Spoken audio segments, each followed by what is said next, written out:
Morning QT.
Alright, how's everyone doing?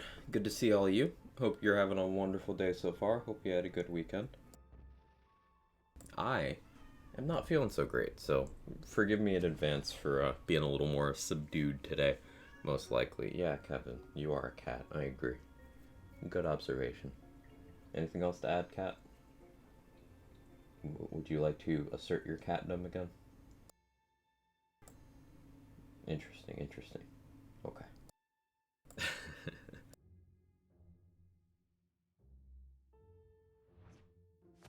It's me. Hello.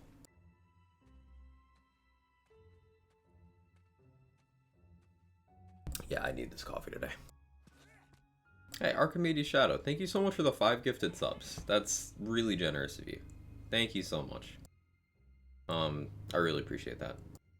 If you just got gifted a sub by Archimedes Shadow, please toss them some love. They absolutely deserve it. And, oh, a hype train. Okay. Thank you guys. I have some alerts to catch up on. She's on fire. There you go, Quack. I have some alerts to catch up on. Hang on. My stream manager briefly crashed. She's the girl and she's on fire. There you go, Quack. We got Jester with the 10 months. Thank you so much, Jester. I really appreciate it. 10, She's 10, the girl yeah. And she's on fire. There you go, Quack. We got Dill with 100 bits. Thank you so much, Dill. Morning to you as well. Hope you feel better. Thank you. I appreciate that. Hey, Coffee's alright. Thank you for the 10 bits. She's just a girl and Sorry to hear you're feeling bad. fire. Yeah, There you go, Quack. I'll be alright. I'll be alright. Thank you, though. Thank you. And we got Foster for the 18 months. Good morning, Quag Chad. I hope all you Quag Chad and Quag Chadettes are doing swimmingly today. And she's on fire. I just want to remind everyone to spread love because it's the Quag Chadliest thing you can possibly do. Love this community. Thanks, Quag. Hope you feel better. Thanks, Foster. I appreciate that. I appreciate you. Thank you for the 18 months. It's a year and a half. Wow. And thank you for the prime. She's the girl and she's on fire. There you go, Quack. Good morning, Quag Chad. I hope all you Quag Chad and Quag There it is. Chadettes are doing swimmingly today. I just want to remind everyone to spread love to all because it's the Quag Chadliest thing you can possibly do. Love this community. Thanks, Quag, and hope you feel better, smiley face. You guys are too kind. She's just Thank a you so girl much. and she's It's gonna on take me a minute fire. to get through all There you this. go, quack. 10 months. Ah, ah, ah. Well said, text-to-speech. Well said. Thank you again, Jester. I really appreciate it. Thank you so much. And then we have 6 minutes ago, Coffee Zarark with 100 bits. Thank you, thank you, thank you. And 5 minutes ago, New Mexiben with the 666 bits. I appreciate it. Very spooky, very on point. Really, I got a snowman book on Friday. I was out of commission Friday, Saturday. I felt mostly okay on Sunday. But the wife and I feel sick again. I'm so confused. Yeah. I've had an interesting health weekend, and yesterday I was like mostly okay. It was weird because it was one of those things where, cat, please stop destroying my room. It was one of those things where someone was like, "Hey, you look like you're feeling better." I'm like, actually, I feel worse. I think I'm just getting better at coping.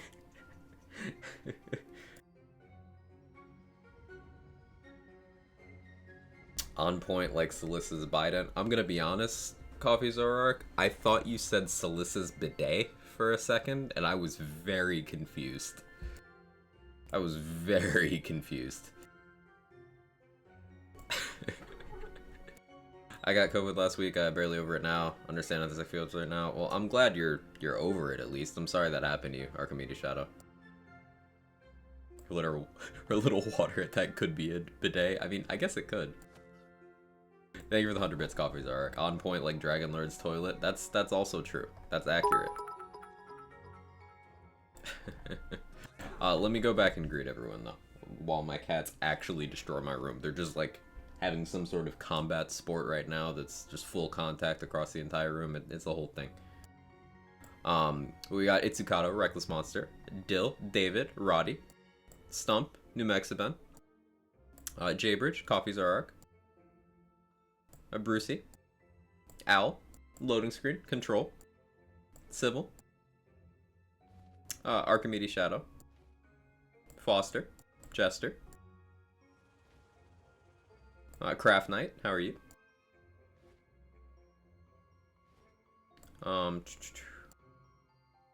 We get Stump, we'll Stumpy get another one. Hi. No short-term memory today. Urban Mech, good to see you. Morning. Shay, how are you?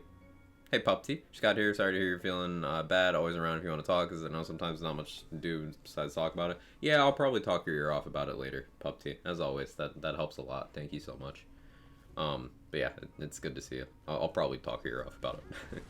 Also, actually recovering from COVID last week, feeling a lot better now. I'm glad you're on the mend, Jester. I'm sorry to hear.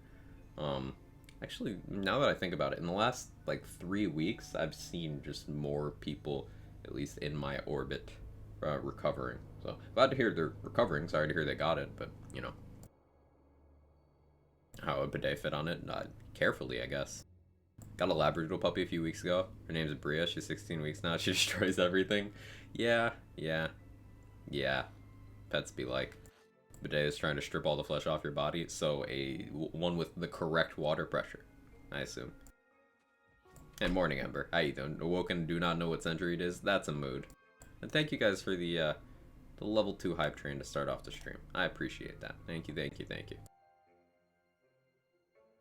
It's largely frustrating, just because I've been so damn careful all this time, still masking where no one else is, still managed to get it. Yeah.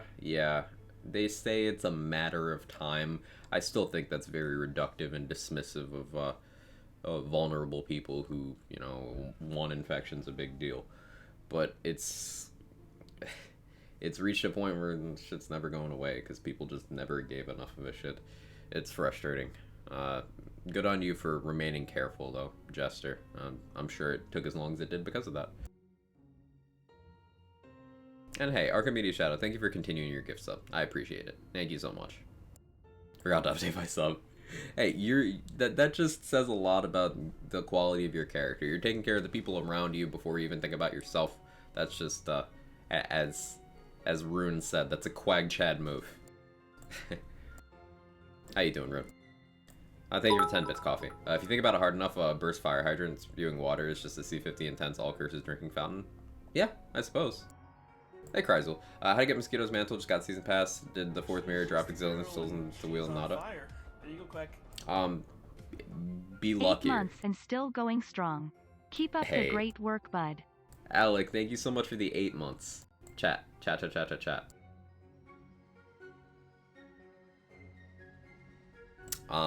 Please do me and yourself a favor, and if you're not already following Alec, go over there and do that. Seriously, he's been having so much channel growth lately, which you love to see. You love to see the homies succeed, but not as much as he deserves, because he deserves all of it.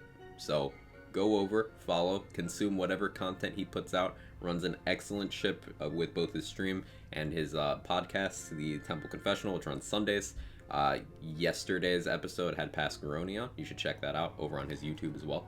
But Alex is one of those people who just genuinely, your day will improve for having interacted with him. A huge vouch. Trust me, watch an Alex stream and you'll know exactly what I mean. Hey, and Vaughn, how you doing? Care for other people's health and well-being in this economy? Do be like that. But yeah, to answer your question, Kreisel, sorry for me being scatterbrained. Yeah, you just have to be luckier with that wheel, unfortunately. It's in there. You just gotta get it.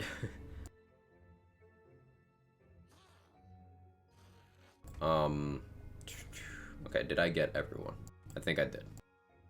Generally my favorite streamer. I'm sorry I haven't been around as much. I've had a lot of morning shifts at work and I got COVID. I'll definitely show up some more. Hey, the kind words mean a lot. It's not something you need to stress about. I'm just happy to see you guys, you know, whenever you have time. It makes me smile to see the little names I'm familiar with pop up on the screen. It's like seeing an old friend to me. Maybe I'm weird, but yeah. So I'll leave it up to you guys what I start gameplay with this stream. I have one setup that I like to put my money where my mouth is. When I say something's really good, or when I say something's really not so good. Or when I make an assertion about quality of gear versus drop rates and stuff, I like to then go and test and make sure that I'm not off base. So I did put together a save with completely unreasonable gear that I pulled from various saves and sources that's like, you could make an argument for being close to perfect, just to see how Barrage does at absolute peak with utterly unreasonable stuff you would never practically get by yourself. So if you guys want to see Barrage's like maximum potential, I have a save ready to do a showcase of that, and explain why the action skill could use some love, because even at that it's like other than that, as indicated in the title, there's some purple items I want to go after. For example, if you didn't know, Great Axes, purple Great Axes, non-uniques, are the highest swing DPS melee weapon if you don't include like the Assault Battery Dagger Storm, or a pre-stacked Rage Handle. It's a purple, and it's just the DPS GOAT. I believe I do have one on the save, but I want more, multiple elements, multiple hilt mods, all that kind of thing. So I want to farm for some of those. I do want more armors for my Ghostblade build, so I'll leave it up to you guys. Do I start with the Barrage thing, or do I jump right into the Ghostblade thing, or something else? I'm feeling indecisive today, and pardon the background noise. I believe someone's mowing their lawn, like right there.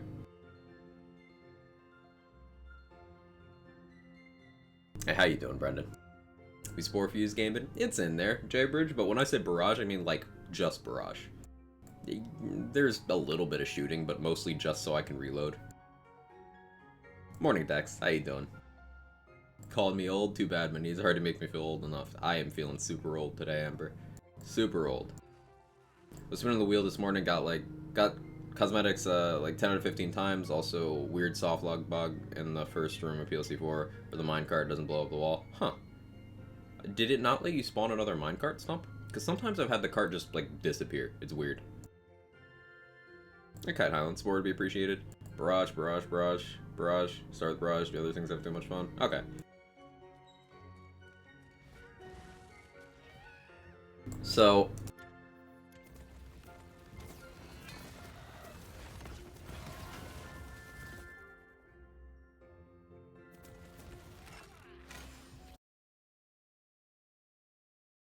Hey, Anonymous, thank you for the $6.90. Keep up the good work. I will do my best. Thank you so much for your support.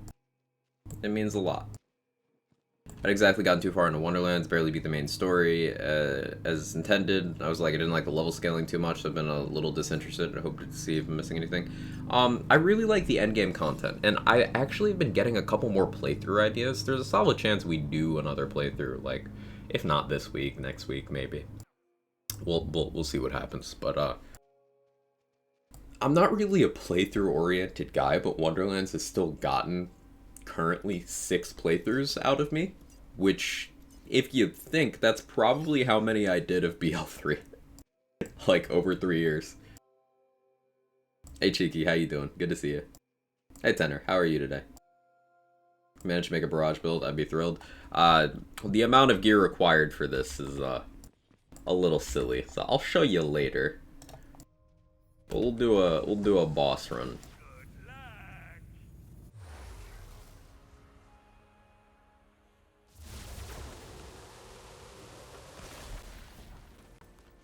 So, you're gonna notice Barrage killing things, and I don't want you to get alarmed. Because no, you're not gonna be able to do this with a random build. But,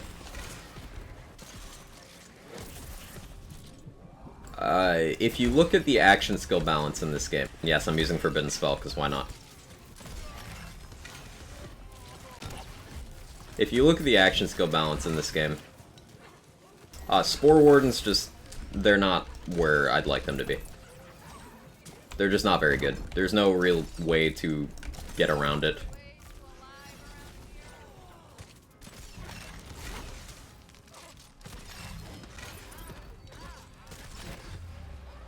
And then this happens.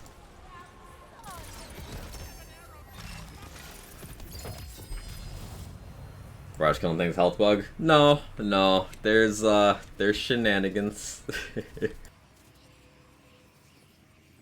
Every trick in the book. Trust in magic? Sure. We'll get tanky. Hey, he is, man. How are you? So, Protagonizer. Mosquito Mantle.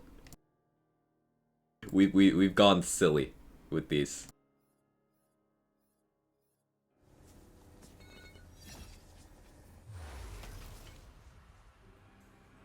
They're bugging the air. Not like pull the lever again, happening on the second area of the minecart, but I could spawn another, so, that's weird. Very sleepy today, work's going slow. Understandable. Like Wonderland's playthroughs the most out of every Lands game. I think I do too, honestly. Sorry, of how much health? A lot, because Trust in Magic with, you know, unarmored defense makes you the big tanky. I don't even have, like, significant, constitution or anything. Because, like, I'm max dex and attunement right now. With the rest in strength. So yeah, this is just how tanky you are naturally from being a berserker. Hey, don't put Protagonizer in the category with those other things. Protagonizer did nothing wrong.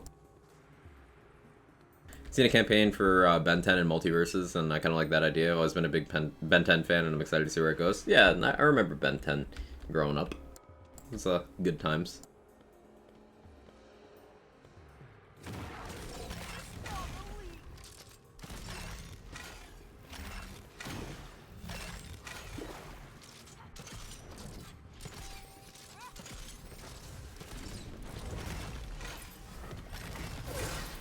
So you'll see that it's still not very awe-inspiring. And yes, I'm intentionally not using my spell because I still don't like it even when I have it equipped.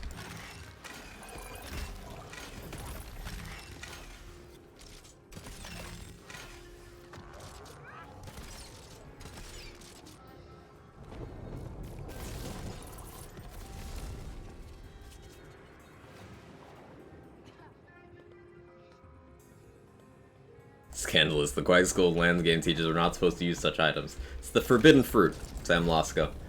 It's, I'm feeling rebellious today.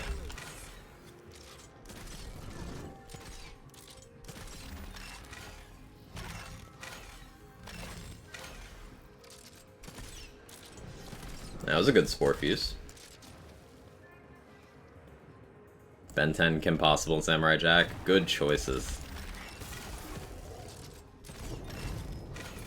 That was a good shot.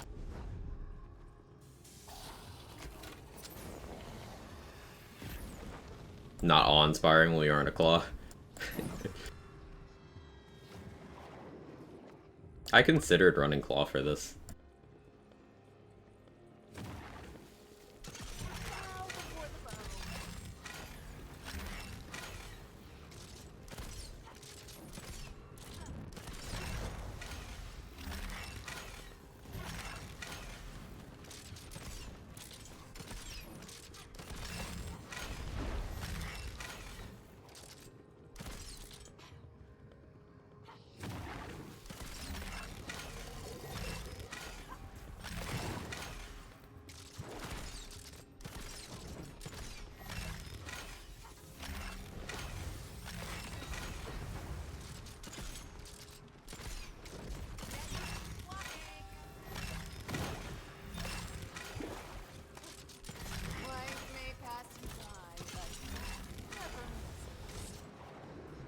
Hey, Young Kappa, how you doing? Guessing Spore Fuse and Mosquito are pulling a lot of weight here. Spore Fuse actually isn't doing much. Remember, they did very early on change Spore Fuse to, it doesn't trigger from Barrage. It triggers just from guns after using Barrage. So it's not doing much. It's mostly there because there's not much that would be better in my gun slot, and I have to shoot eventually to get my reloads anyway, so, like, meh.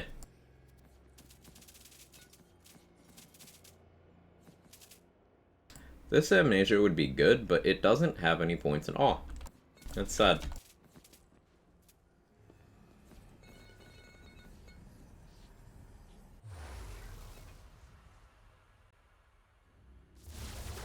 Clearly Barrage was just too powerful. I suppose it was.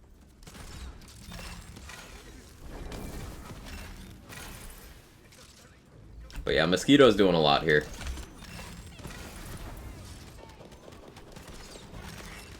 Also, I have, I've gotten a large amount of ability crit chance.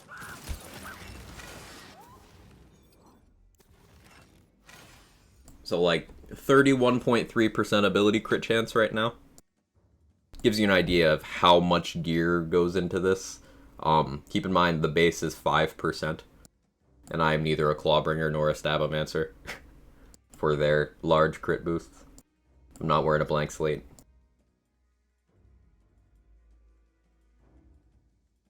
We've gone in for a lot of crit chance.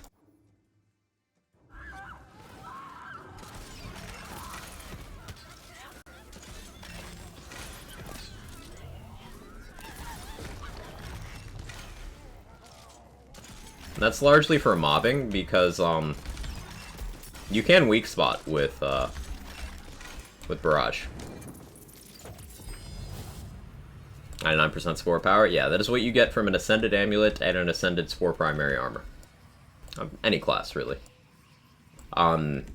Interestingly, Spore power, when stacked to this degree, is still arguably... I actually don't think it's arguable. It's the least powerful of the class powers. Because if you look at what other classes get for that, for instance, Blight Caller, it powers up your action skills, it powers up your Geist in the Shell, it powers up your class feat. Spell Shot powers up your class feat. Stabomancer, not only is it Ghostblade damage, which is a much better action skill than either of the Spore ones, it's From the Shadows duration. So you can get From the Shadows from its base of, 8 seconds, to be like a minute long, with rings and enough class power. It's kind of crazy. Berserker power scales up Dreadwind, which is a good action skill. Feral Surge, which is more on the Spore level, but it scales up in Rage, which is a bonus element that's just there all the time, applies to everything. It's very good. Other class powers are just better than the Spore power, which is part of the reason for this demonstration. Because, like, this is as powerful as you're ever going to get Barrage.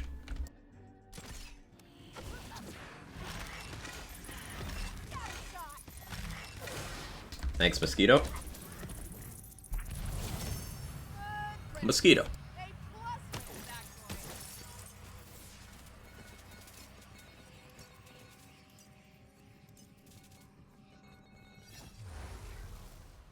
You haven't seen, I suggest YouTube Adventure Time, Futurama, and see John DiMaggio's joke. I've watched Adventure Time except for the new stuff. I haven't watched the HBO stuff.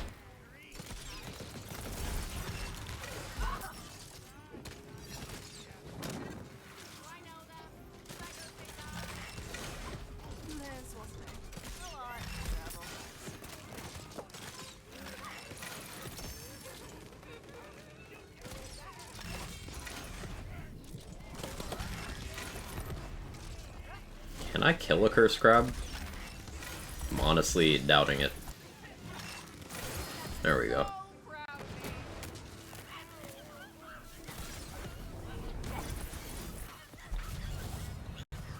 Mosquito Buffmeister Pixie's the most cursed thing in the game. Mosquito. Definitely Mosquito. Like, without a doubt. Mosquito is just the worst case scenario for damage dealing power creep.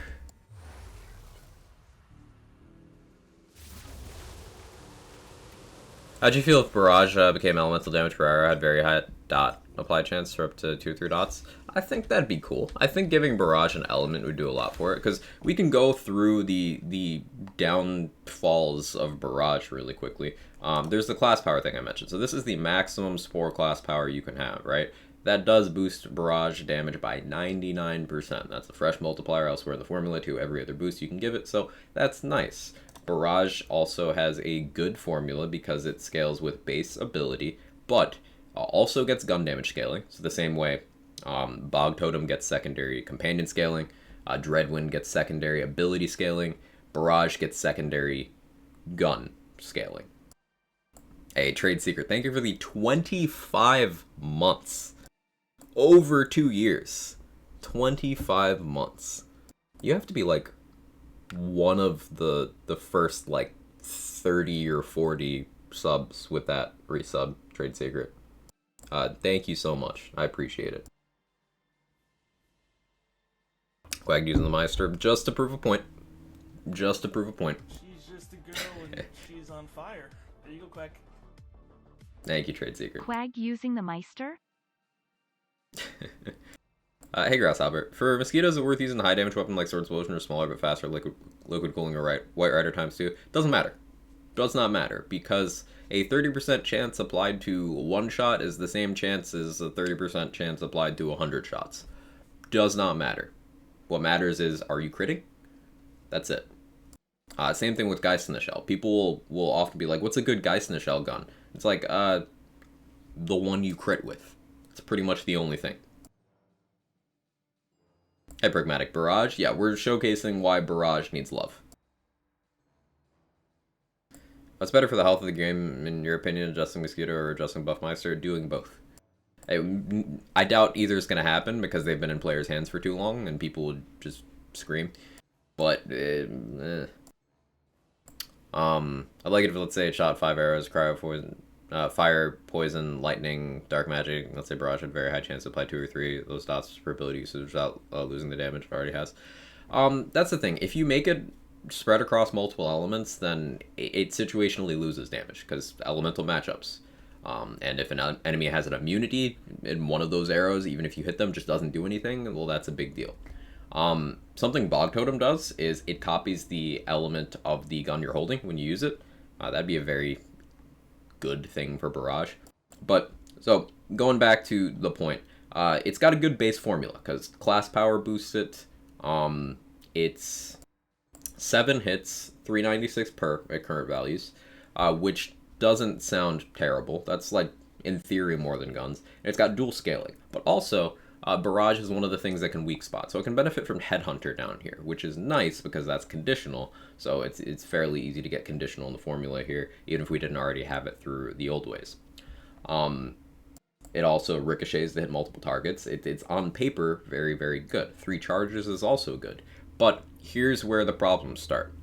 30-second cooldown per charge, meaning you're basically chained to this enchant if you want to build around specifically Barrage as your damage dealer. You need this enchant, which takes a slot of a damage enchant. Also, it requires you actually rolling a character-specific enchant here, which, again, good luck. These are not particularly friendly to the player to roll. Additionally, the base damage of Barrage is just pretty sad compared to some other action skills, namely the melee scaling action skills, with the exception of Cleansing Flames, just have much better methods to boost their damage, because Dreadwind and Ghostblade will inherit the damage of your melee weapon, which allows you to scale this much higher, and they also benefit from class power and have expanded formulas in each case. Like, it's just, they're good. Storm Dragon's Judgment has a fixed value, but, by way of being melee, it is better off, because melee has, as we know, a much higher base crit chance. Look at how much I've put into ability crit chance to get it to 31.3% here. With no investment at all into my melee crit chance, it's still 40.4. No investment. I have maximum investment in ability crit, and it still is lower than the minimum for melee crit.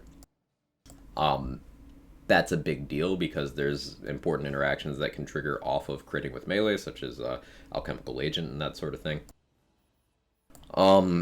So this being ability is also a strike against Barrage. Now, there's a couple cool things you can do with ability. You got Wrath of Nature down here, which is one of the things that Spore Warden Tree has going for it, provided you're using something that can apply and benefit, and Barrage can, so that's cool.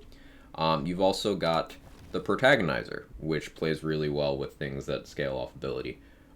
You get, based on Chaos Tier, a bonus to ability crit chance and ability crit damage based on your attunement. So 3.7 per point at Ascended for crit chance and 1.9 per point for crit damage. And I am using the background that has +7 to attunement. I've also gotten all the collectibles and maxed it out, so 51 attunement.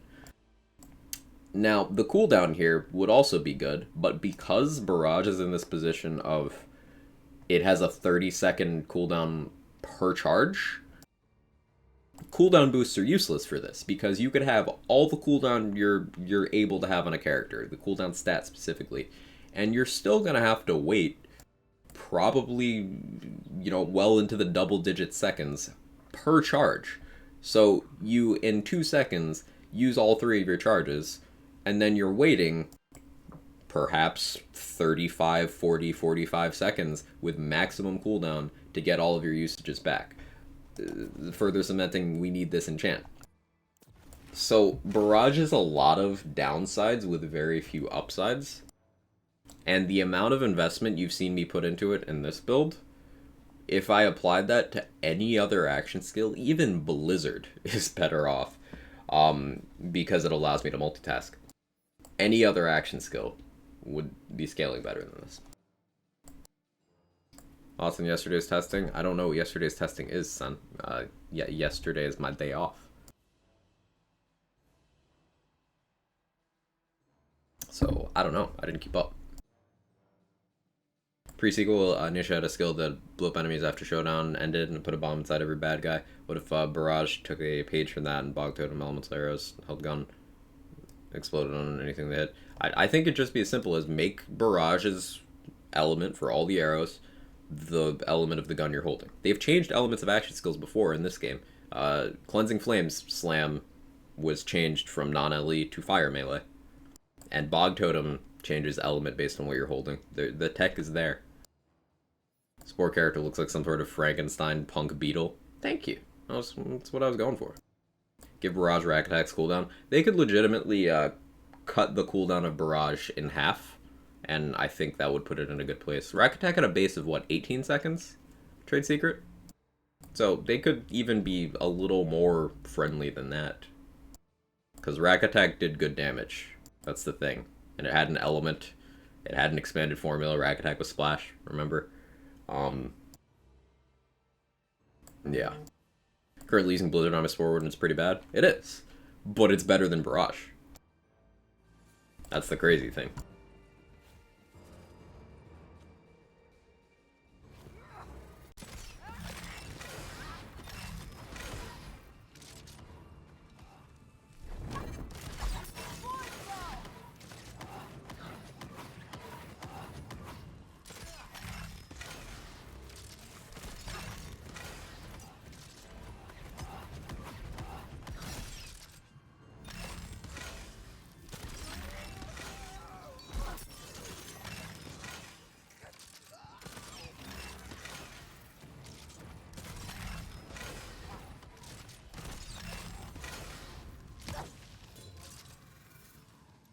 The Rock Tag had a faster cooldown than that, but you're right, it's 18 seconds. Yeah, 18 seconds with in-tree cooldown mitigation mechanics. On top of cooldown rate from one of the augments and cooldown rate from gear and topped off, you had Eager to Impress and Head Count. Spore Warden doesn't have anything like those.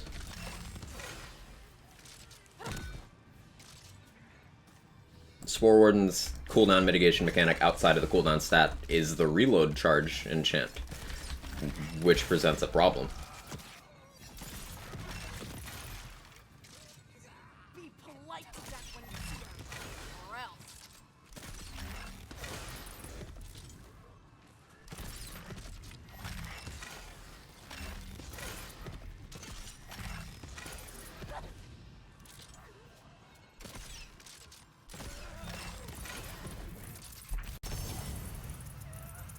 What if Barrage, as is, had 10-second cooldown? I feel like spammability is a small part of the problem.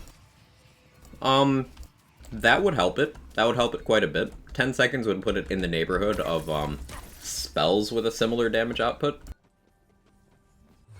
While keeping it, you know, it would have the limitations of ability damage. I don't think that'd be unreasonable, necessarily. Just take Burr Capstone. Yeah, the thing with Burr Capstone is you could, then you're losing Wrath of Nature and Headhunter and Tree, which are huge amounts of damage, and it's got a damage problem as well as a cooldown problem. And this is only going to give you a charge back, or 20% of one charge, I should say, on a kill. So, if your Barrage kills 5 enemies per activation, then yeah, you'll get your charge refunded. Is it gonna kill 5 enemies? No. Because it doesn't have the damage, especially if you go take Blood of the Fallen. And that'll only cool down the one charge. It doesn't cool down all the charges concurrently, just the one.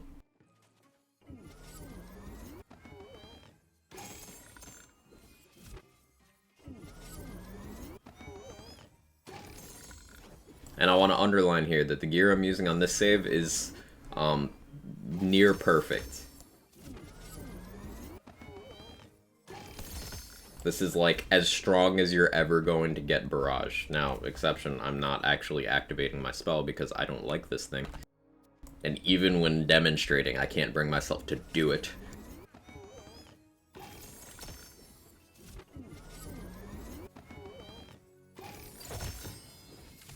Been a while. Hey Rohith, how you doing? I hope things have been better for you. I know you were having a frustrating week last time we talked, but it's good to see you. Welcome back. Spore needs head count. Head count would do a pretty... Head count would be pretty big for Spore, J-Bridge. I think you're onto something there. Because it's the class that has higher companion crit chance. None of the other classes give that except through, you know, non-specified crit. So that being Awe and Frostbite and Dirty Fighting. The only one of which competes with this value being Awe. So, like, that's nice for the companion side of things. And you could have something like Spore Cloud, which hits a lot. But you've got slightly elevated average gun crit instances, because gun crit chance isn't great, but you're not going to be hitting a weak spot with every shot. So, like, from a certain point of view, Spore has the tech to crit a little more often. But also, its action skills are most in need of, like, a head count type mechanic. Because Blizzard is medium uptime with high downtime. 35-second cooldown, which starts after the 16-second duration. Something that I've seen people misinterpret the Blizzard card into is, oh, well, you have good uptime because that 35-second cooldown starts, so the 16-second duration doesn't... No. You have 16 seconds before the 35 starts, so effectively, you're looking at a 51-second cooldown for this without duration boosts. The more duration you have, the more you have to wait before you get another one. Now, cooldown boosts shave off the other side of things, but this is still a huge amount of downtime for what amounts to mediocre damage. Something like head count would really help this quite a bit, and then, of course, with Barrage as well. Was head count Flax Capstone? No, head count was tier 2, tier 3. It's either two or 3. Make breakfast, also post the testing results up a bit. Yeah, I'll scroll. Continue to hospitalize for a viral attack and go at the same time. Ugh. I 1 week on IV. Are you doing better now at least?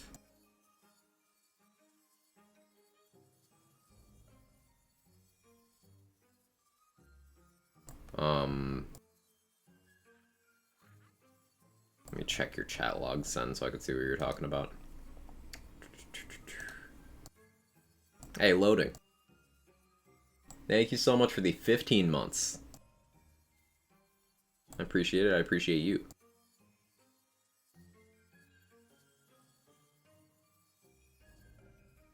Oh, yeah. Okay, that wasn't in the chat. You must mean in Discord. Body's recovering very weak since the taste and smell are yet to return. Ugh. Well, I'm glad you're on the mend. She's on fire. There you go, Quack. Quagsire.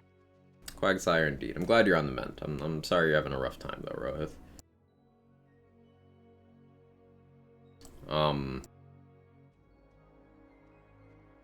Great Axe. This is what I was talking about with purple. So obviously this isn't the role I'm looking for.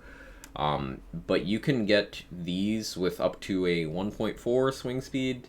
And you can have, I think the ideal roll is 1.4 swing speed, 9% crit chance, 160% crit damage. It can be 10 crit chance, or I think it can also be 11. It can be 170 crit damage. It could be as low as 1.27 swing speed. But the DPS profile of this, because it has middling base damage for those stats, this actually puts this, if you were to do a DPS calc of, average, She's on fire. this is just better than like legendaries. Hey, Pragmatic, thank you for taking care of Sen. I appreciate it. Posted in the chat too. Yeah, I don't see it in your logs, Sen. I clicked your chat log and it wasn't there.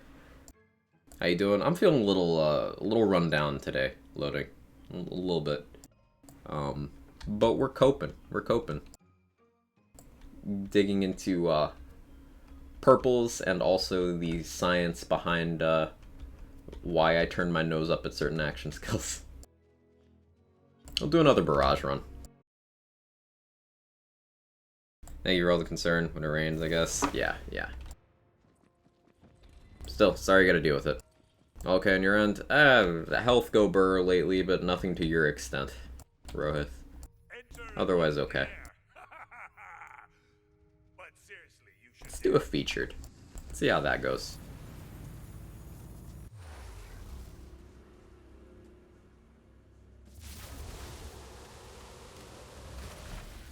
I think I have decent Great Axe, use a good purple hatch for Ghostblade, works well.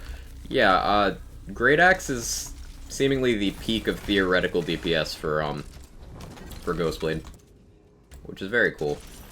Is this health bug? Polite to death when you see her, or else.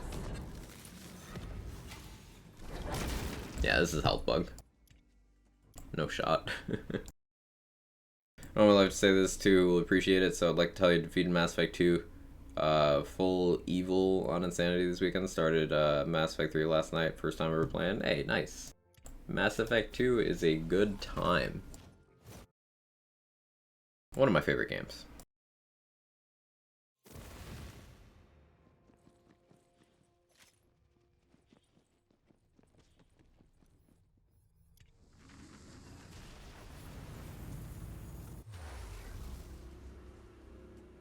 I suppose something else I could do to squeeze a little more damage out of this is I could use a Tidebreaker instead of the Forbidden Spell.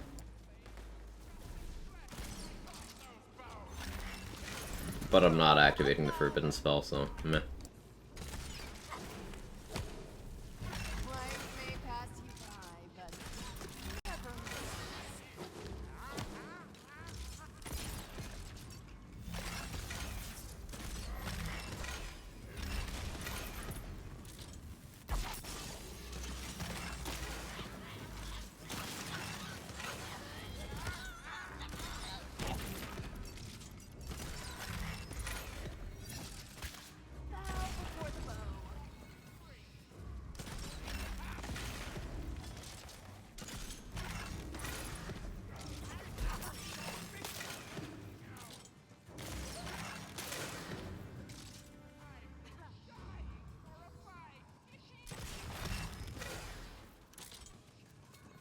Yeah, it has loved it.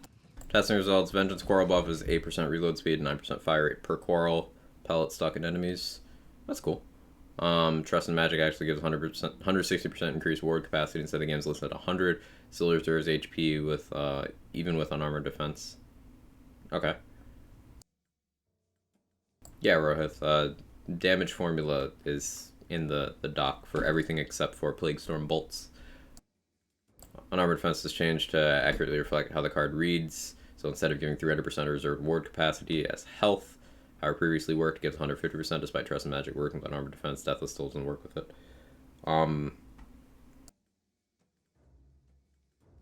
Instead of giving 300 reserve. Oh, okay. I see what you mean. I see what you mean. Yeah, yeah. So instead of taking the reserved amount and tripling it, it takes the overall and gives you 150%. Even though that's barely different.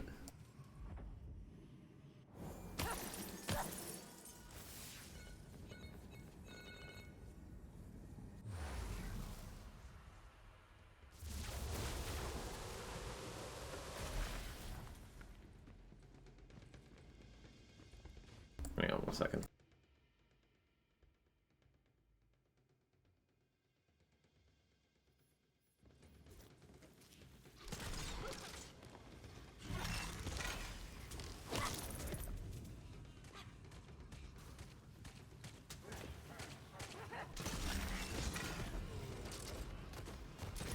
One more for soul fire.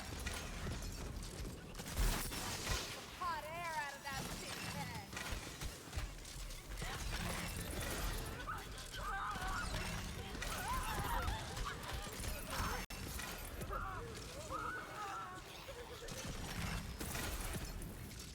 It's a fast room. Talked all about plans for games after PLC4 is out? No, they haven't.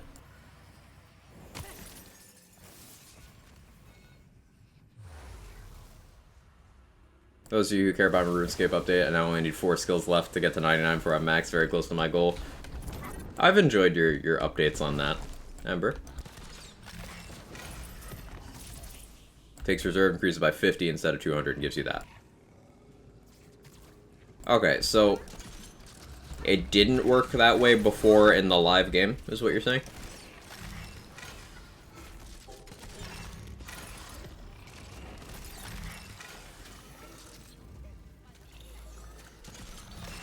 Little cat's working so hard. It is. One good thing about having this much spore power is that it actually is fairly tanky. Like, see cats hanging out in the puddles and stuff and not dying. It's kind of nice.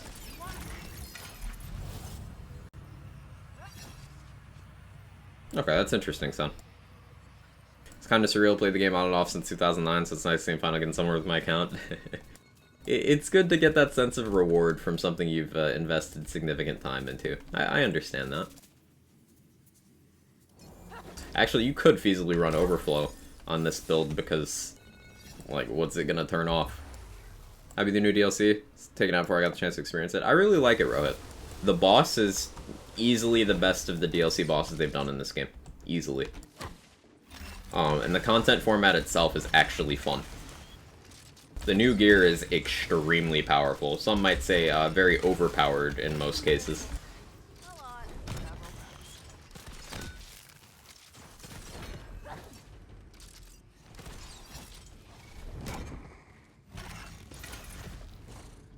Welcome to the family.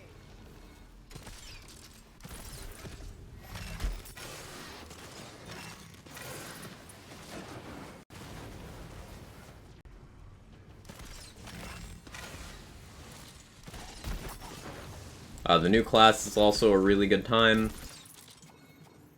There's new character backgrounds, there's a new player voice as well. There's a good update.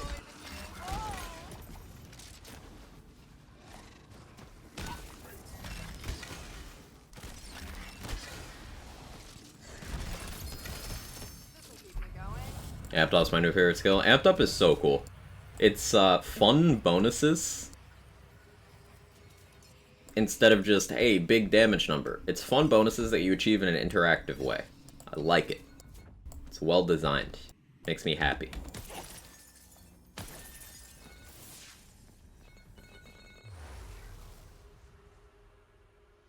Try it before they nerf it, I guess. They're not gonna nerf anything. We're in month 5 of Buffmeister being untouched. I think this DLC gear is pretty safe.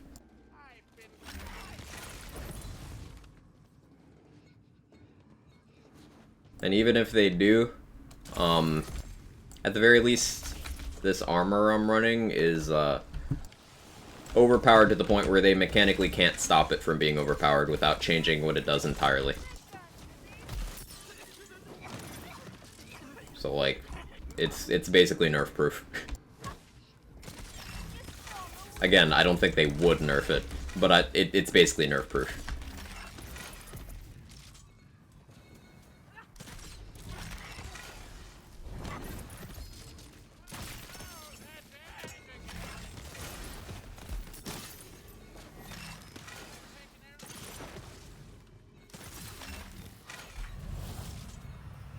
Phrase we used in Final Fantasy XI was working as intended.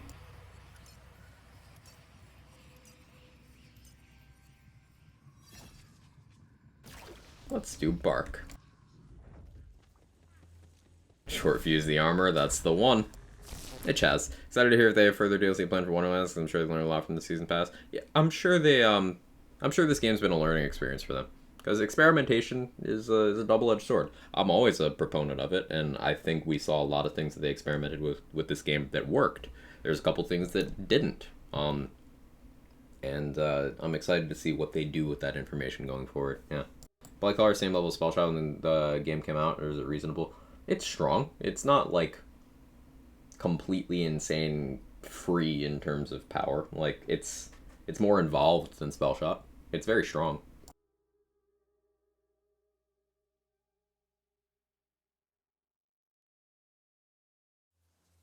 Yes, Kevin, hello. What's up? You want to meow for chat? You're gonna stop as soon as I'm keyed up? Yeah? Alright, we'll come over here and get pet at least. Come on. You can do it. This cat is being, like, chill. There we go. Good boy. Last night I was running a Lightning Tamarack? I don't know what that is. Lightning Merlin's Razor, Wicked Gossip on a hypersonic murder spree through Mirror 4, and it was the best of times. That sounds fun, Vlad.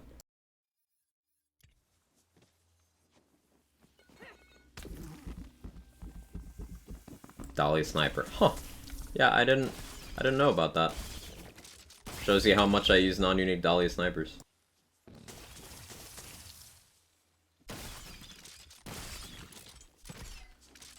No, I'm not a gamer. Do I have a more suitable weapon for doing that? Oh yeah, I have this. Cool. I was wondering how long it would take for me to miss there. So wait, can I just barrage these? Can, but like, will I? That's debatable.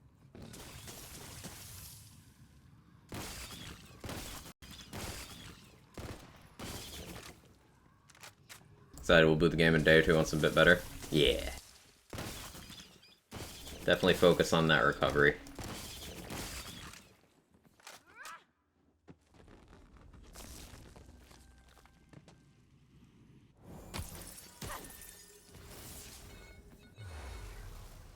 Yes, J-Bridge, Quag Game. You're absolutely correct.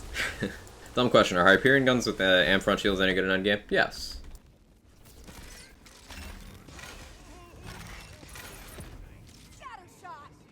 That the bonus from that shield is quite good. It does require enemies shooting you, but if you can turn it on, it's a good bonus.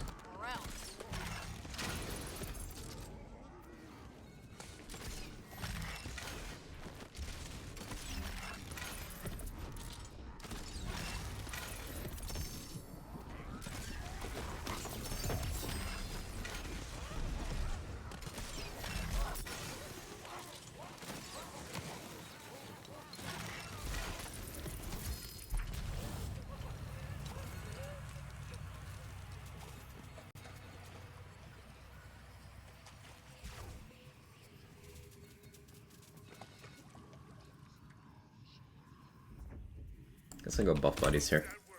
Hey, loading screen. Thanks for taking care of Rohith. I appreciate it. Thank you so much. Total of 24 in the channel. Rohith, enjoy the perks and stuff, and once again, welcome back. Purple Ricochet Jacobs rifle thing. Is this 2019? Is this flak? I don't think anything about what you're saying there was accurate, Mooface. I am holding a Carouser, which is a legendary sniper. And I'm just using I'm using Barrage.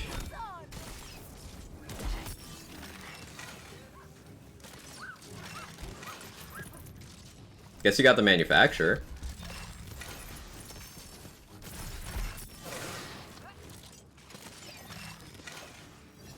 I think my eyes are broken. It's okay. It's okay. Mine don't work so good either. We'll start a club. How you doing? Oh yeah, there's the half off SDUs event. I think I still need backpack slots on a few characters. I should go work on that.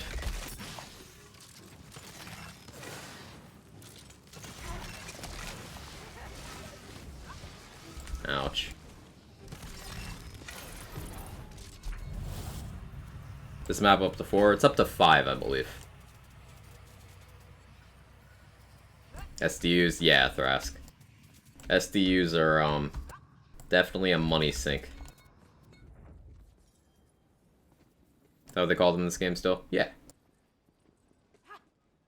You know, capacity increases for your ammo and your bank and your backpack and all that stuff. SDUs still. I believe they still call them SDUs. Is the luck affected based on difficulty? No. No.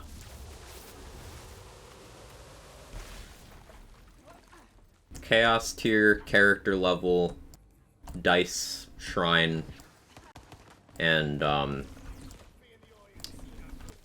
ward enchants, amulet passive. Menu difficulty level does not affect it. So you're all good on that front. Super duper useful, true.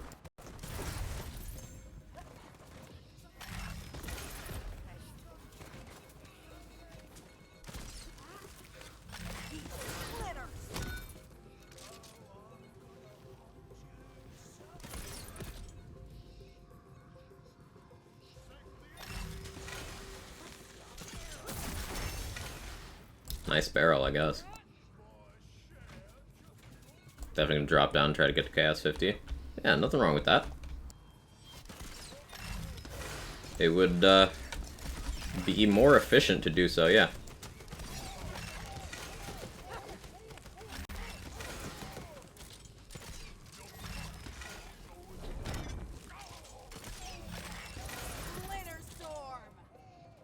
Glitter Storm.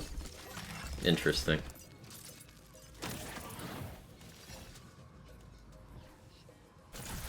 Glitter Storm was my nickname in high school.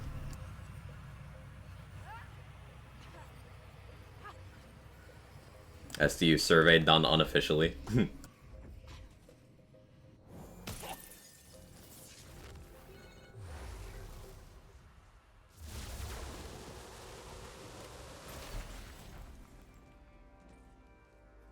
Two more SDUs until I get the achievement. Nice. I've emptied the money reserves each of my characters. Now they're all broke with my dead shot. But was it worth it? Morning, Manigeek. How you doing? Thought it was Run Pump. I had a lot of nicknames.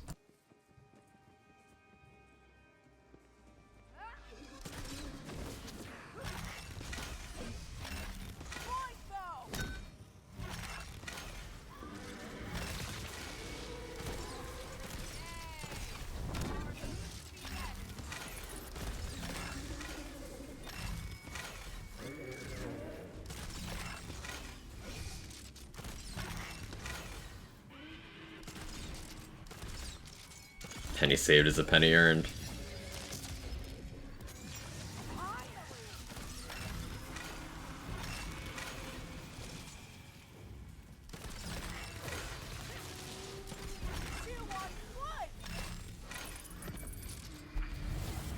Please tell me this build involves a protagonizer. It also involves, like, near perfect gear.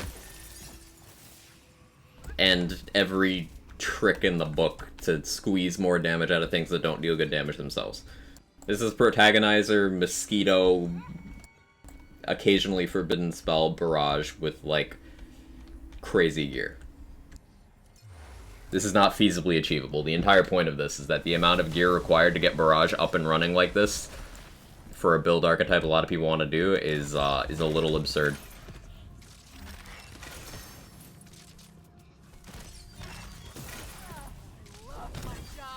And that's a loss, because this is ultimately fun.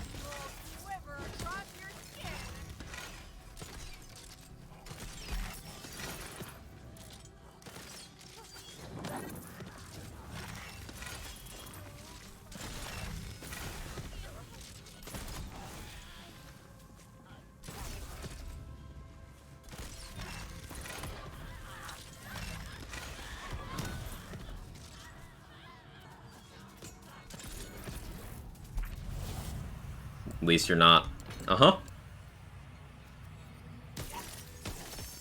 Yes, I am not doing that. Move face. You're correct.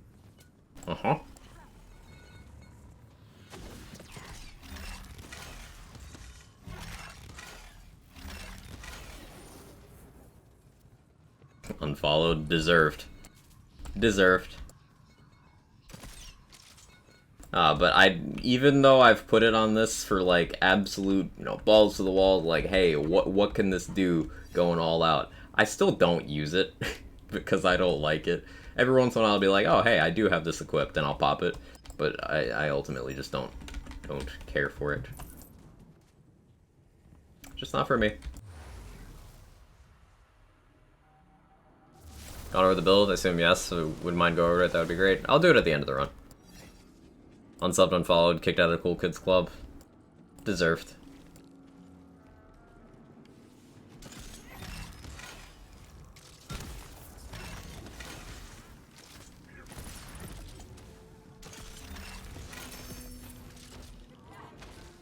You know what I would use?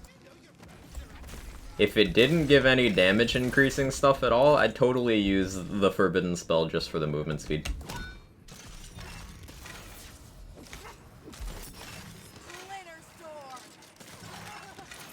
But there is no way to get one that does that.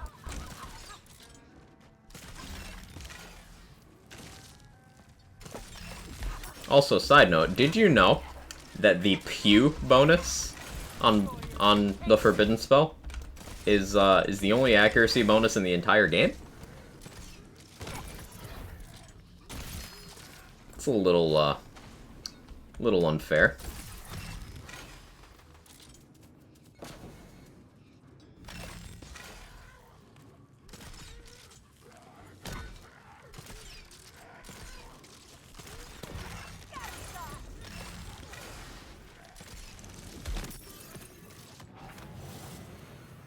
Basically an Exodia build.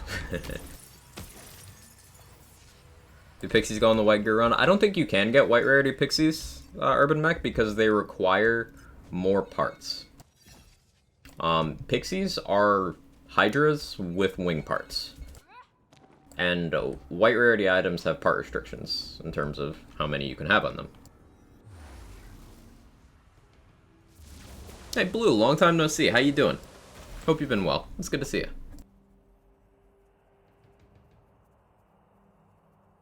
Adam Sandler voice. No, I'm not reading that.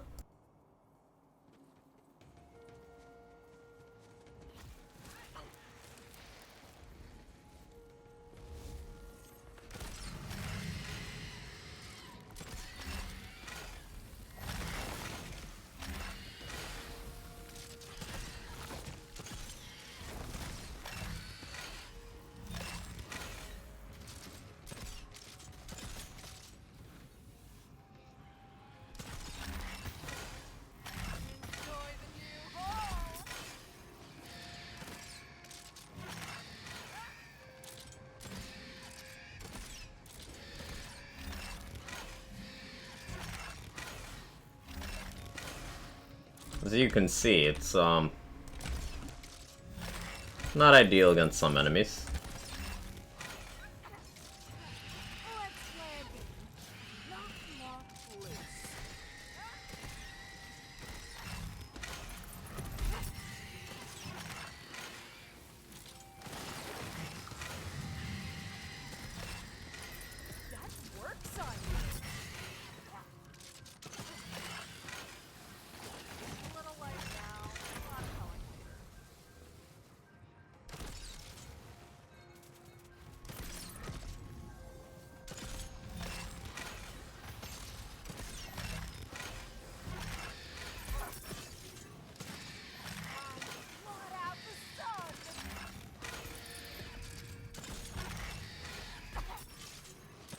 I should be thematic and use Rain of Arrows instead of Carouser here, but like, meh.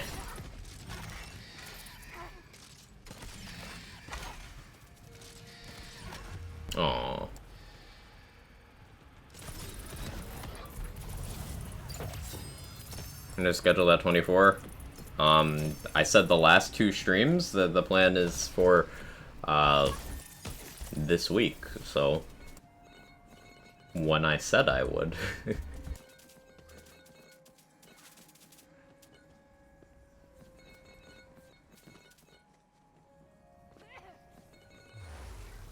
This feature's so much fun. Yeah. It's the range restriction for PTA. I don't know if it really has a noticeable one. Like, it might just be, if I had to guess, most things like that cap out at maybe 20 meters. Doing okay? Good to see you again. Hey, happy to have you.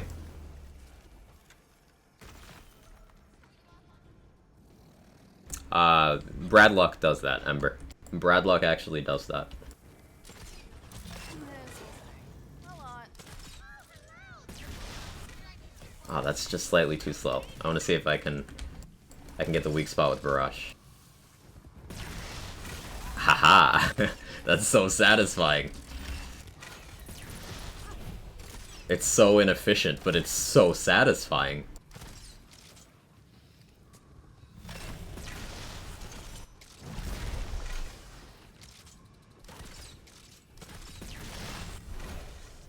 Yeah, it's a little too slow to...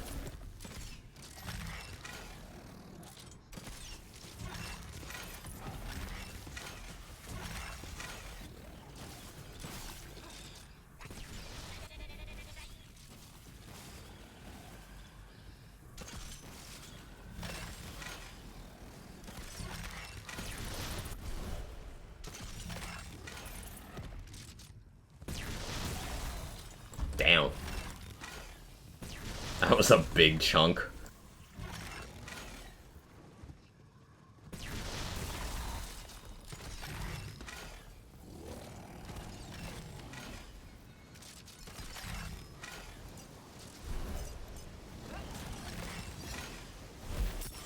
Aw, got me mid-jump. Breakfast obtained. On top of 4 different screens. Thank you, cat.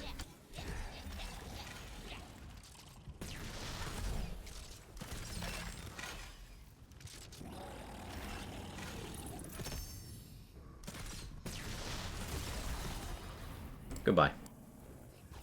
24-hour stream, you say? Yeah. Yeah, as one of the community channel point challenges that we do from time to time, chat met the goal, so I'm gonna do a 24. At some point in the next... It's gonna be by the end of August, so... I haven't figured out the exact day, but by the end of August.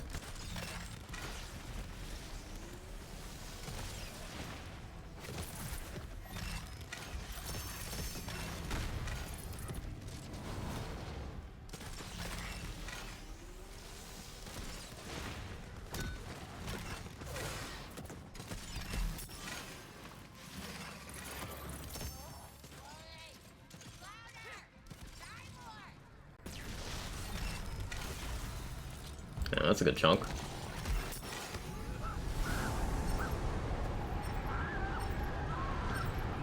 Damn it.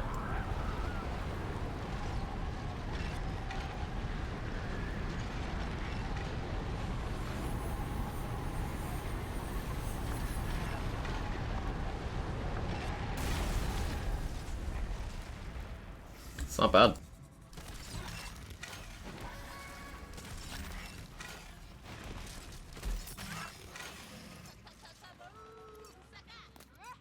Name my Graveborn Lich Jackie Wells. That's toxic. That is so rude.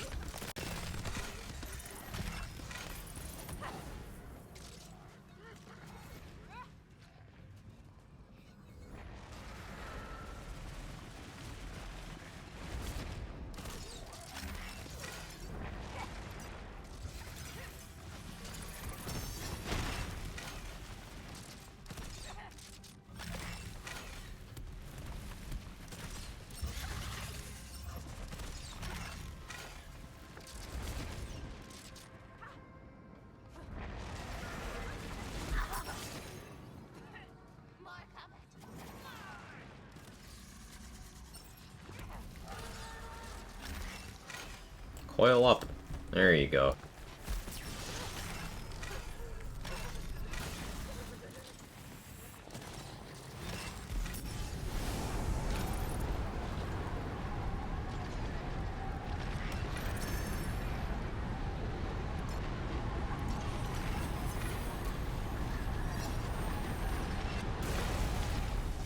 That was a good hit.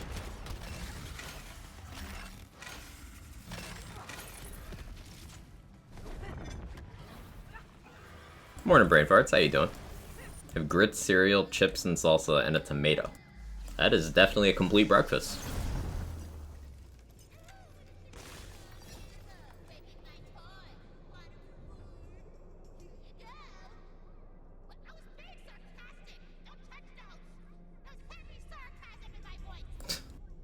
The Maker dialogue still gets me. It's very amusing.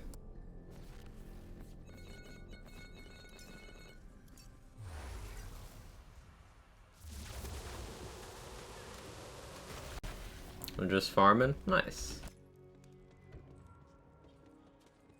Yeah, as requested. Setup. So, tree-wise, we are, down to... Hey, Butt Stallion boosted, Headhunter. That's probably why that did so much damage. We're down to Wrath of Nature and Headhunter. Now, logically speaking, I probably should respec and grab play the angles. It's only 2 more points, and I am shooting enough that, like, a Carouser play the angles would be worth it. So, yeah, let me respec this, actually. But basically, this is a barrage setup. Now, note that this is using some pretty unrealistic gear.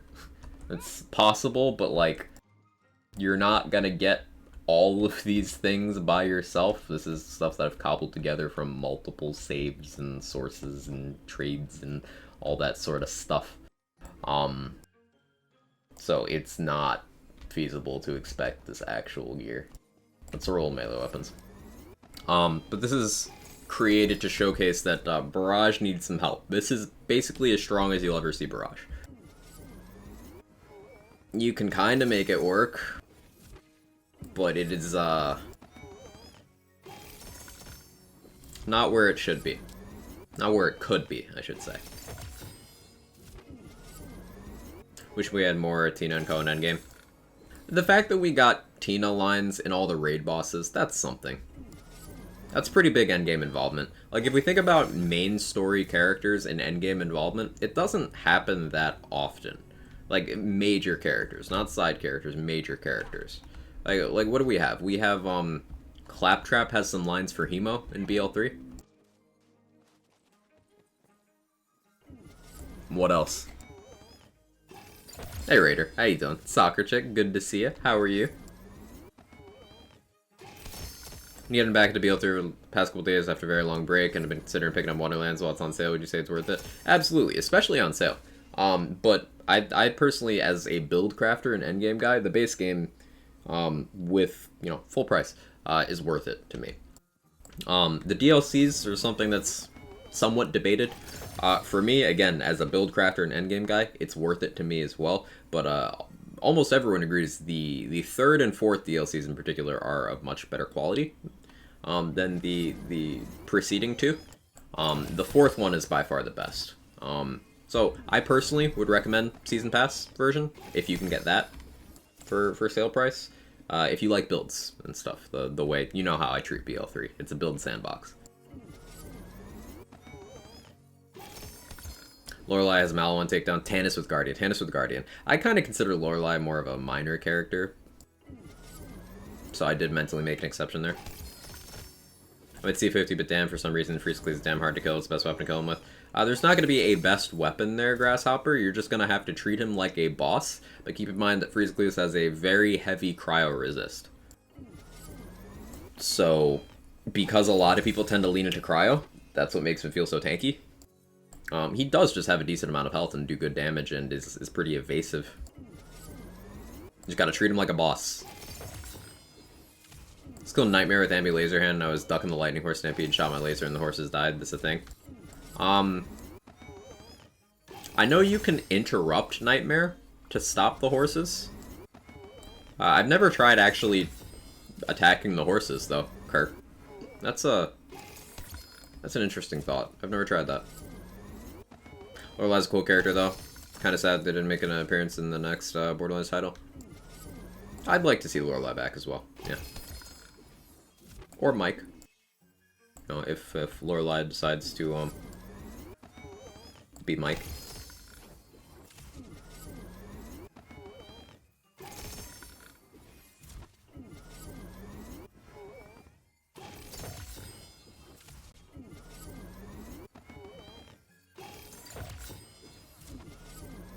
Just Torg with Ancient Dragons, only the first time you picked up the mission. That counts.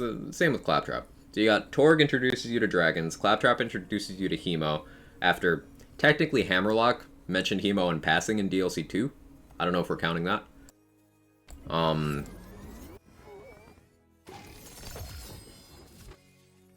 But it's definitely sporadic there. Wouldn't mind seeing Sasha or Fiona. Yeah, that'd be cool. Sasha, Fiona, Athena.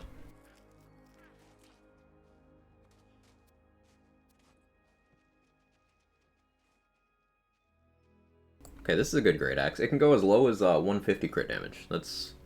I should keep note of that. I think... Do you get 150 crit damage from having the 10% crit chance? So this can be 150, 160, or 170. Any of those rolls is good, but I would want more swing speed, I think, for that. But you tried, game. You really tried. Yeah, blues are lower on those values.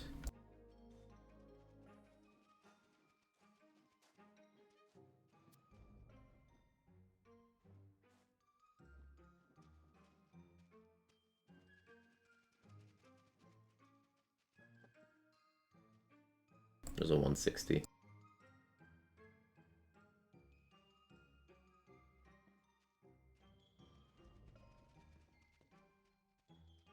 Okay, let's do one more run with this.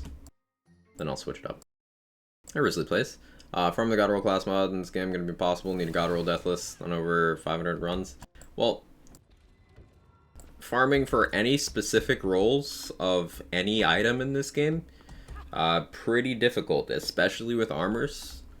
And yeah, keep in mind that 500 might be a lot from a player perspective, but this game's loot system is the Borderlands 3 loot system, except with the addition of Chaos Tiers, making it even more difficult. So like, good example. Do I have one on me?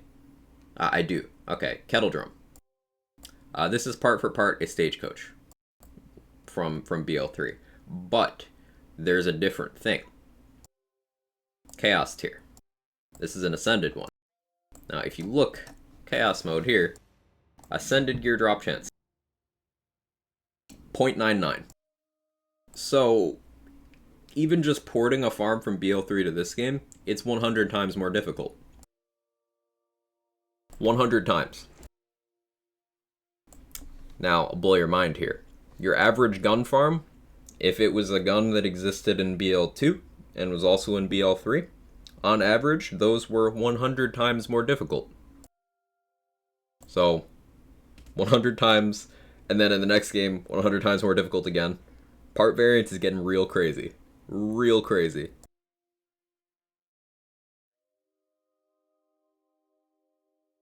Talking to Godroll. Godroll doesn't mean anything, Risley, if we're being real honest here, because Godroll is like, alright, define that. Perfect? Perfect is different for different setups, different scenarios, and sometimes there's multiple answers to that. But I get what you mean. You're looking for a very specific roll one, maybe for specifically chasing it. As Manic Geek said, though, you don't need all of them to match, and for your sanity as a player, you should probably give up on all of them matching. But it's something you can target. It won't ever happen, but you can target it. Therapy's hard. Hey, well, I'm glad you're taking care of yourself, Rabbit. Proud of you for doing it. Taking so much. Hey, well, if you want to get back to the old normal, or closer to it, something you gotta do, right?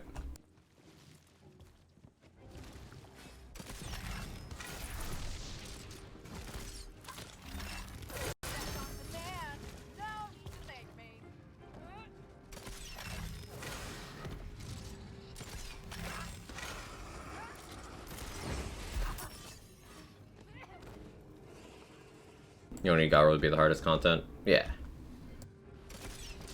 Let's get some hot air out of that tin bag.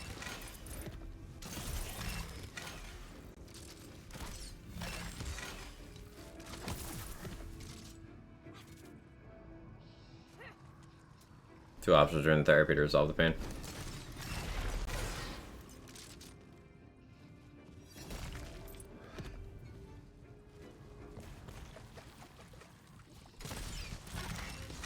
Rabbit's referring to physical therapy, I believe, by the way.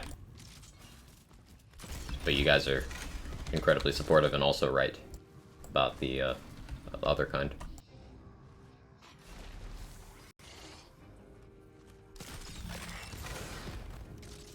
I think Blightcaller's on the same level of old Spellshot. Depends. Depends. For gun builds, yes.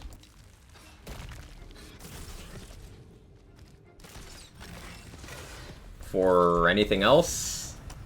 I mean, maybe dot builds, but those require more effort, gear, and a different gameplay loop, which is something that old Spellshot and current Spellshot both don't require.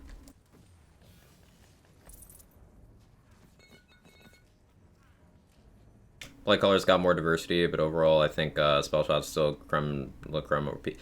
Well, Spellshot has more diversity because it is just OP. Like, Spellshot, by way of having the most spell damage and the most gun damage, now remember, you can convert spell damage into a variety of other stats through a variety of ways. So, like, that alone makes Spellshot just insanity. Because you can get, like, 200+% spell damage without significant investment in things like Myth Rank. And then you can convert that spell damage into whatever you need it to be for a build. You can equip a Spellblade to make it conditional damage. You can use a Paradigm to turn it into melee or ability damage, or, you know, both. You've got magic bullets to turn it into gun damage. Like, Spellshot's not going to be matched in that regard.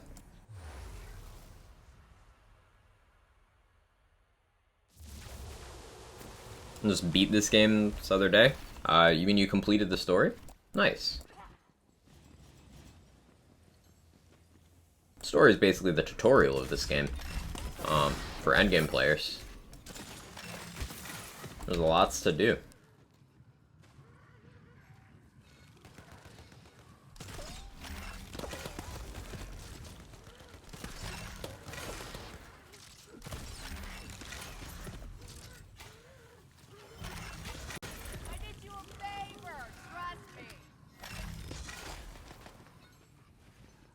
Barrage doesn't go through corpses. I learned something.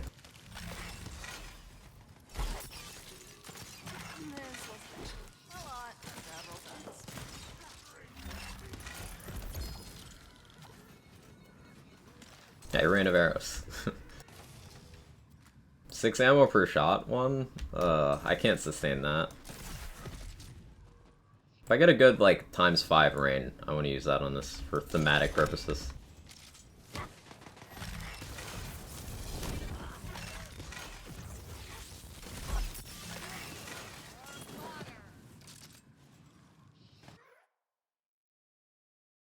Both sound horrible. I've had 2 Spinal Taps, they suck. Yeah. Spellshot definitely makes it easier to brute force your way through the game. Executioner was my first to 50. Barely have an actual build, just more decent items. Spellshot be like. For Jumping to Wonderlands, there's a class you'd suggest a main for gun-focused build. I haven't really kept up with Wonderlands builds. Spellshot can just kind of do everything, as we've been discussing, Blue. You got Spellshot there. The DLC 4 class, Blightcaller, is also really good at gun stuff. The class you're seeing me play right now, Spore Warden, is good at guns as well, although less so than Spellshot and Blightcaller, if we're being honest.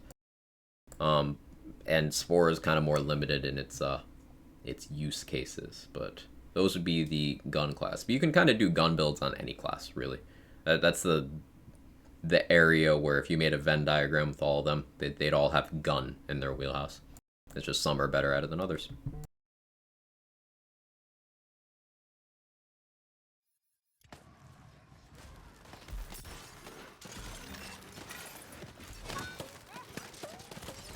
if you were to take something like, say, spells, well, that's something that you can't really attribute to every class.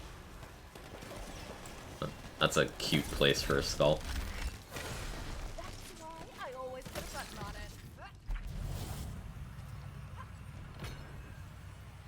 Where did that fly to? There was a skull in there, but, like, where's the actual container for that? Ah, it's here. Hey, Mental Mars, how you doing? Good to see you.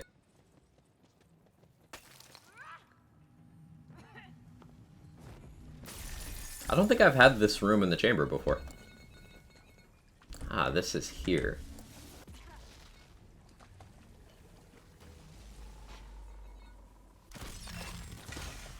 Bow before the bone.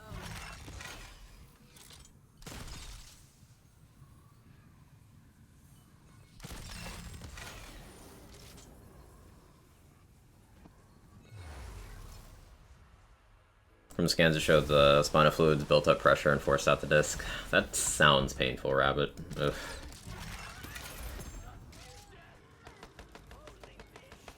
Wipe your shoes off at that door.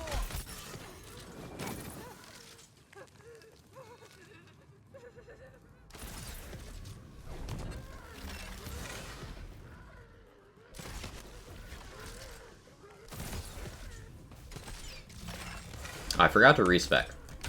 Someone remind me at the end of this run that I'm supposed to respec.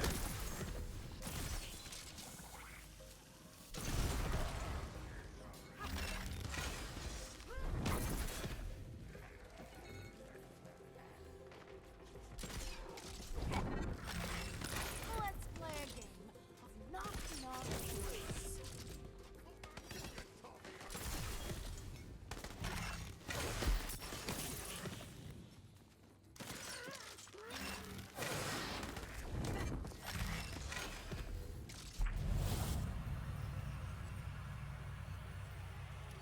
If you need a lot of spinal tasking, my thoughts, man. You guys are some good people.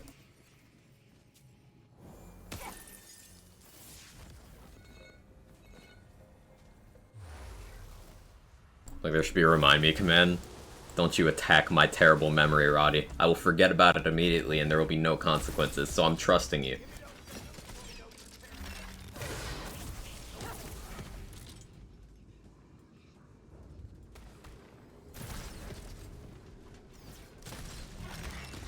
Life may pass you by, but never misses.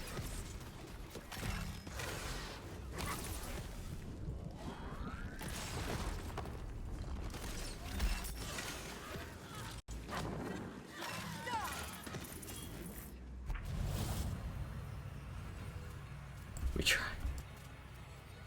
Y'all are good people.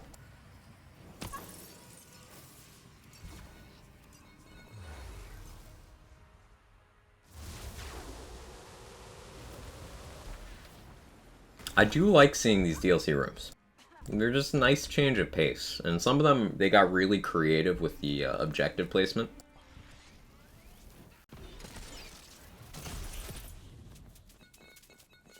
I still have not gotten any of the 4 rooms yet. Actually, have I done 4 on this character? I don't think I have. Yeah, let's... I think after this run I'm gonna respec and then we're gonna do Mirror 4 on this.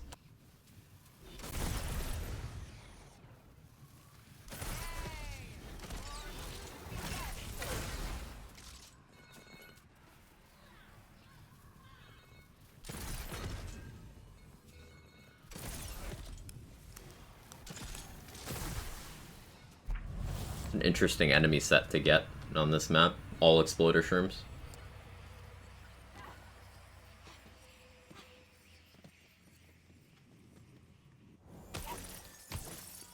DLC dungeons are a nice change to the Chaos Chamber. Yeah, I think it's important to point out that something people ask for is like more variety in the game. It's like, yeah, the DLCs add that to the chamber.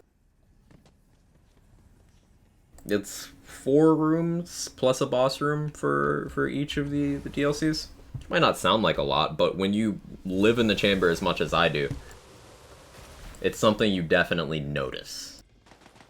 because featured runs don't pull from the DLC room pool. Anytime you don't play featured, it's just a really nice surprise to get a DLC map. Can't soft lock in this version. It's toxic. Also true. Quiver across your skin.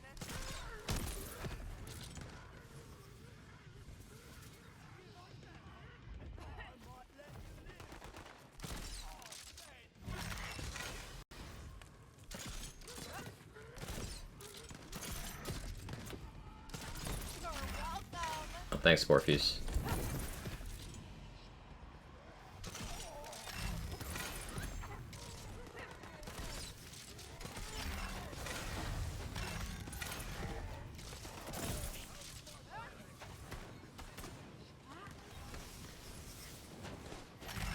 Glitter storm.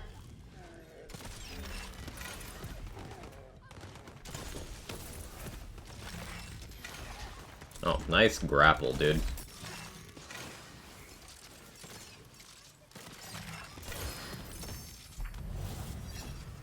Love Drowned Abyss Chambers, so I love the Underwater DLC 1 Chambers too. Yeah, definitely the same vibe. Same vibe. Like, the DLC 2 ones feel vaguely like they could be attached to Crackmast, but like a different time of day, if that makes sense. They kind of feel reminiscent of a base game area in each case. Although with the fourth one, I don't think that holds true. Although maybe it's like a little Asugol-ish. Like a little bit. Yeah, I could see that actually. I've never done Gloop with this one. Let's see how this goes. Where are you having me go? Over there. Okay. Where's the container for this one? Oh, it's this.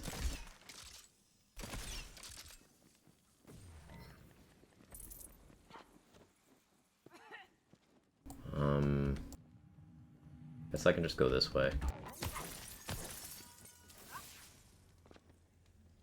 Or maybe not. Yeah, I'll just go around the way that makes sense.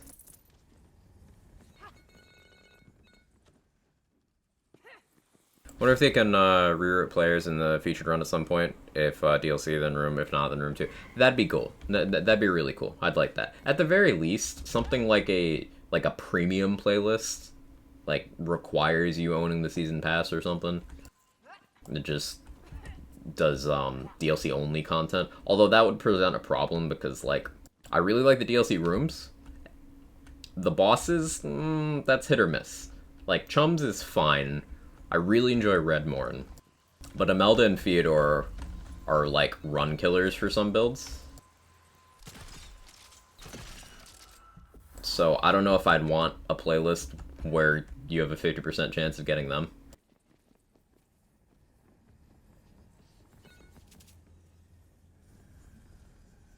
I don't know.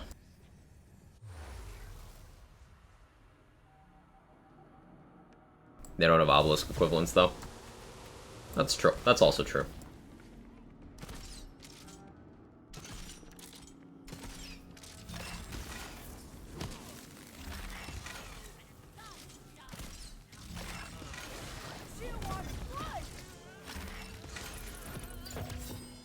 Nice ricochet. Theodore's a cool boss when boss run is such a pace killer. Yeah, like, I enjoy Theodore for what he is. Like, if I set out to fight Theodore, then I'm getting exactly what I want in that fight. I probably like him a little more than most players. Or else. But in a run, it's just like, oh, I have to do all this now.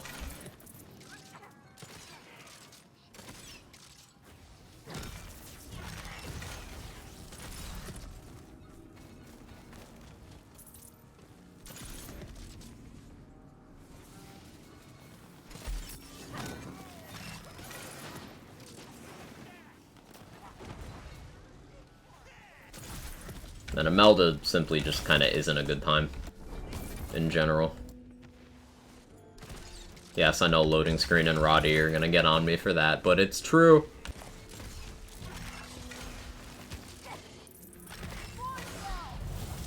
I enjoy Wonderlands. I'm enjoying it a lot. Spuggy. It's a good game. Lots of build crafting. Very dungeon crawler-esque endgame, which is something I'm hugely into.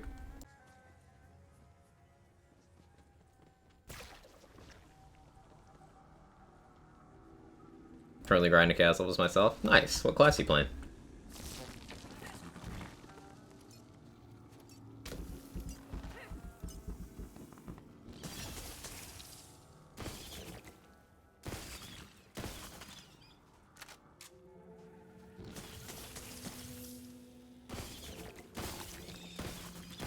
So I'd go ahead and buy Wonderlands so I see how I like it. Hey, welcome to the Wonderlands, Blue.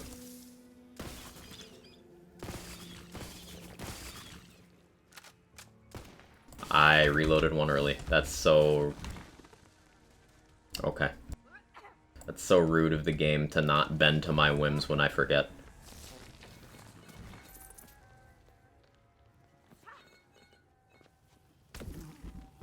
Spore and Black Collar. Nice. That's been a popular combo. Those classes complement each other pretty well.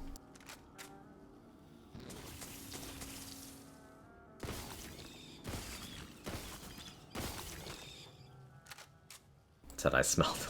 Ah.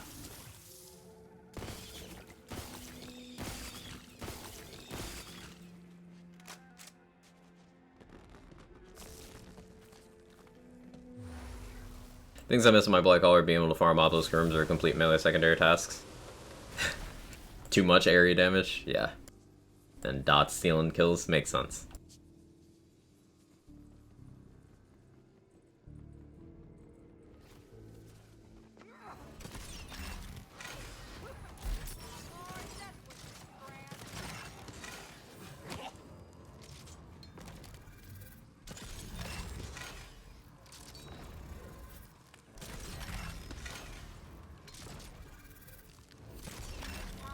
Blot out the sun.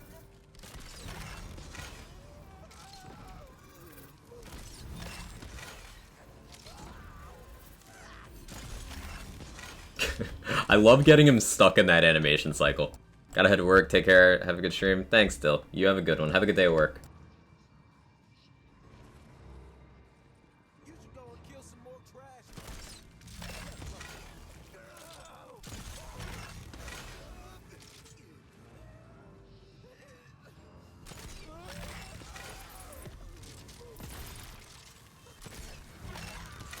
More for the colors.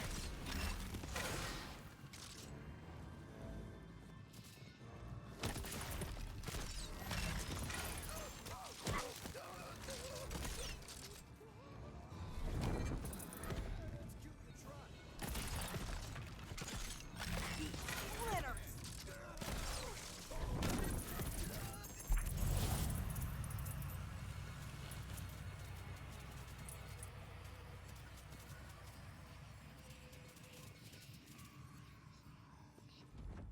Good close snipe, shoot bow, run away, classic sharpshooter gameplay. Uh-huh. If it helps, J-Bridge, I can crouch and then hit enemies in the back. You get the whole Skyrim experience.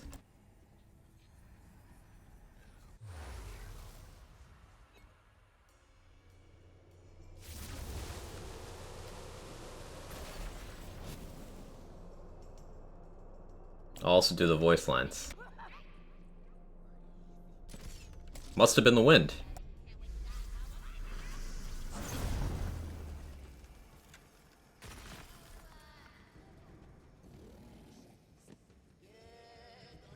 Damn, they're small.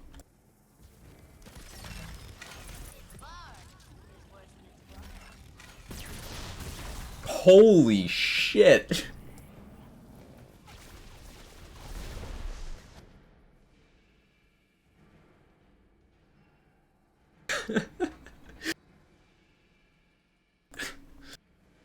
Cool. Well, we accidentally one-shot Bark.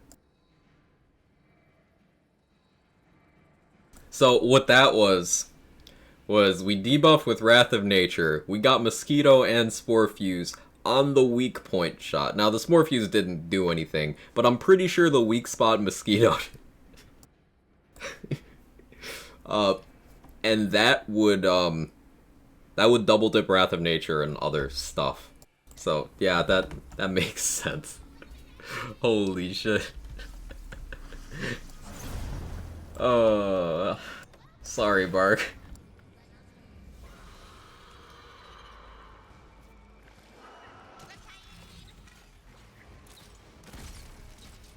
So when I say Mosquito's a problem, it leads to that. Accidentally one-shotting raid bosses. With the worst action skill in the game.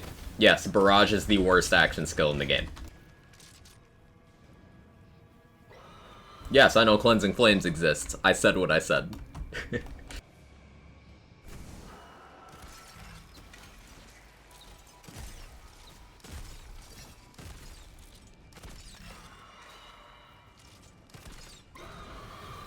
Worse than Blizzard? Yes. Blizzard allows you to multitask. That's a big deal.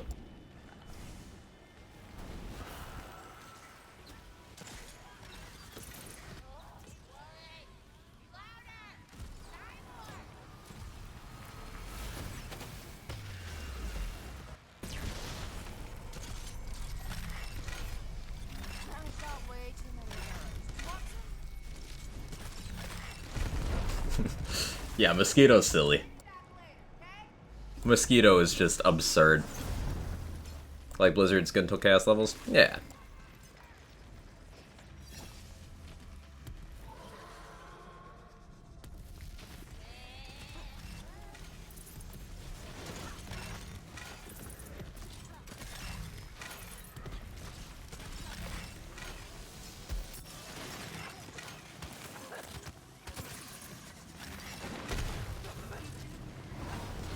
Life may pass you by, but death never misses.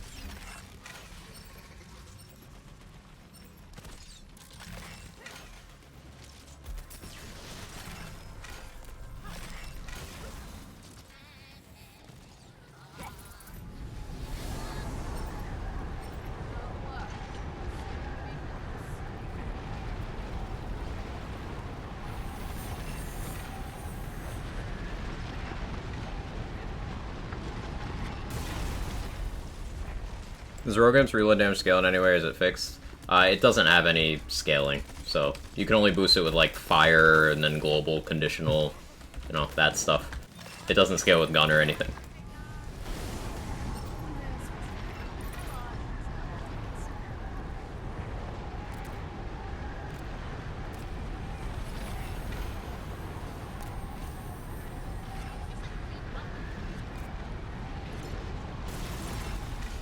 There we go. I have no idea how this is going to do against the Maker, by the way. None at all. But, like, this doesn't look too bad, then I think about all the god rolls to make it look even sort of good. Yeah, this is, like, fully kitted out.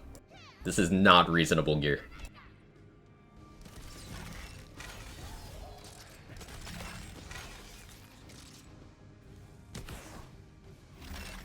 Damn it.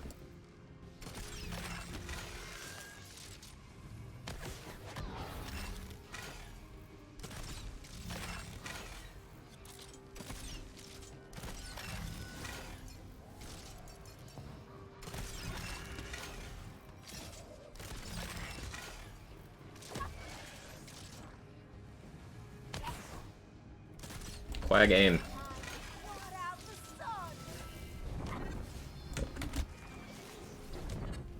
Damn it.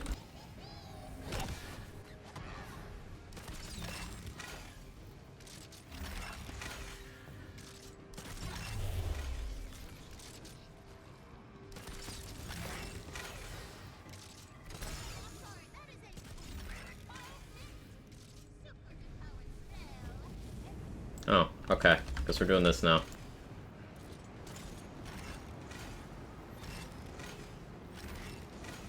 I also haven't been using my spell this entire time. I should get a tiebreaker.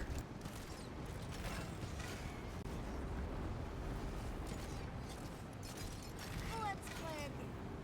Not like this.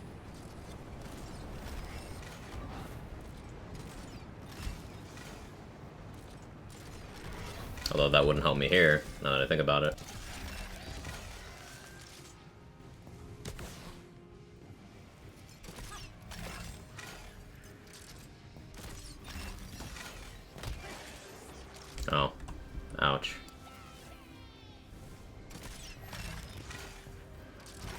Has anyone seen my mushroom take damage yet? Is it just the god?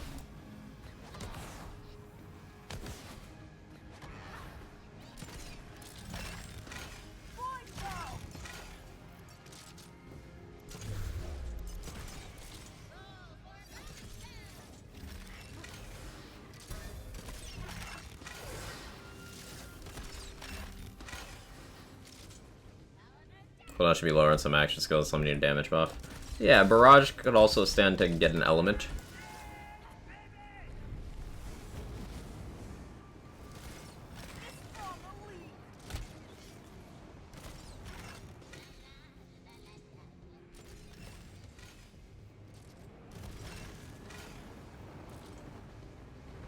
Where? Oh, you're there.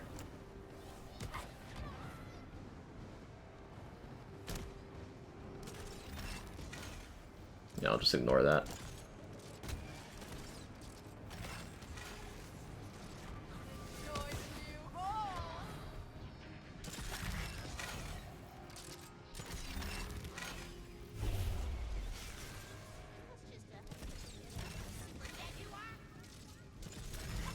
Stop rolling 20s. This is toxic.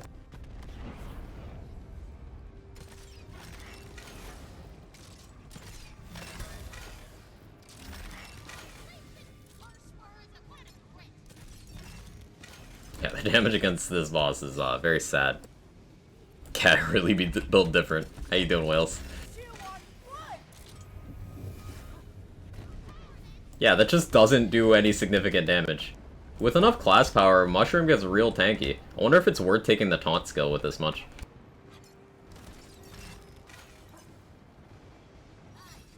Like, I'm not healing him in any way, he's just tanky.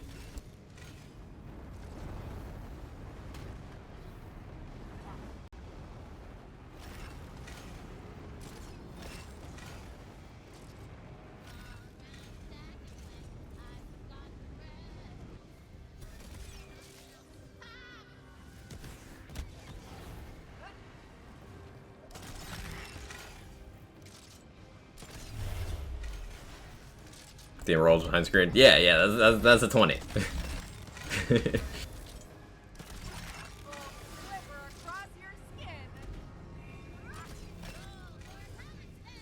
I'm hoping she gets a 1 and dies that way. Because, like, the burn phase is gonna suck. Because I'm not gonna be able to use the bunnies. I think I should get her into that phase with the bunnies. For that reason. Because I'm not gonna have the option.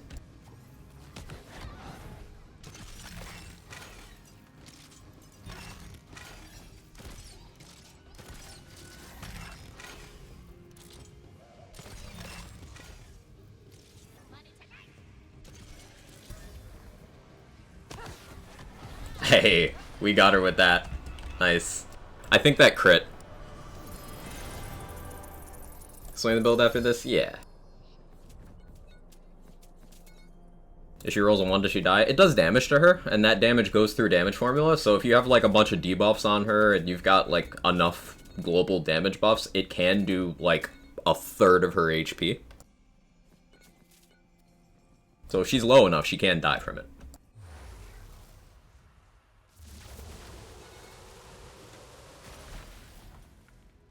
Yeah, that was a maker run with Barrage. I got an Ascended Lightning Salt and Battery, high damage roll last night with Archmage. Want to see if I can make Archmage actually worthwhile and I'm pairing with Fortifying Sigil. My match should be able to get Sigil down to 7.18 second cooldown at best on 8-second duration Sigil. I've been doing Sigil stuff on the Hammer Throw build using the Gun enchant that gives you 50% spell cooldown on action skill start. And rotating that and a Theurge means that I have like 1 second of downtime, so that's been fun. Archmage helped probably with the same result. Barrage sounds cool, looks cool, needs some love. Yeah, Tom Nasty, 100% agree. This entire showcase is for that purpose. Dinner time, have a great day, everyone. Take it easy, Mental Mars. You're probably already gone, but thank you so much for stopping by. Remember to respect. Thank you, Vlad. Thank you, Mandageek. So yeah, the setup. I'm gonna respec, so I'll go over the tree separately.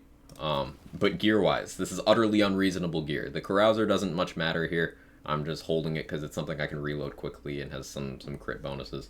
The melee weapon doesn't really much matter either. Just amp Echo. Amp doesn't matter here. You could run any melee weapon here. Echo's just a nice damage dealing tool. Seriously, you could run anything here. Body rune, this one's pretty reasonable. I have a ton of ascended body runes just because I do a lot of raid bosses. And the dedicated drop for body rune, the dedicated source is Bunny, so I just kind of get those. If you do a lot of maker runs, you'll find yourself getting a bunch of these as well. I'm not even using my spell, so we don't need to talk about that. Now, the ridiculousness comes in the other slots. This is where it goes into you won't get this drop territory. This Protagonizer, it's not even perfect, because I think Frost would be more optimal here over Fire, but I digress. Ascended Protagonizer gives you 3.7% ability crit chance per point of attunement and 1.9% ability crit damage per point of attunement. I'm running the background that gives +7 attunement, and I've maxed it out in my hero points. So I have 51 attunement, meaning I'm getting a lot of value out of this Protagonizer. Barrage is damage source ability that additionally scales with gun and is capable of weak spotting, meaning you could hit someone in the head with Barrage, and then it will always crit, meaning you will be getting the bonus from the crit damage here. Now, the crit chance helps when I am not able to hit crit spots, which is often the case with the ricochets and with body shots and mobbing. Then I have 2 copies of this shell casing. It's ascended ability damage. It's a triple roll of ability crit chance. Now, when I've fired my Carouser shot and I'm sitting there on 0 ammo, the effects of this increase 66%. So I'm hanging out in the mid-30s for ability crit chance here. And then this Arbor is a fucking mosquito with 3 Wrath of Nature. And it's silly. Any mosquito would be doing this because mosquito is absolutely insane. This is for the express purpose of showing that Barrage at absolute peak of power looks fun, but only decent. And that this is with gear that your average player will never have. Ever. Because part variants be like.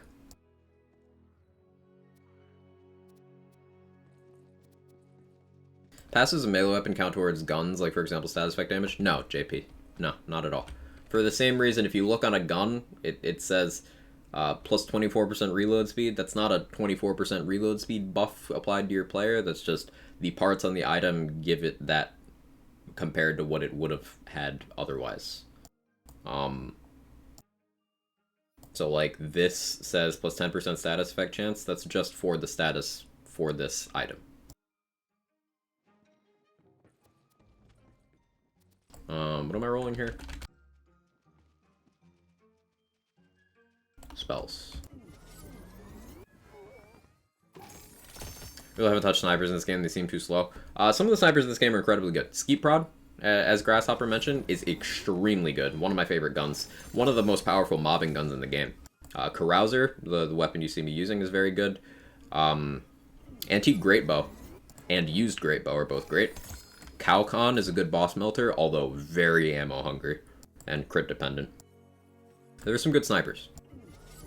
Hey, McMillan, thank you for the 18 months. The year and a half of support means a lot. Thank you, thank you, thank you.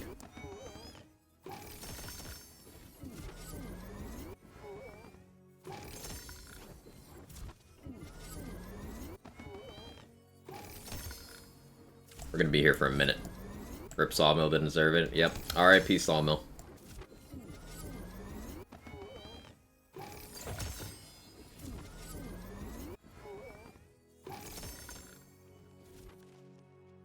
I'm really only here for a Tidebreaker.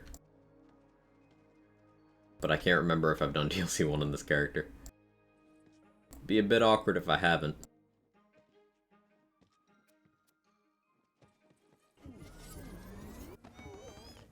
Doing some science? Yeah, we're seeing how well Barrage performs at its theoretical max. It's a good time. Why Tidebreaker? Because Enrage.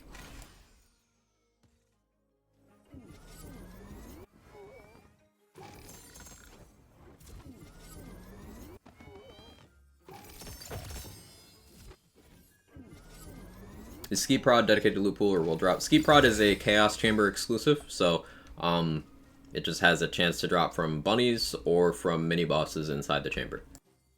Obelisk bosses are a good way of farming it.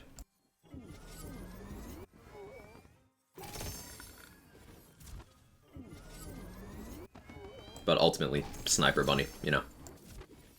As with most things. Not that most things come from the Sniper Bunny, but you get what I mean.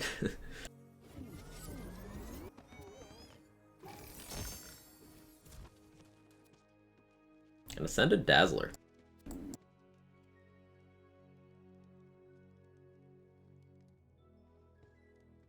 Also, I'd still want to do stuff with Imminent Calamities. It's like, that's a pretty good status chance. 87% chance? Unless that's like... No, what was the 87% then? Where did that come from? Was that from the Dazzler? No, the Dazzler's 52. That one's 42. Which one of these had the 87? Damn UI bug. Okay, it was this Elemental Blast. This one. Okay. That's noteworthy. But what is the actual stats on that Imminent Calamity? 35. Okay, that makes more sense. The thing with Imminent Calamities is at base they have very bad crit chance. So that crit chance part helps it a lot. They've got multi-charges though, and short cooldown with fast animation speed. The radius is a bit shit, but this has a radius part. I'm gonna pick this up and try to work with it.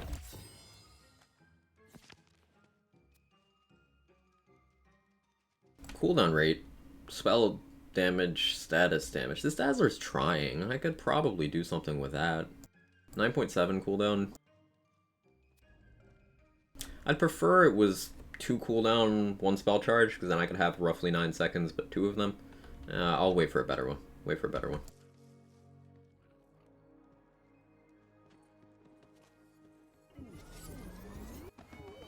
How many playthroughs have you done? 6. Watching these make me want to grind. Low cooldown calamities are super fun. Yeah, it's just they don't hit very hard or hit very many things. Trying to get a good Dazzler to see how it does with keeping amped up stacks. It should be really good, because 7 hits, all with a decent chance, it should instantly give full amped up, on average. Came away halfway through your explanation of it being good DPS. Oh yeah, the Great Axe thing. Yeah, purple Great Axes have the highest resting, like base, paper DPS for swinging a melee weapon or using Ghostblade. Now, if you stack up a Rage Handle, it gets higher. If you include Salt and Battery's Dagger Storm for its melee calc, it gets higher. But Great Axes are extremely good DPS. As you're looking, seem to get a lot of drops. I just have the standard, what you have at C50, without the gear bonuses. 50,058 is what you get on C50, level 40, having all the dice and the shrine, without having any loot luck from gear. Tried the Arc Torrents. I don't feel like they do a great job proccing a dot. They don't. It's just they have that chance and they're spammy. That's why I use it. Favorite calamities are usually doubling down release meters around them for maximum apocalypse. The blazing ones. Yeah, those are good, Vlad.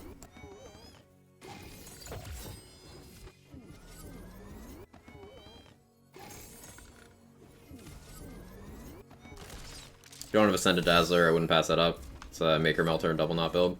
Ooh. I do have an Ascended Dazzler, but I think the parts were bad. So let me...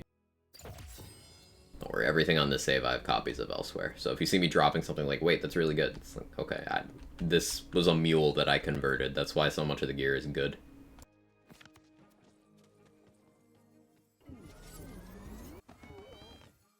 Need to find like 5 more dice. It's worth it. It is ultimately worth it. Also, High Stone Swamp.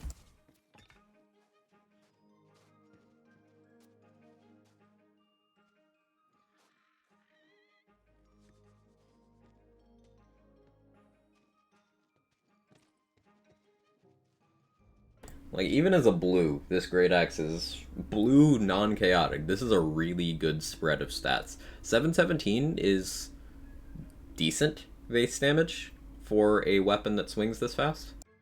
And it's got a decent crit chance with a very good crit damage.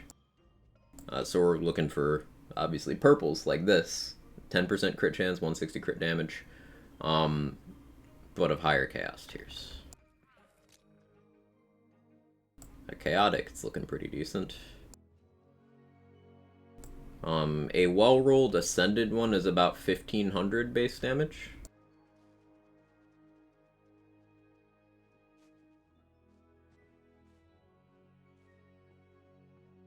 I have a good cryo one on the Ghostblade build. Okay, I'm gonna respec this tree, and then do one more run, and then we'll switch to Ghostblade. Hi Fan, good to see you. How you doing? Love you only have to collect them once to over all your characters. They're really annoying fast.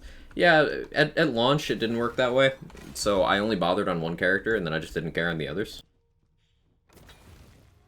Didn't really bother me.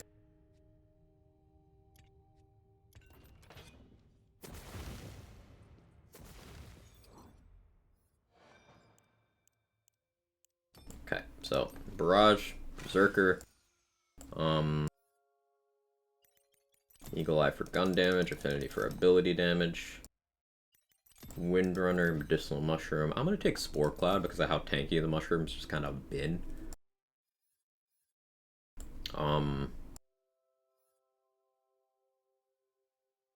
Guess I'll take Kindred Heart and make him even tankier. Fuck it, why not? I don't really want or need Quiver of Holding.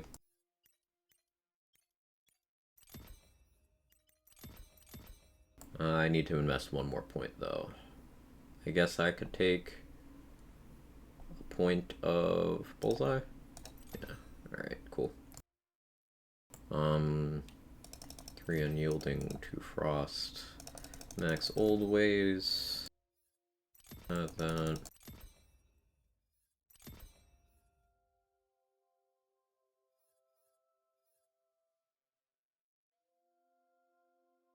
Cold Snap would directly lead to more out of Icebreaker, but Instinct is good. I'll take the Cold Snap. And because I'm wearing a Protagonizer, priority 1 is we max Attunement, because that is crit chance and crit damage for our main damage. Before I was max Dex, I think I'm going to try max Strength now. And then rest in Dex. Because that's only a difference of 10% there. Yeah.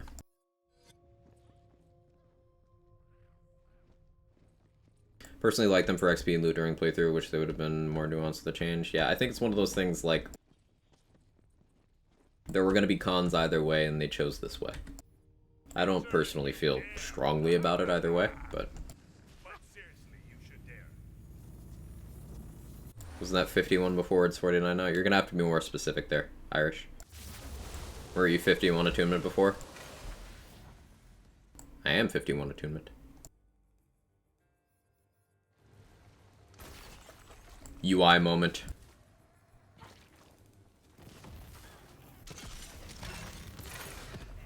Visual bug? Yeah. Sometimes hero stats don't update immediately when you respec.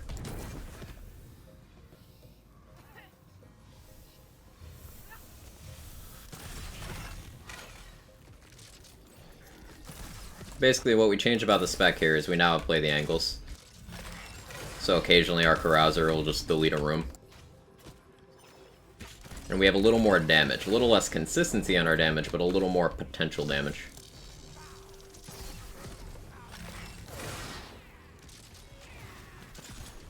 After this run, I'll switch to my Ghostblade setup, and I'll actually use the Great Axe that we're farming for.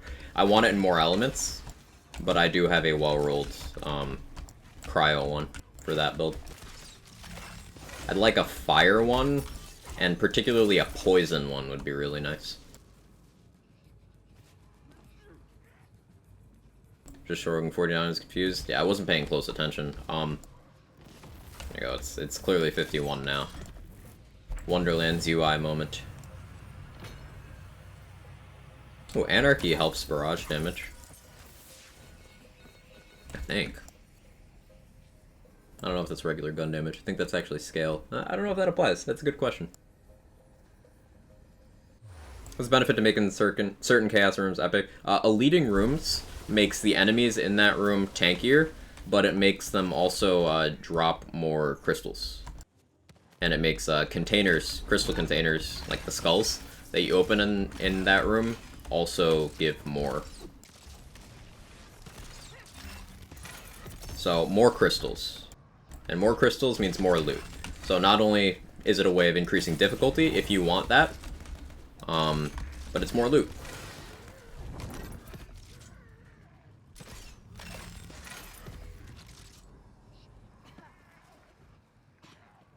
Have done chums during the first mirror room? Yes. Good observation. And I did get one of those rooms before, now that I remember. Yeah, we were talking about that.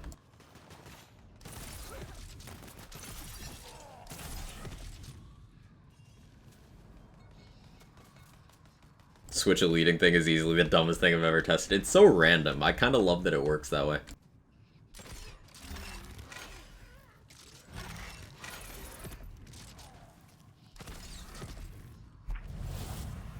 Hey, Gordon Human. How you doing? Checking in after not following the games. They made it so you could have a fuck ton of pixies out, and max chaos chambers levels 35, I think. They fixed pixies or no? Has there been any drastic change in the meta? I mean, there's an entirely new class in the game. Pixies haven't been touched. Buffmeister still exists. But there's an entirely new class. Chaos cap is now 50. 2 more DLCs have come out since you've been gone. Since you've been gone.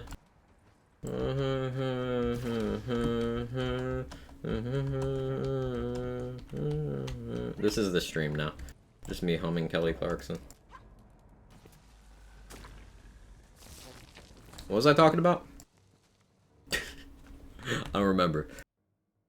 Oh yeah, bosses stopped doing damage. Yeah, they nerfed boss damage into the ground. Crowds with crit damage so dumb if you can aim. Yeah. Sniper over one-shot Jacob's Master. I mean, Carouser does way more damage, so yeah. And Carouser is simply what I have.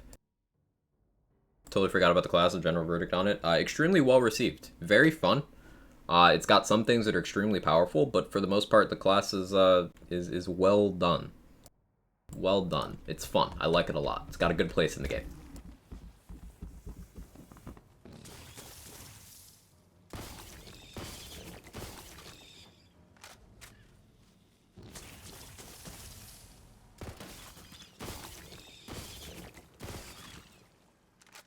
I disregard pixies. Yeah, I just don't use them. It shouldn't be a thing, the way it is. But ultimately, at a point, you just have to, like, disengage from things you don't like. Negatively affects game health, and most I can do is talk about that. You know? Hey, Uncle Noble, how you doing? Quagcaller is amazing? Yeah. Fun class.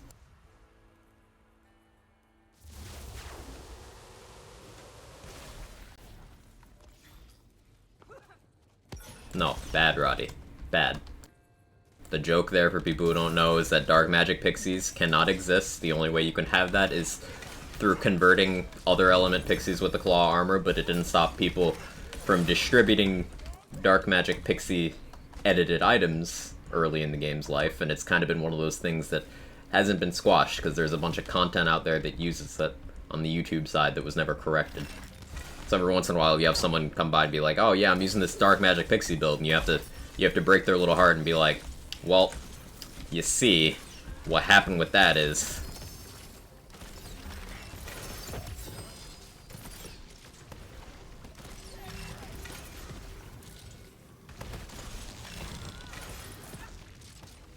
Radiation pixies? Could you imagine?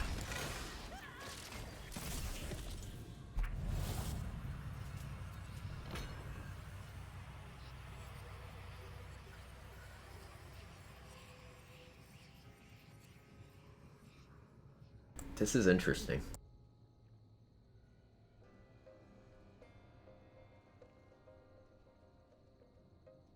like this.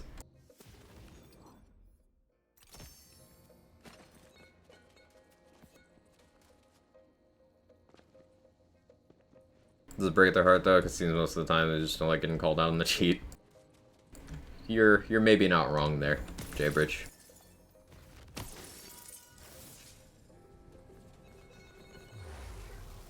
Maybe someone got it from vendor item 2 slot. You know, that's valid.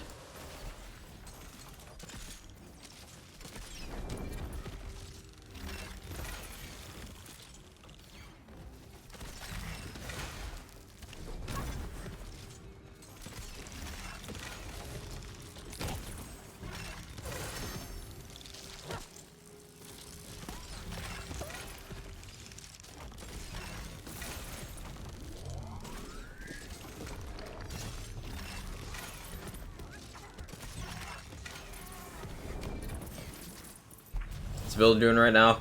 I'm doing a barrage setup that's using basically full god rolled gear because this action skill does absolutely no damage if you don't have that. It's also using some of the most notoriously overpowered items in the game, including one of the DLC armors, the Mosquito Mantle, which just kind of makes anything do damage. So this is largely being done to prove the point that Barrage isn't a good action skill. And even with all of this investment, remember, what you're seeing right now is about average for a build clear. With, like, volatile gear on C50.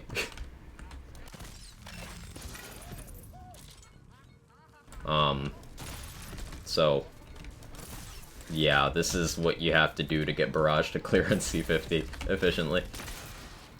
It's fun when it's up and running, but it's just so utterly dependent on gear you will not farm in a human lifetime, plus overpowered items.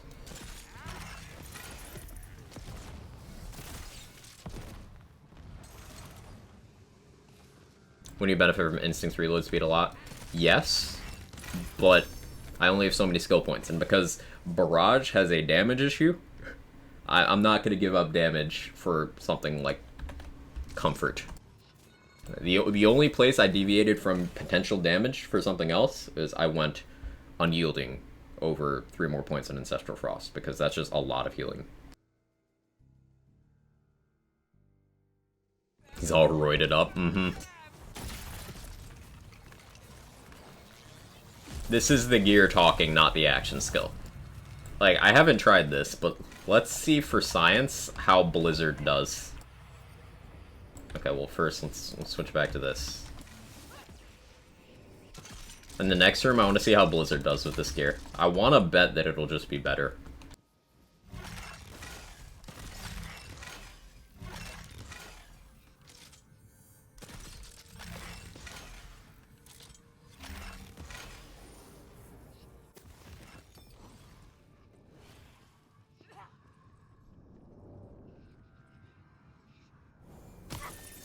I saw Barrage build way back and did get a little confused. They all seem to be doing more damage to their gun than Barrage still gets Pan Barrage every other second. Yeah, that's because Barrage does terrible damage. It triggers a really good gun enchant, which is why people will use it often, and Barrage itself can also apply the Wrath of Nature debuff. So it's more utility than damage, but this is a setup with unrealistic gear just to make it do damage. Better even without a Blizzard-friendly shield enchant? Probably. Let's find out.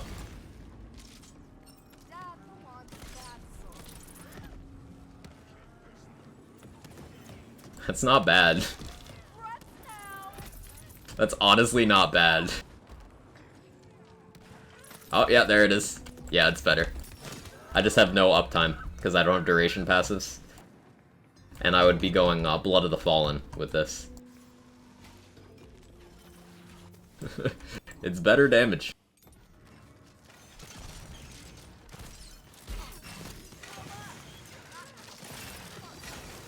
Maybe I'll clone this save and do the same experiment for Blizzard. It'd only take changing, like, an enchant and a couple passives. I'd have to get rings with duration, but that's doable. They wouldn't need to be good, like, good damage rings. Keep saying unrealistic gear, what do you mean by that? I mean, every single item I'm wearing is ascended. And, like, that's not gonna happen for your average player. It's all stuff that can happen, but will it? That's unlikely. I pilfered a lot of this gear from a lot of save files, and I have a lot of playtime, and I hoard a lot of gear. I have, I want to say 11 mules, and let's look at my playtime on the Epic Launcher.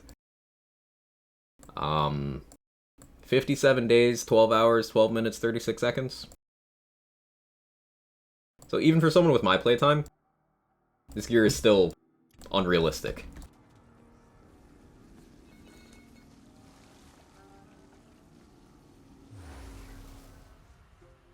Tried making an elf-looking character for my Blight Caller. She looks like if Galadriel's been smoking all her life.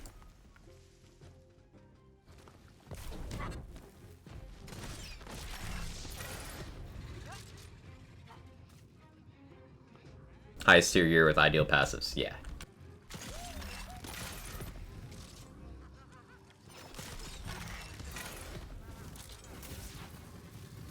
And also using an item that just invalidates the concept of things not doing damage. Mosquito Mantle is just that overpowered. If you want something to kill, Mosquito Mantle will make it kill. Regardless of what else you're doing. It's just that insane. So that is doing a lot of the lifting here. If you ever see something disintegrate in like one hit, Mosquito happened. Like right there, Mosquito. That was Mosquito.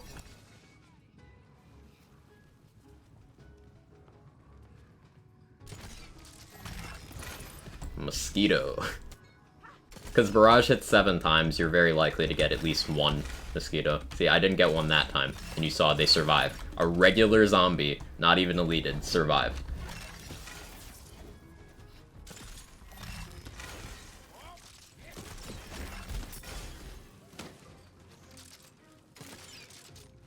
I survived much worse.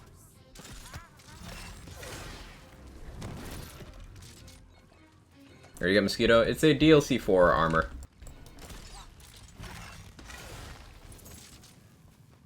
This is about the only kind of situation where I'd use it, because imagine using it on something that does damage. It's just not okay. I'm using it to make the worst action skill in the game look okay.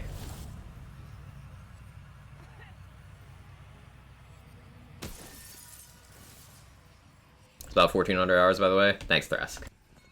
Yeah, about 1,400 hours. I was at the beach last week, so I missed the Mosquito nonsense. What's the deal? So Mosquito's Mantle applies a crossbolt, as 30% chance on crit to apply a crossbolt to the target. And you'd think that's not a big deal, but when that crossbolt is applied, its base damage is 100% of the damage that spawned it, and then it copies the damage source of the original thing, and then goes through a formula calculation, with the only stipulation being that it can't crit. So basically, it takes whatever damage you did, creates another instance of damage, and squares it. In layman's terms. It's your damage squared.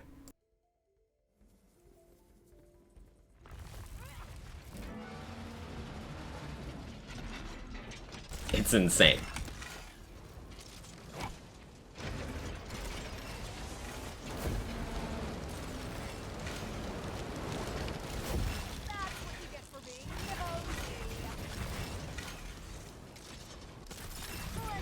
Oh, that was Mosquito.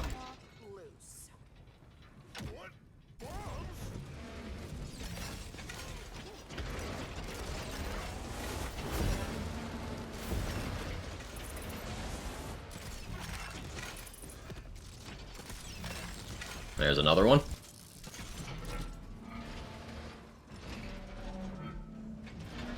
Shroom Wraith is Blight Caller and Spore? Yes. Should I be using Blizzard, not Barrage, my Shroom Wraith gun build? If you have Ashen Skill Start enchants and or Spore Fuse, then then Barrage is better. But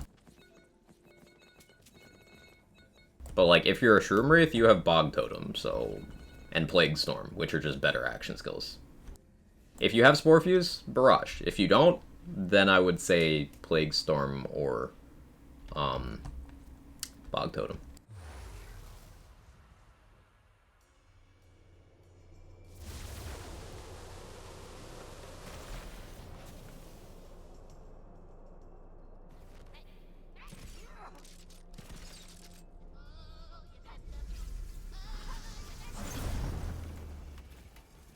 Still trying to figure out how to best utilize Plague Storm. You want to do a lot of damage, not necessarily all to one target.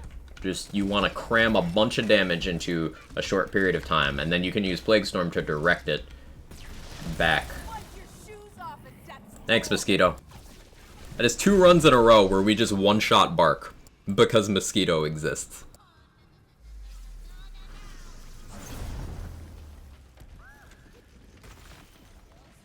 So, should I swap Barrage for Plague Storm to mess around with this class?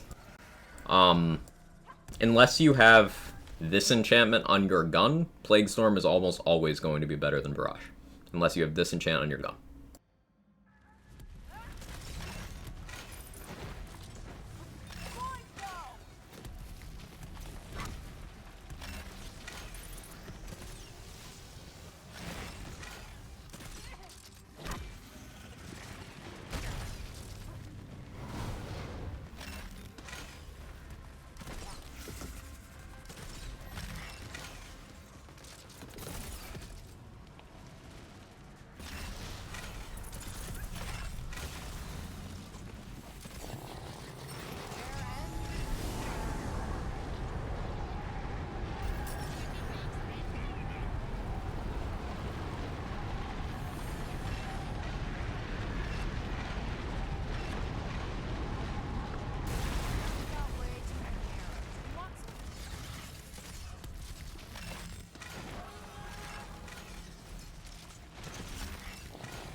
You need Op Maker? Yes. Yes, you can.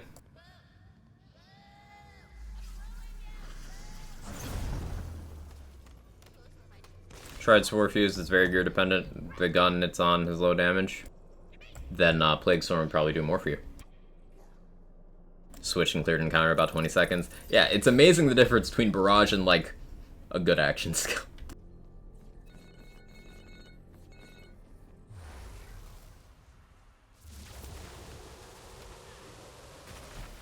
I use Plague Storm on my Dot Blightcaller build, which we'll get around to playing. I want to do a run or two of Ghostblade first, but then we'll do some Plague Storm stuff. Hey, Great Axe. Game knows what I'm after. Primordial. Rampage. I'm gonna leave it there because it's non-Ellie. If that had been like fire, I actually would have taken that.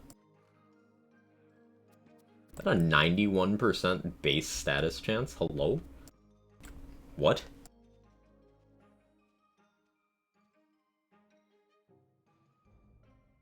%91.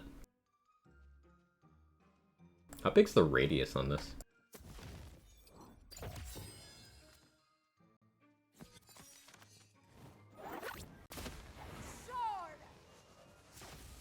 It's kind of tiny.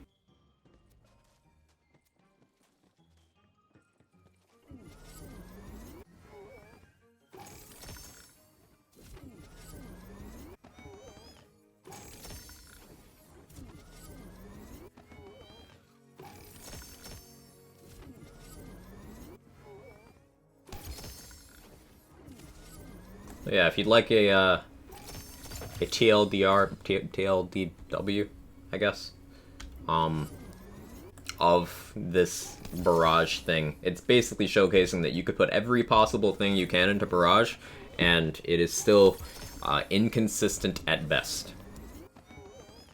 And it is more the gear during doing the work than the skill tree or the action skill. While I was testing this setup, hey, Big Diesel. New to the stream, usually watch Lazy Data, what up? Hey, how you doing? Lazy's a good friend, and he's my most watched streamer, too, so we got that in common. How you doing? While putting together this setup, I actually accidentally did a run without any skill points. Like, I was just base Spore Warden with Barrage selected. I didn't have any points in Spore, and I didn't have my Burr class at all.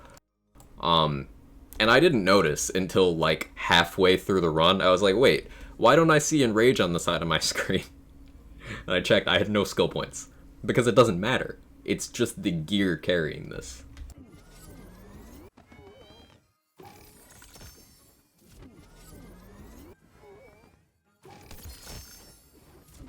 Blight's made us all obsessed with status chance, and I feel fine. Yeah, same.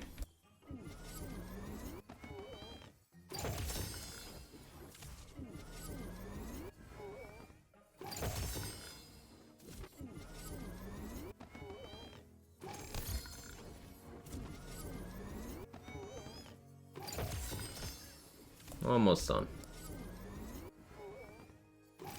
Big Quag Energy is gonna hit with the barrel and drills water while wearing a Deathless Insane, but here's how to survive this.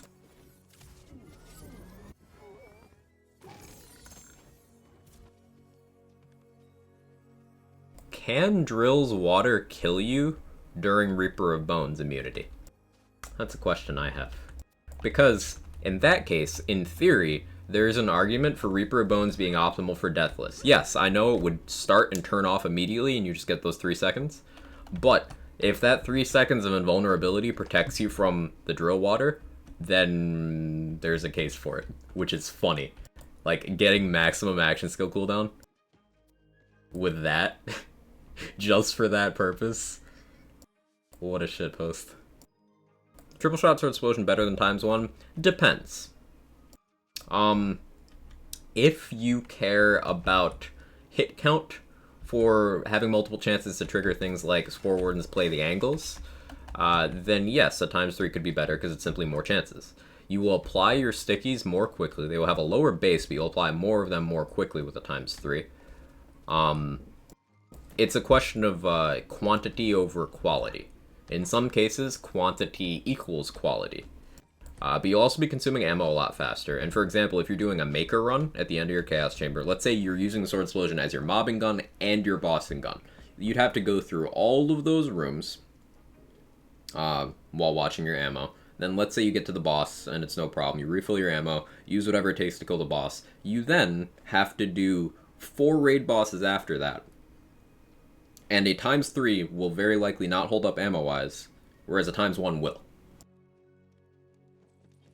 We're gonna run in Claw Stab, Awe Contagion. From the shadows?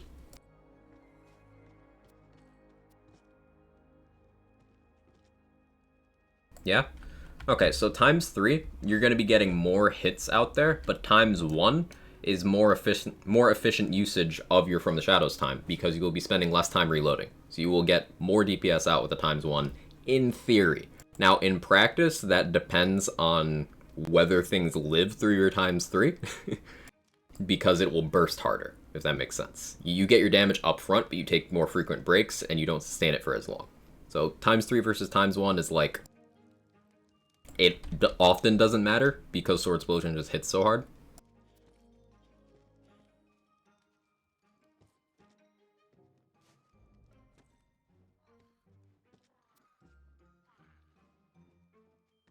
Threads of Fate with triple spell damage. That's appealing. Shame it's only chaotic.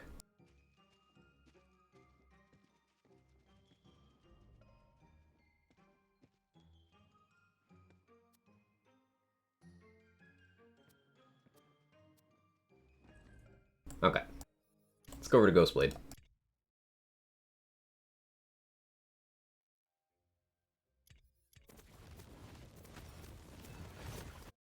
I was gonna do Mirror 4 on that character. I'll circle back around to it.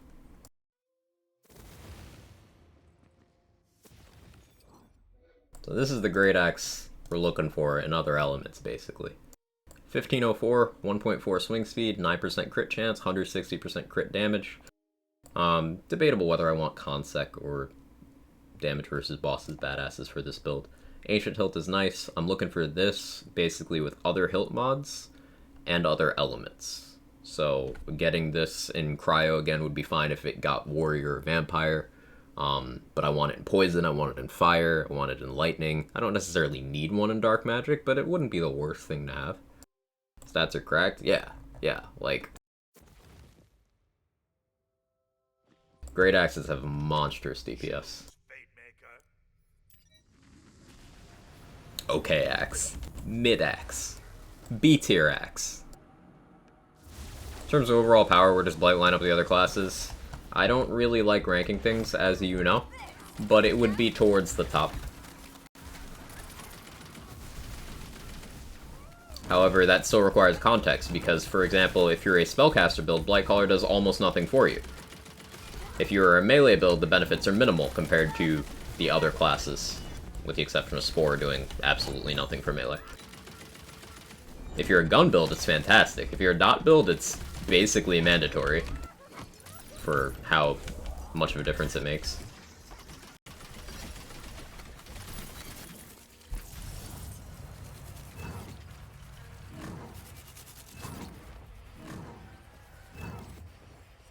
I can see what you mean now in Believer. Yeah, the paper DPS of Great Axes is quite silly. What amulet am I using right now? Barbaload. Okay.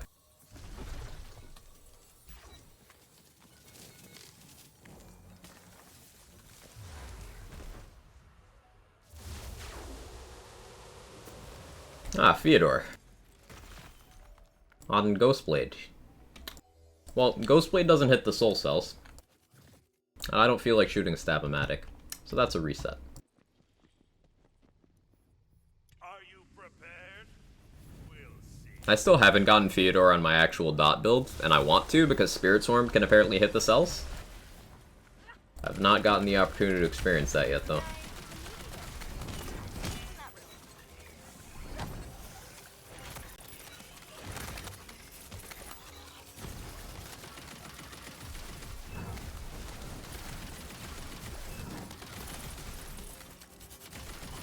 Scared of me yet?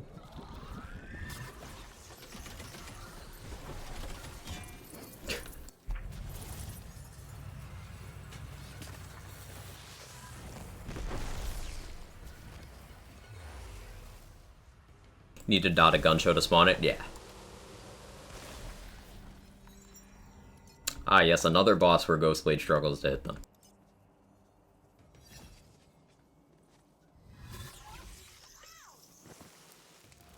There's at least trickery you can use to hit Banshee.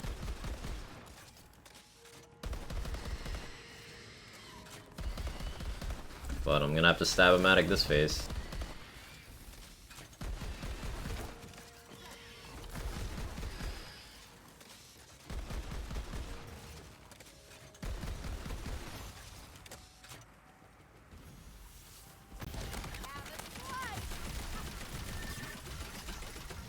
Now we're good. For whatever reason, Banshee's hitbox does not allow you to Ghostblade her from the front, but you can do it when she's facing a 90-degree angle away from you. And I've tested this at multiple spots in the room. For whatever reason, if you're looking at her from the side, you can hit her with Ghostblade. If you're looking at her from the front, almost always fails. So the reason why I place Ghostblade the way I do there is because she is forced to look forwards when she's moving here, so you can just stand here and place it. I have no idea why it works that way, but that's how it's worked out in my testing.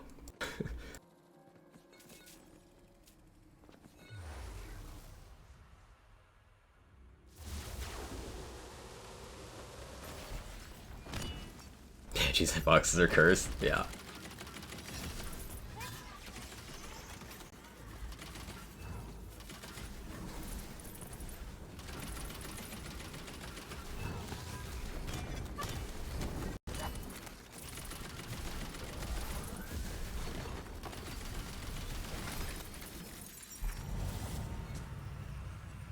Rexy, how you doing? Good to see you.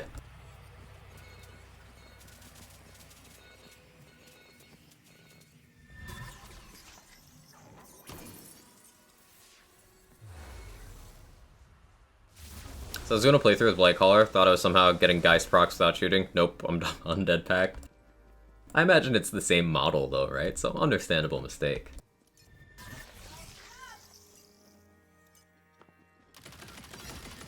Pyro bust? That's a different thing, Dex. Bonk. There will be no pyro busting in this house.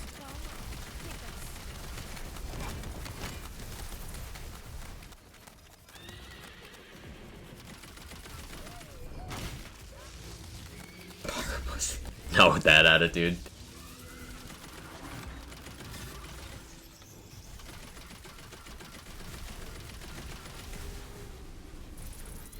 Doing alright, I've been sick for the past week and finally starting to feel better. How are you? I'm doing okay. Not feeling so well the last couple days either. A lot of people I know have been in that boat. But I'm glad you're on the mend. I'm glad you are on the mend. Do I care enough about that loot to go up there? Not really. Does Undead Pack do good enough damage? No. Maybe in a playthrough, but absolutely not at endgame.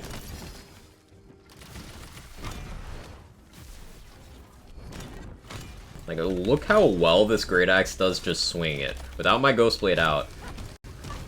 Now keep in mind, I also have a secret tool that'll help us.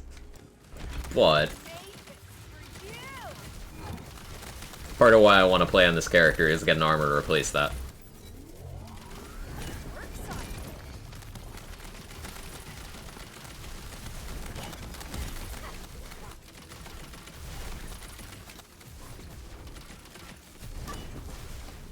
Hey, Scrunt.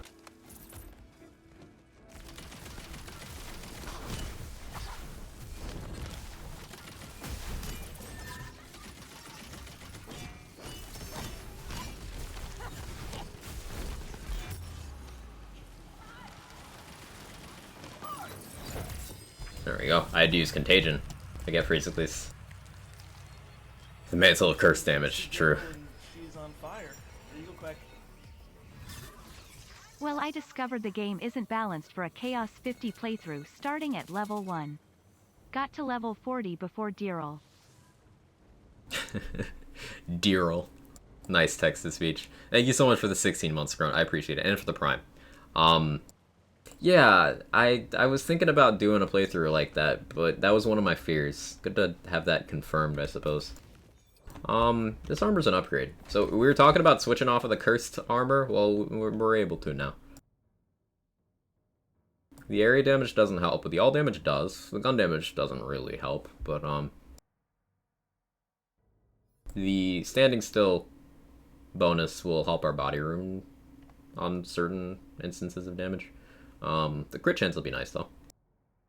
And most importantly, this isn't a mosquito, so I don't have to put an asterisk next to all of my performance. Only plus 3 in Contagion. I would rather have plus 3 exploit their weakness, honestly. Gun damage helps the Scalawag, which is not doing any significant amount of my damage. It's just a chaotic here, Irish, and I have no gun damage boost anywhere else. Still doing a Bradluck playthrough. I still want to do that. I still want to do a Bradluck playthrough. Like a challenge run with that.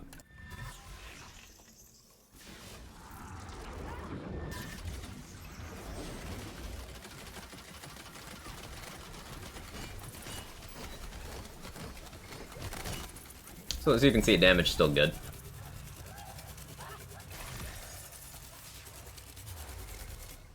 Class combo you think of a Bradluck? It's a good question. I'm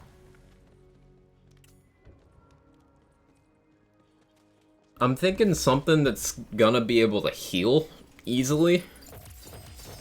Because I want to pretty much always be healing. Because if it catches me with the Bradluck debuff while I'm taking damage from something else, that could just down me instantly. So I'm thinking Graveborn for Sanguine Sacrament. Japanese Tina's GOAT. yeah. All the Tina voice actors are great. I enjoyed them all in that that showcase they did months back. I'm thinking Graveborn was something. Maybe Gravebird Trade Secret? Yeah, maybe. Be a bit light on damage, but that wouldn't be a concern for a playthrough.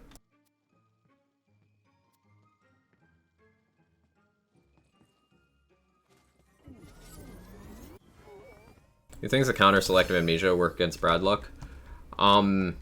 Yes, but the thing with Bradluck is not only is it applying those penalties to your damage, the hit it does hits hard and like it gets formula, and stuff, it's super curse. Like, if you have an amnesia on, Bradlock just often one-shots you. Like, no, hey, I'm about to die, you just go down. So, I'm thinking that constant healing might be able to occasionally save you there. Maybe Graveborn's Dread Covenant could help. Clawbringer's Indomitable could help. Maybe Gloombringer to get Indomitable and Dread Covenant and Sanguine Sacrament. Spore for Shroom pickup? That could be an option, yeah.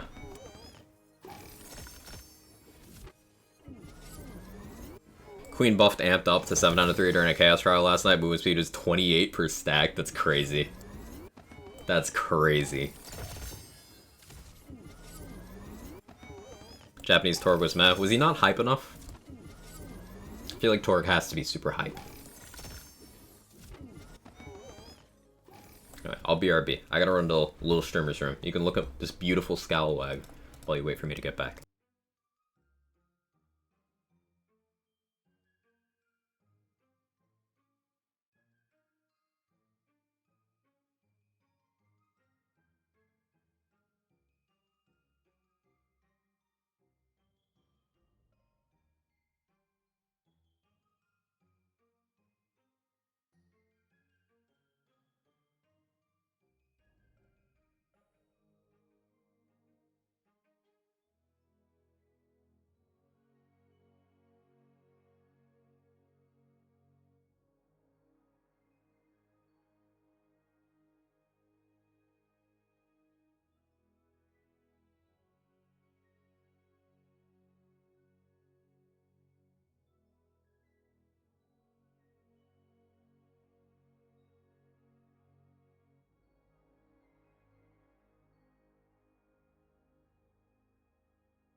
Okay, be back. The old streamer P. Where you sprint, you go, you sprint back. I'm only slightly out of breath. It's fine. I'm only mostly out of shape. Does Bradlock go through immunity phase? Bradlock is self-damage, so Healthgate doesn't catch Bradlock. If Bradlock does enough damage to one-shot you, it will. Because it's your damage. That's the dangerous thing. So having, like, damage reduction would probably help a lot. Having a large HP pool might help. Maybe. But I want to say Bradlock does, like, a percentage value that then gets formula. So I don't know if that would stop it.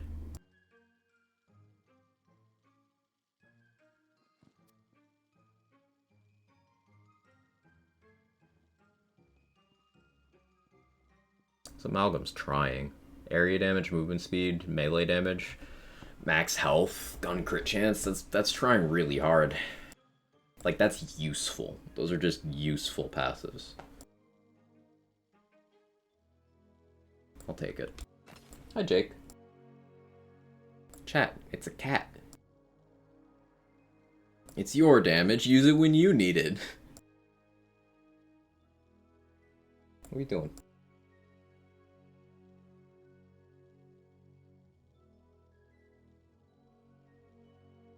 Something? Hey Fogel, how you I doing? believe there's a Kevin near you. Hey Pinky. There's no Kevin, but there's Jake right here. 100% genuine Jakers. My buddy.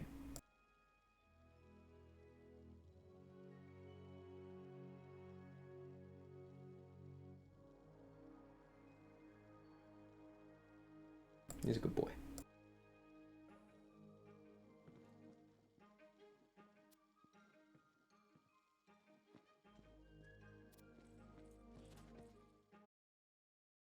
It's my damage and I want it now.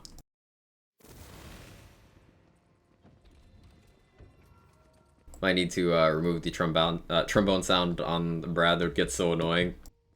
It'd be funny, because you just hear the trombone and you're like, oh shit, what happened? Like, you'd probably hear the sound before you register that something happened. You'd program yourself to fear a trombone.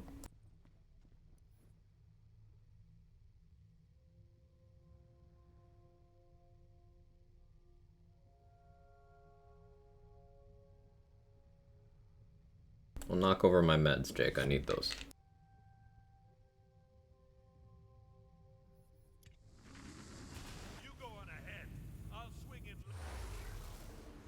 Send a purple greatsword, non-elemental, minimum damage roll, pain. Soul come.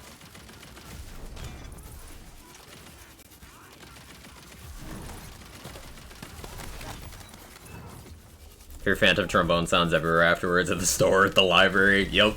You'll stub your toe and just hear a trombone.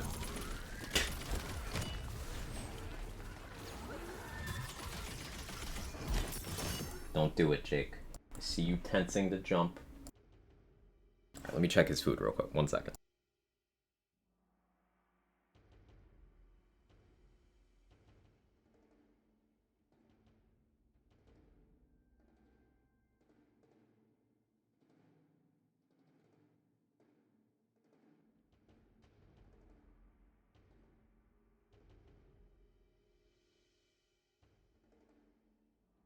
So at some point, Jake figured out that the most effective way for me to feed him when he wants me to is to jump in front of my monitor.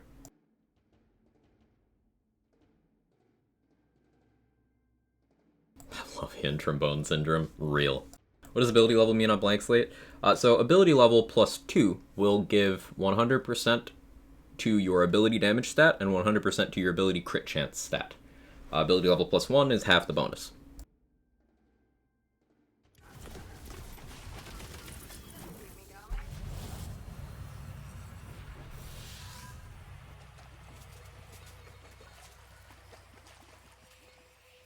Patience.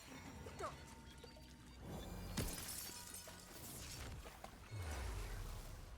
If it's stupid and it works, it's not stupid.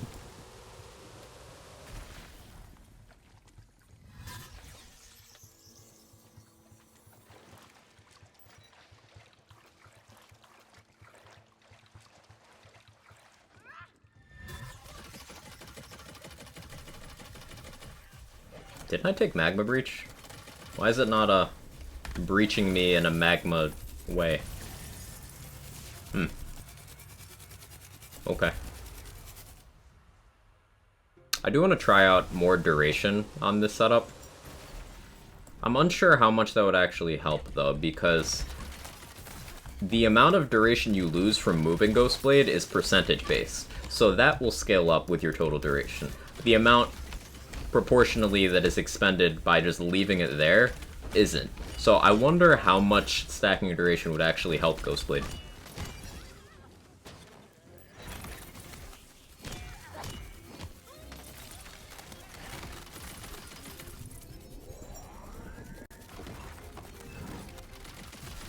Because it doesn't give you the ability to move it a greater number of times.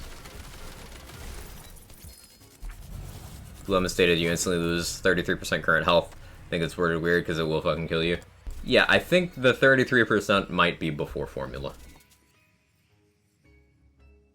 Because I've just died from full HP with it before.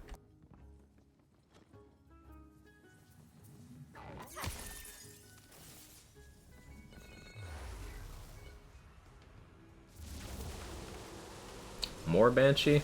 Okay.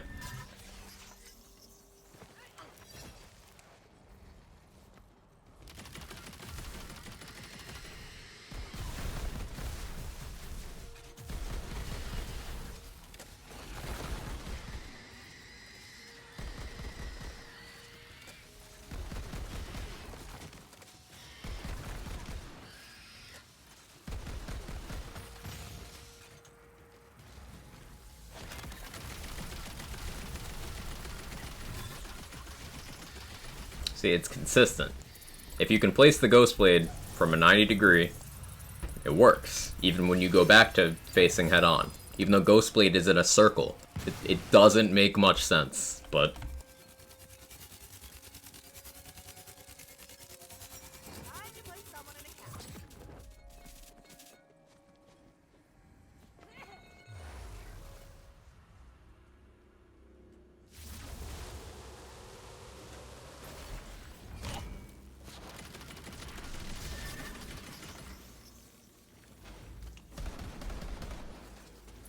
One more for the soul.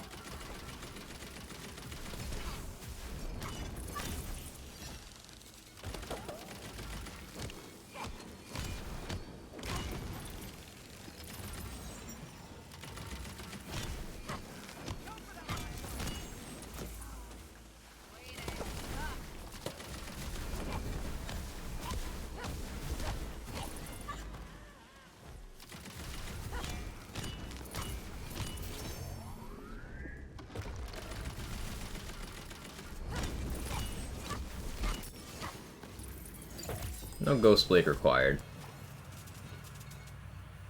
It's a low roll for the rubies. Oh yeah, Monster Shroom is featured right now. That's why it's dropping that much. How good is Twister at applying dots? I think it might be good for Quagcaller. The thing with Twister is it's got a huge projectile count. You can get up to 18 projectile Twister, either 17 or 18 with projectile parts. I don't remember if it can get 2 or not. So each of those will individually have a chance to apply.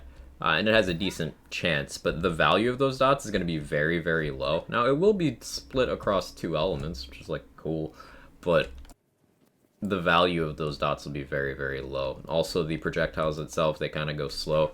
With Splash Radius, though, or not Splash Radius, Spell Radius, you can make it hit a wide area, and the fact that it moves enemies can sometimes make it useful. But I wouldn't consider Twister very great, because the value of the dots is just low.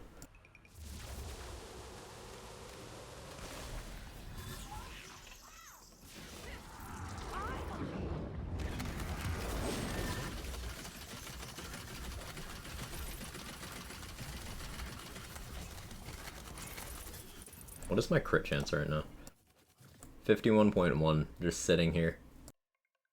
That's amusing. I was thinking about I could maybe go less dexterity here for more constitution, but I don't really know if I need to do that. I think Twister's better for getting dot application buffs and actual dot damage. Yeah, and there's spells that are better for that too, is the thing. Although maybe Twister being dual element helps, but Twister is restricted on its dual element combos. It can't get every combo. For some reason. Diamond Chadlet. Rainbolt's better, both of those things? Precisely. Precisely.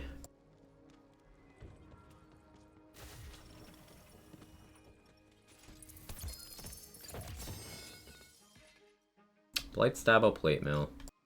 Satisfying passives, 50-50-50. Ward Regenerate's nice for this. 2 amped up. Like, it's trying to be useful. It being a plate mail would also help restore the Veil, fill up wards. Do I have an inventory slot for this? I do. Fuck it. Why not?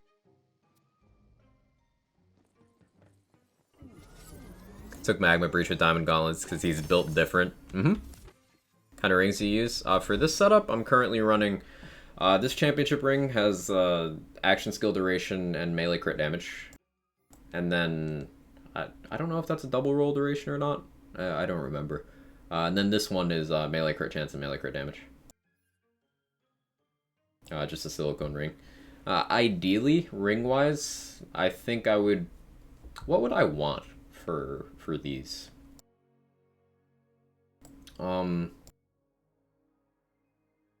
Sharksbane would be good, like a melee Sharksbane. If you squint, there might be a case for a Demon Blight. For duration. But like, eh. Silicone Ring wouldn't be my ideal because it's only a 33% increase and it's a condition that I sometimes don't need. Thumb Cuffs would just be better here, for example. Reason why I'm not so sure about Championship Ring is because while it's a very big bonus, and it's against the boss where you want bonuses, Ghostblade's an action skill that is better at bossing than it is at mobbing. So I don't actually need damage for bossing as much as I need it for mobbing. So that's why I'm kind of hesitant on that. So these rings could improve. The biggest things you want that melee crit damage. Melee crit chance helps. Duration is something I want to mess more with, which is why I'm going to roll rings right now. Tested Maker Water doesn't bypass Reaper Bones immunity. Love it. Love it. Hey, Jeremy, thank you for the Prime and the 14 months with a 4 streak. Girl and she's on fire. There you go, Quack. Give Quag your Prime sub. Thank you, Legion Jeremy. I really appreciate it.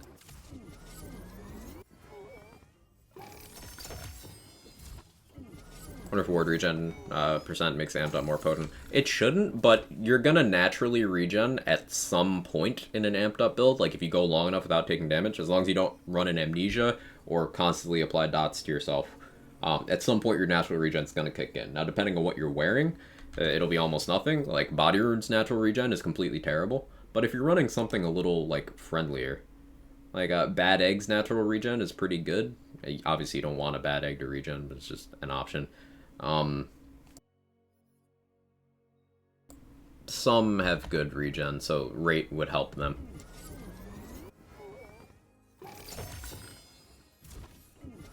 Tremere Cross. Please, I need to touch it.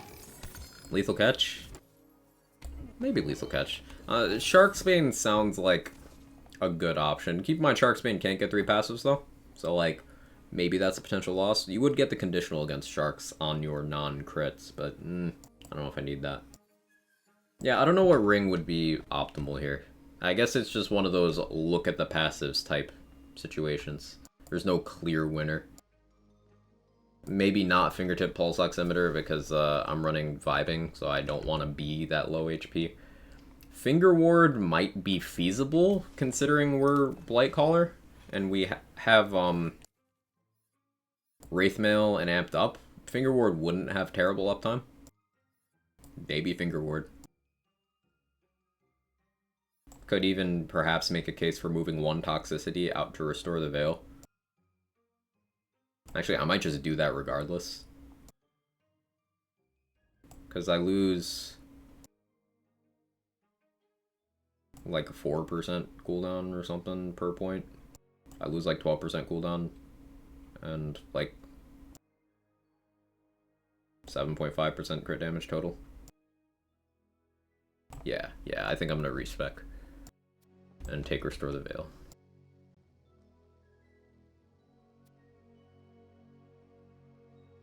You here now? Welcome back, Coffee Zarark.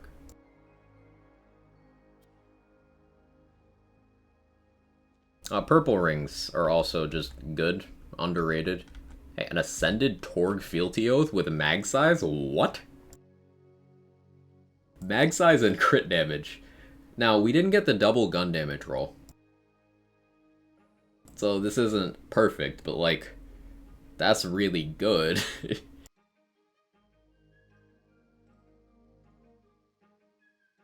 That's really good. Have to do something with that. I can use that with the Vengeance.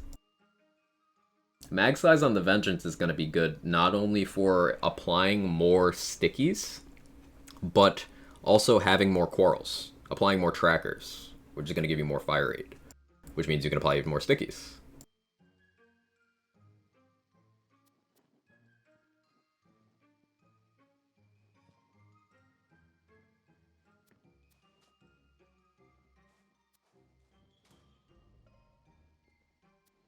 Yeah, let's keep rolling rings.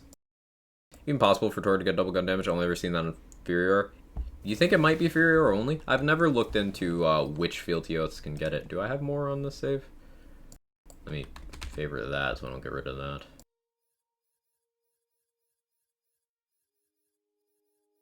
Yeah, I don't have any others that have it right now. I don't have a Furior one at all. Right, Kevin? Wanna say hi, Kevin? Come on, come get head pats. He's looking at the hand. He's considering it. He's just lazy.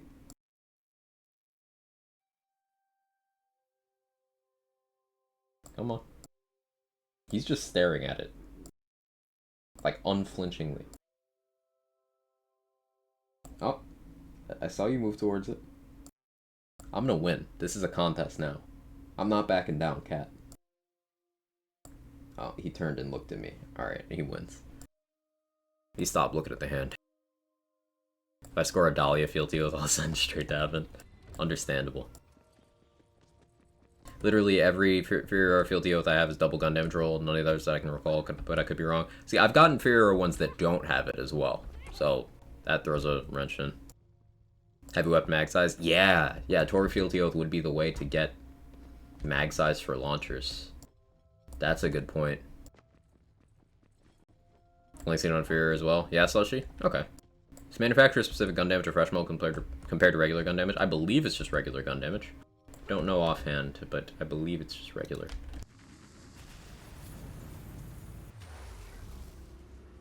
Amount of times I pick up Roguelite and forget I don't fight for life, and Enderun is actually amazing. Yeah, I specifically don't take it because I don't pay attention.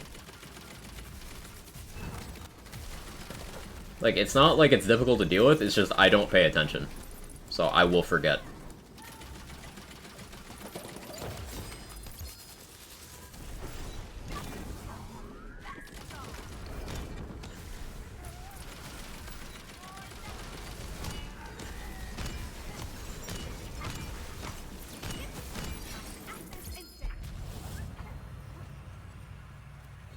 Launcher mag size, you say? Yeah, it's worth noting that there's some weirdness with some stuff in the realm of mag size with launchers.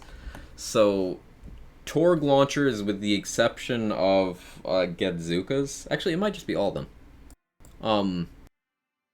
Stone Swan's here, I hope correct, but Torg launcher mag size isn't accurate. What they say is a 4 mag is actually a 6 mag, for example. And then when it comes to Stoker underbarrels, big boy rockets are capped, seemingly, at 1, no matter how much mag size you have, because you can get over 100%, and it'll still be 1. So either they have a penalty, like how ammo regen does for that, which I don't think is the case, they might just hard cap that at 1. You can get other underbarrels to have bigger mags, but not big boy rockets.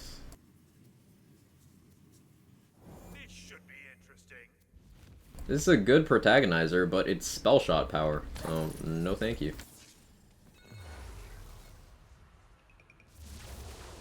Roguelite's a violation of the Borderlands series game design. Fight for Life is an important game mechanic used without. Fight for Life is why one-shot boss attacks is acceptable. Well, there's no one-shot boss attacks though, Scrunt. That's the thing. Healthgate exists.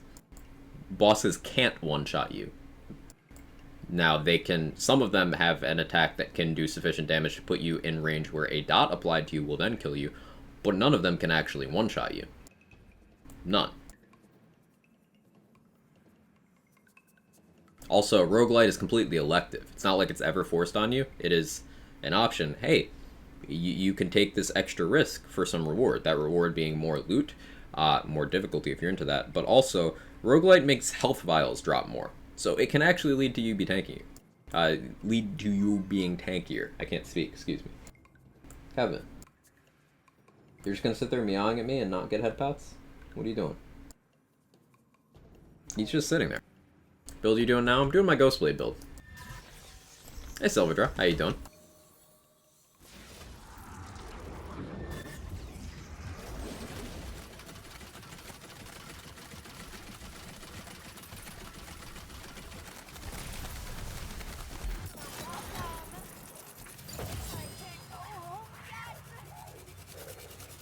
Then there are people like Lazy who never even seem to take damage. The thing with bosses in this game is they don't do damage. They just kind of don't. Because, yay, nerfs. But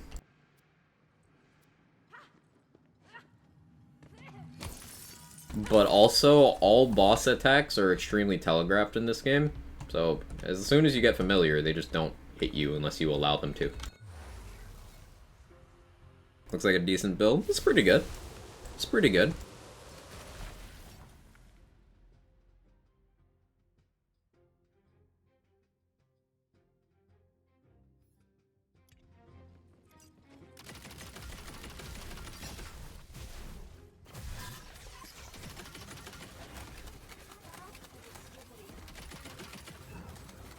I forgot to respec again. I always forget.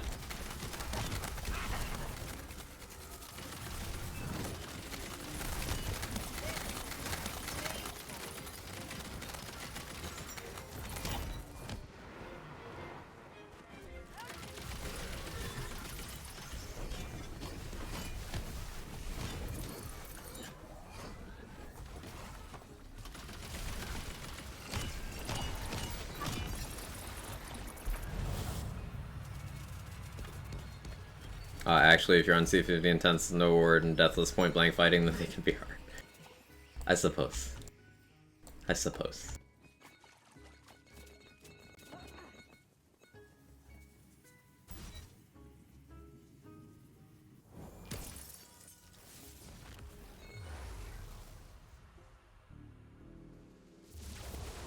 Hey, Wastard, great example. So this is a boss that a lot of people express frustration with. Now, when it comes to the visual pollution, sure, I agree with that. Absolutely. But this guy is one of the harder hitting bosses, and he can't hit you. He can't hit you. If you have a working understanding of his attacks, he can't hit you. I'll show you. Cover, and also his aim is terrible. You can just strafe. He can't hit you. He'll just keep trying. He's not going to succeed. Then you can get in here and phase him. He didn't even bother doing his second, even more easily avoided attack. Why you don't wear loot lug gear in chamber room? That was combination of a lot of words. Because often I don't go to the effort. I don't even know if I have loot lug gear on this save. Yeah, I don't. I don't keep inventory slots open for that, although I should go buy more backpack. I just don't bother. Often it's me forgetting, often it's me just not caring enough to. The difference isn't that major if you forget from time to time.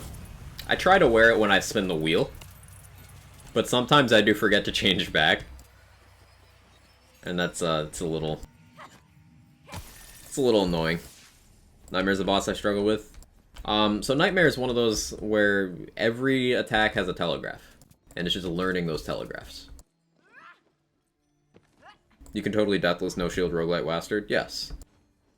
I'm gonna say something that's gonna cause some eyebrows to raise, but I'll explain it. Lachance is more threatening than Wastard.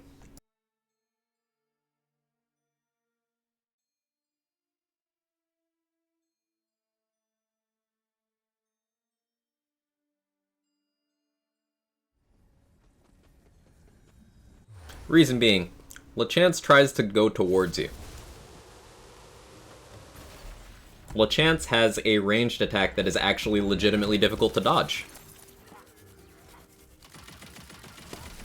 Wastard barely acknowledges your existence. The accuracy on his skull attack is so poor, it can miss you while you're standing still. Straight up lie. Hey Odyssey, how you doing?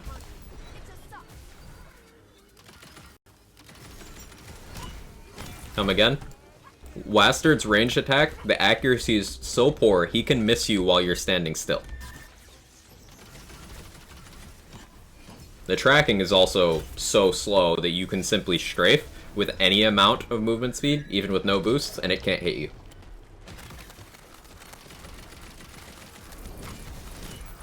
One of the kills I did on stream today, I managed to animation lock him into his purple Nova, where he just kept trying it. You can just bait that attack and then either outrange him or get behind cover, and he'll just keep trying to do it. But, like, he can't hit you with it. Wastard is so free. Just watching and learning. Yeah, well, happy to have you around.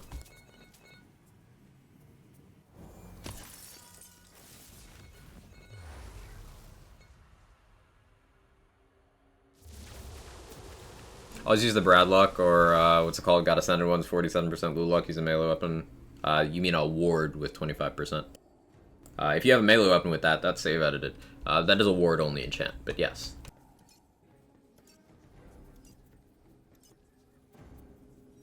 It's one of those things. It's an increase to your chances, and ultimately I'm okay enough with my chances that I rarely bother. Hey home, quick question, does DLC gear drop from the bunny as well, or only the wheel thing? Until you've completed the 4th form of the DLC, it does not drop from the bunny. Now, the exception to this is DLC 1. With the first DLC, it'll just be in there as long as you've completed a single level of it. But with DLCs 2, 3, and 4, you need to complete the final form to add it to the wheel pool. Hardest boss to beat, base game? What do you think about that? I'm gonna say Celissa. Because her telegraphs are more subtle than other bosses. She's got a very annoying elemental resistance.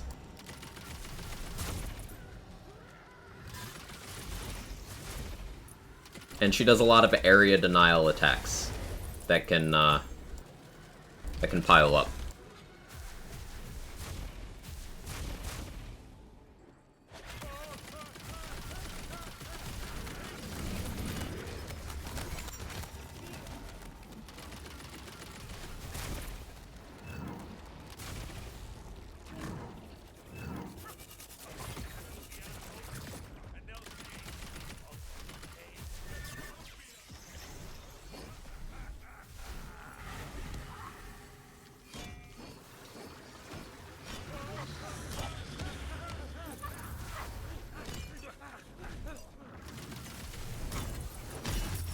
I forgot I have Spectral Vengeance. Gotta keep an eye on that. I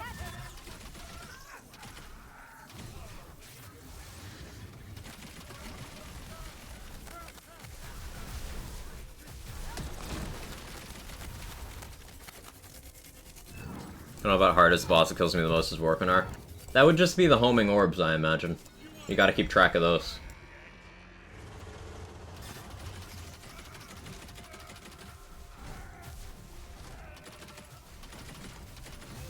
Yeah, slowly walking counterclockwise fixes all of it except for the orbs.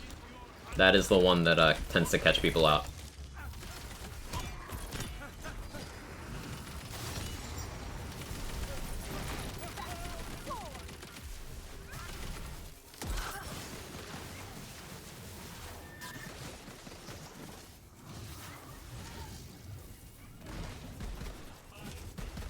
No, don't do this invisible thing. He did the invisible thing.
There we go.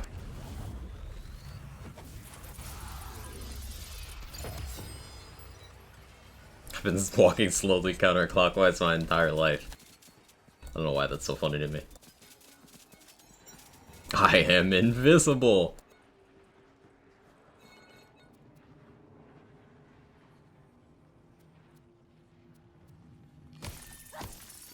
My boss, I struggle with my Dread and melee ability, Dragon Lord, Drill, and Banshee. Yeah, with Drill, it's just a case of learning how to connect properly with the hitboxes. With Banshee, it's just having enough damage or enough patience. With Dragon Lord, it's just having a Bernadette strategy in those cases.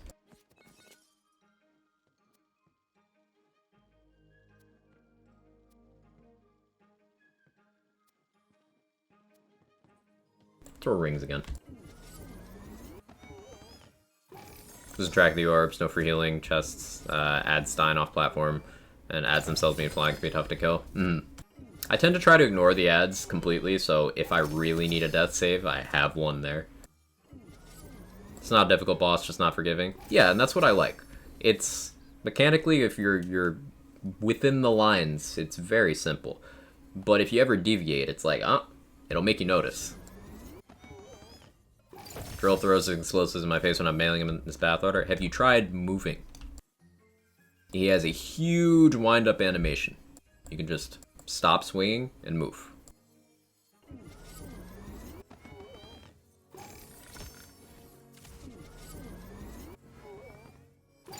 Because remember, doing no DPS for 2 seconds while you would avoid an attack is still doing more DPS than standing there for that 2 seconds, not killing, and then dying.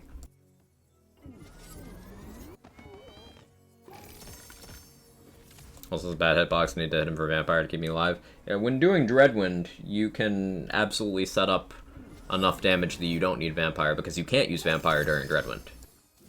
So if you're dependent on Dreadwind, if you're dependent on Vampire to live at all, then you need more survivability elsewhere, because you cannot use Vampire while spinning. Sigil's block is Splody Bombs. Yeah, you can place a Fortifying Sigil while you're out there in the bathwater, and bunny hop whilst spinning. You take fewer ticks from the water if you bunny hop, and you'll also be healing and not taking damage at all while you're in the air, which is very beneficial to staying out there longer. Also, having more healing in general, unyielding in the tree, having more tank from more constitution, healing passive on armor if you have it. You know, lots of stuff you can do to survive out there longer.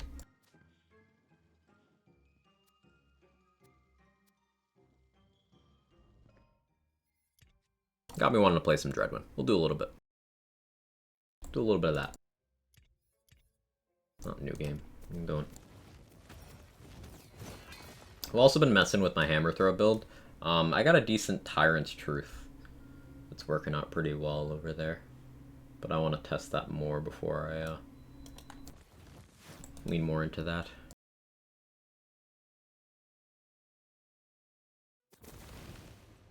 Okay, Dreadwind. Hopefully we get Dro.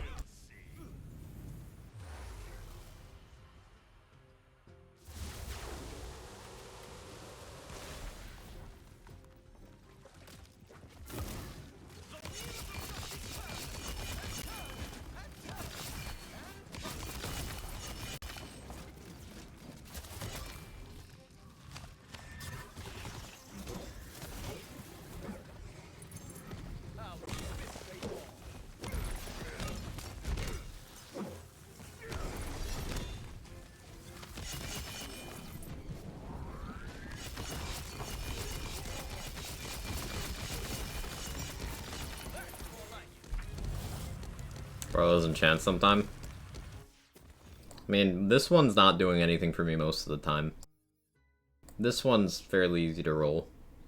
Or, you know, honestly, ASA Frost would probably be a little bit better. Though ASA Ellie also boosts some other stuff, I don't know.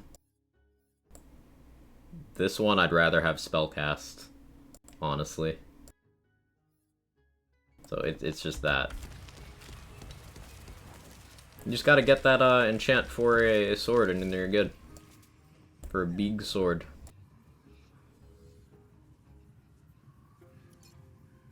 Oh, nasty spell.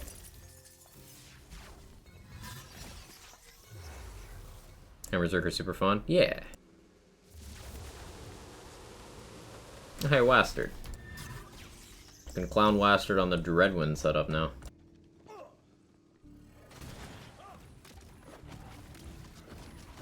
Hit me once. Or don't. See, I wanted him to hit me and he couldn't. There you go, bye Wastard. I was literally in front of him and he couldn't hit me.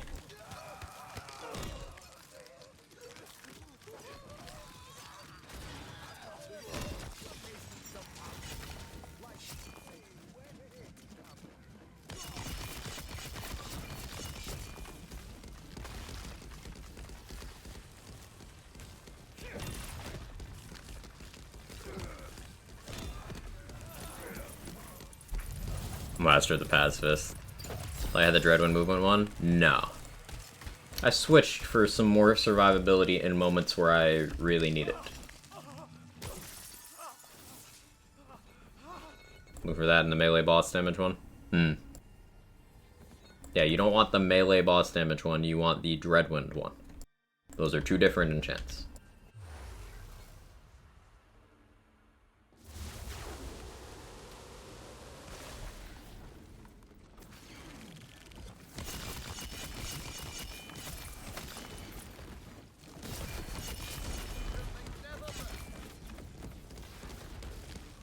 That's what I meant? Cool. Sorry, nothing to apologize about.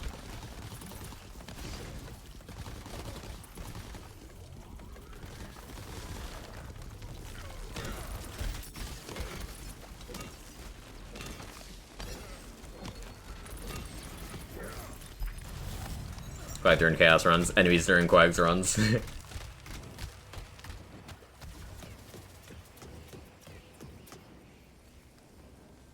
The damage on Rain of Arrows is terrifying.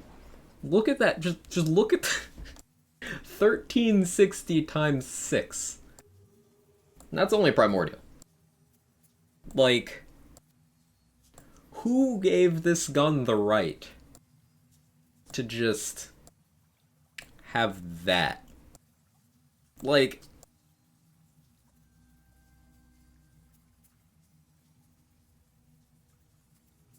you know the card damage on my pistol right now? 474. I did? Well, good job on that one, J-Bridge. You did good.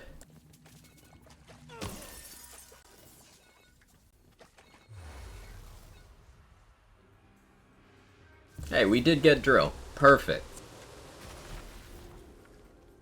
Last rights gave it the right. Understood.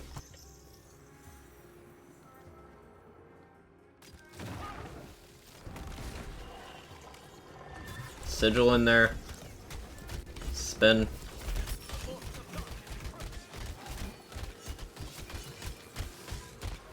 See. Healing.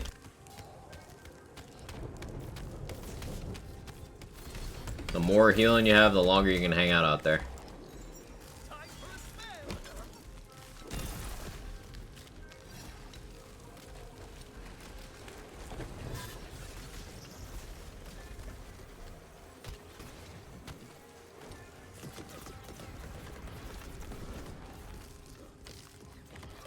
I think Rain of Arrows is a pretty cool guy. Unreasonable card damage and doesn't afraid of anything.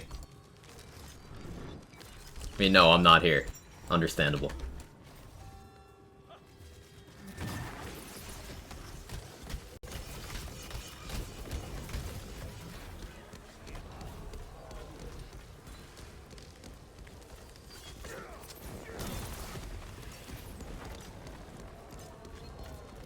Probably Tina, considering it's her world. That would make sense. Rain of Arrows, nice guy, tries hard, loves the game. I'm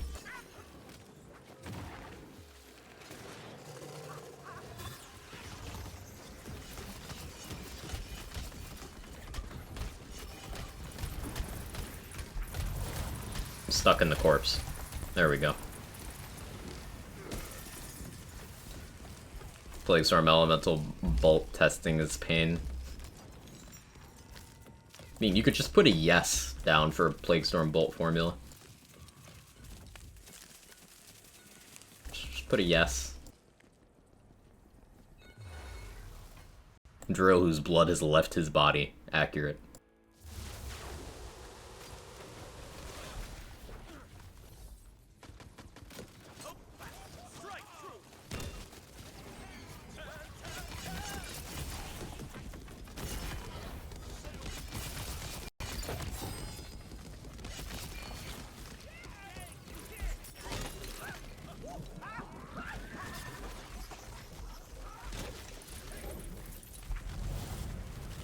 This is why tank builds are good, because I'm able to hang out in just that soup of damage. I need that Sword Explosion for my dot build. Let the magic begin. Hey Herrera, how you doing? Dro, whose fingers are pruned from being in the bath so long. Hate when that happens.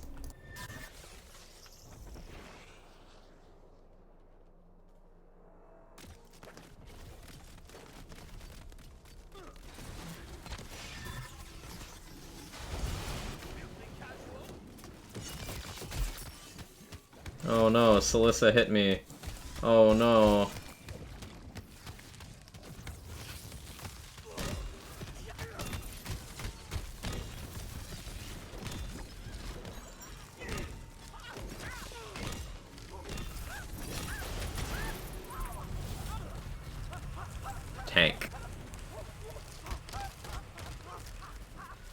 Deadliest thing in Wonderlands? Soup. It's true. Didn't skip immunity, bad build. I've disappointed you. I'm going into exile. Wow, you too, Pinky? Wow. The both of you. Toxic. Insubordinate and churlish.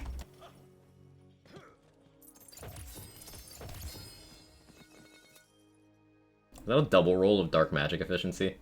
It's kind of funny. So, like, gun damage, dark magic efficiency. What if we did, like a worst curse... Not worst curse, restore the veil amp thing with this? How much of a difference would that efficiency make? I kind of want to try that. Alright, we're picking it up. I talked myself into it.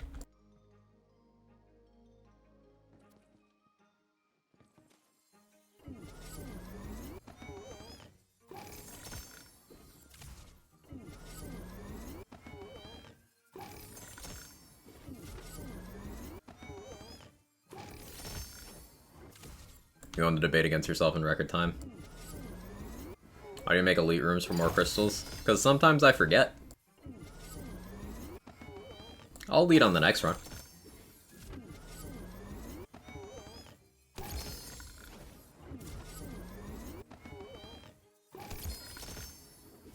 Been raining all day here. Almost forgot that. I was like, it's a little gloomy outside today. You can tell because it's a little darker in here. There's less natural light. Obviously, I keep the curtains on that one closed because it would go right into the webcam. But my other window is where my light comes from. I have a ceiling fan light on too, but it's subtle. So it's a little darker today because it's rainy outside.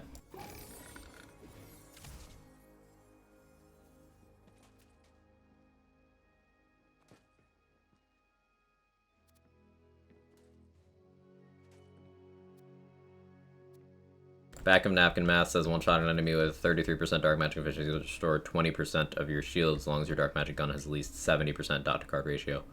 So do you think it's worth doing? Hey, Alec, thank you for the raid. I appreciate it. This position's really good for the glutes. Welcome in, everybody. Welcome, welcome, welcome.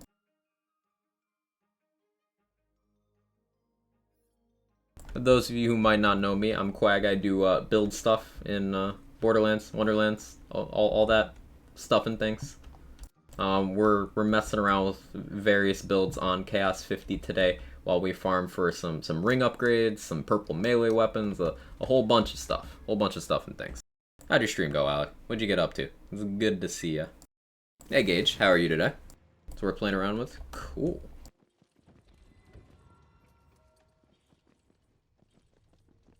Yeah, we'll do elites on this run.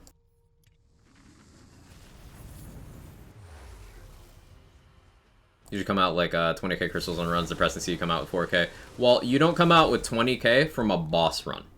That's the thing. Boss runs are 3 obelisk, 3 bosses. If you get DLC bosses, they don't drop crystals at all. So even all eliting, you're gonna come out with like 8k. But yeah, so I'm aware of the effect of eliting rooms.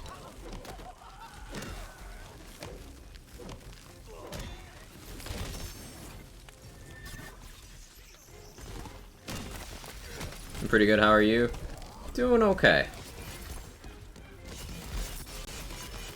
I love getting Tonhammer on the Dreadwind build, because it's just spin versus spin. Sir, the room is over. Why were you alive? That guy didn't get the memo to despawn.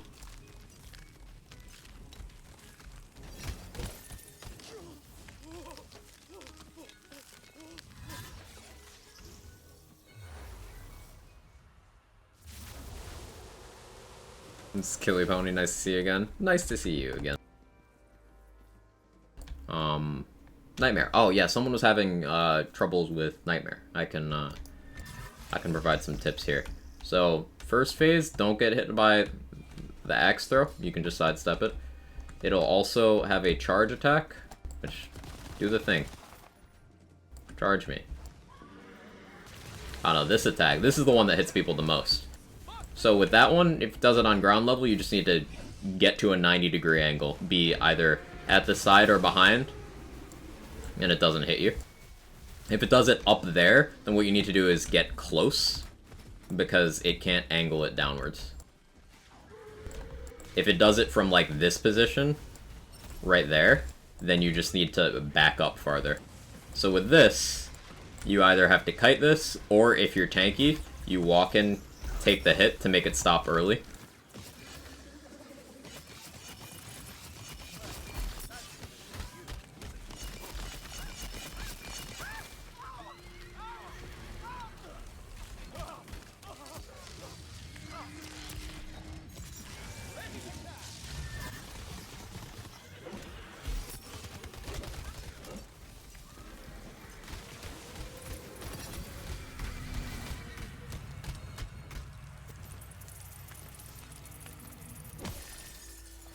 No taker. Many horrors have befallen the Wonderlands over the years, but no one is prepared or expecting to see their Frost Shiver Fatemaker pick up a rocket launcher and use it to impale their enemy instead of firing it.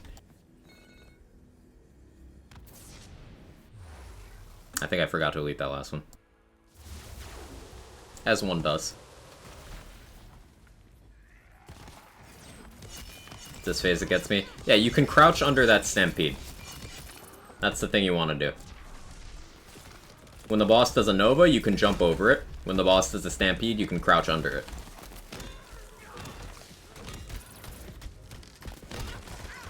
Interacting with the pillars around the arena, pressing those buttons will spawn skeletons for you to kill.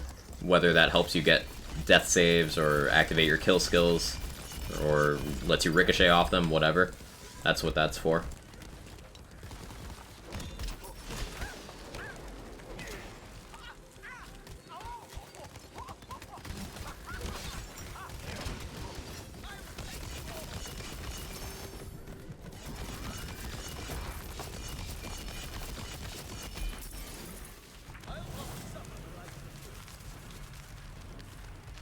Skeep is trying, but it's volatile, so I'll leave it.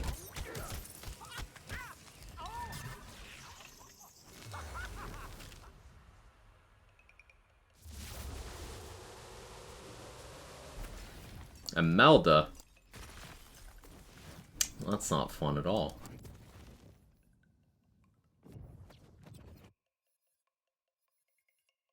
Do Shrikes actually go for you, Imelda? Well, we're gonna find out.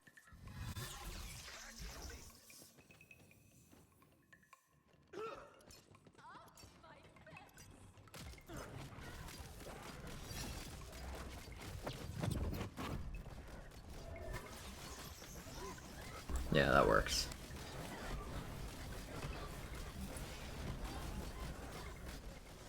This is why we spec Executioner's Blade.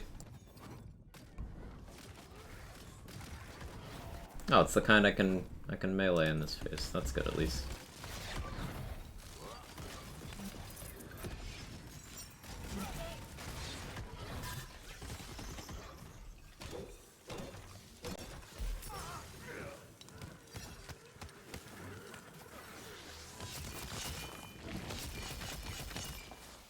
There we go. Mr. Pascaroni sent me. Hope you're having an amazing stream. Hey, I'm having a great stream, Nicky Nix. Welcome in. And a friend of Pascaroni's is a friend of mine.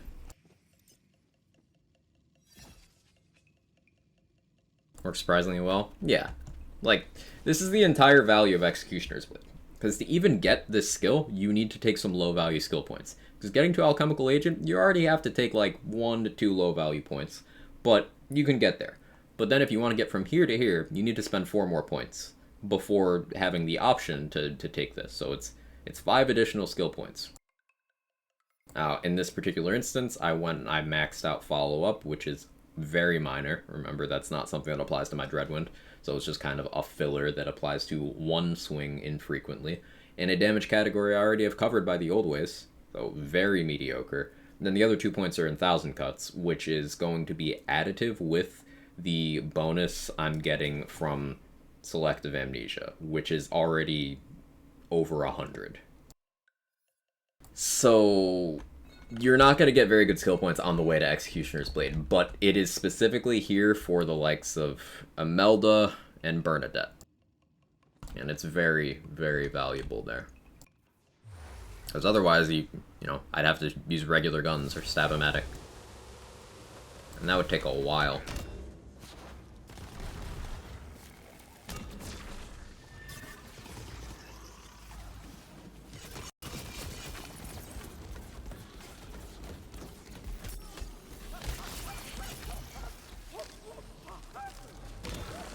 Hey, Boom. How you doing?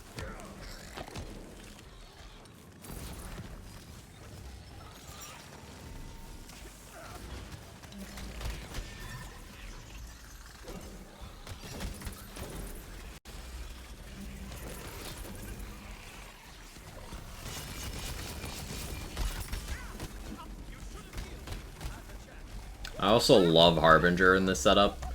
That shield regen it gave me just saved me from so much.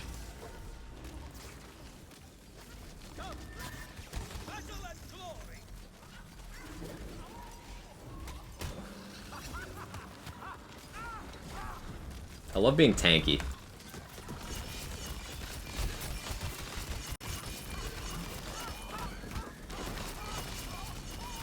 Ah, Freezicles, alright. Talked about how tanky I am, game said bet.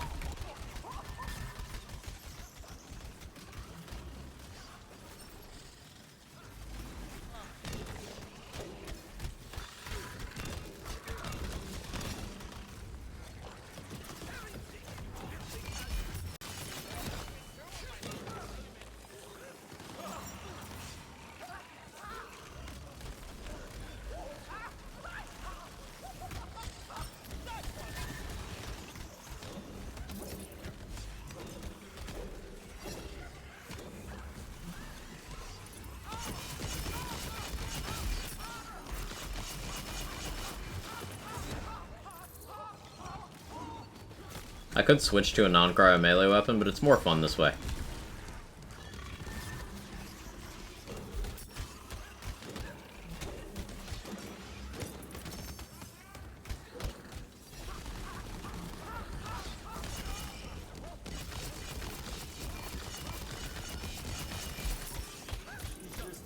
There we go.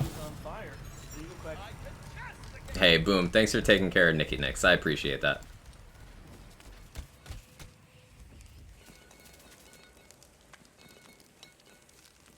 What's your top 3 builds for Wonderlands? That's something that kind of varies moment to moment for me, Pericles. In terms of my personal enjoyment, I guess it'd be this and Blightcaller dot stuff and Ghostblade stuff if I had to pick 3, but I don't know. It changes with my mood.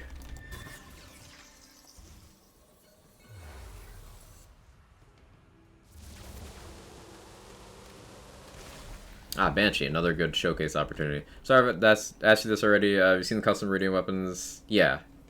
Yeah, I don't really care for it because playing BL1 doesn't interest me at all. Like, I played that game when it came out. I've got lots of time in it over the years. Adding more guns into it doesn't do anything for me, personally. But yeah, I'm aware of it.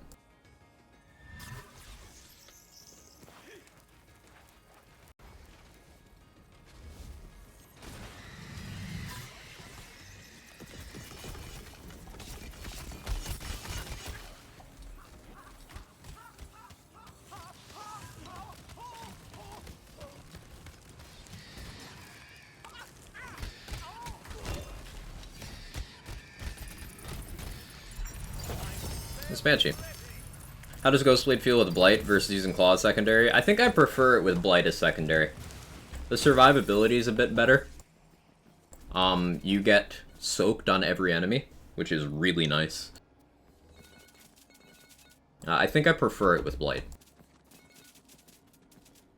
You have more elemental damage. You have less crit damage. And your crit chance will be a little bit lower. But I think I prefer the feel of Stab Blight.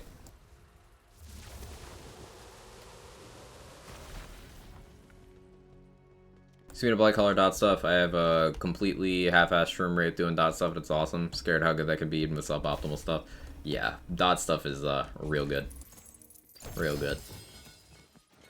So eluding most of the rooms with a boss run, you get 5k instead of 4k. 2 more bunny pulls. That's why I'm rarely motivated to actually do it for boss runs. But for other runs, yeah, eluding is worthwhile, especially unfeatured. And any extended ones. When they had that 29 room long special featured, Sen and I spent a lot of time routing it out, and I managed to get a run of 74,000 crystals solo through eluding in the correct places, and that could have been higher. I messed up a couple bonus objectives, and my elite placement was off for like 2 rooms. Could have been better. Got a couple poison scalawags, try that combo. Yeah, I enjoy that quite a bit. So I want to go through Mirror 4 with the Barrage build, but I also want to do a couple runs of the Blight Color Dot build. Let's do Mirror 4 with the Barrage setup, and then I'll switch Blight Color Dots for the rest. We got 40 minutes left to stream.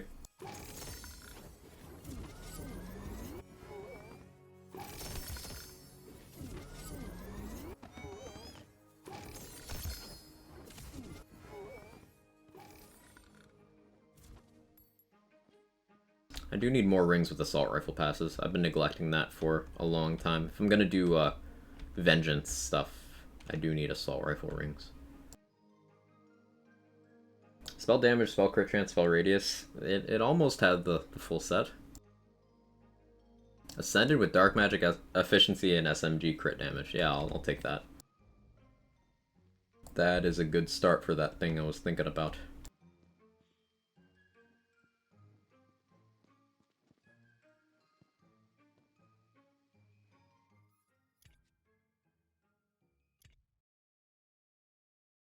How'd you feel about a soak-like effect but for different elements? I don't think it needs to exist, because that would make soaked less unique. And I don't feel like other elements really need the help, honestly.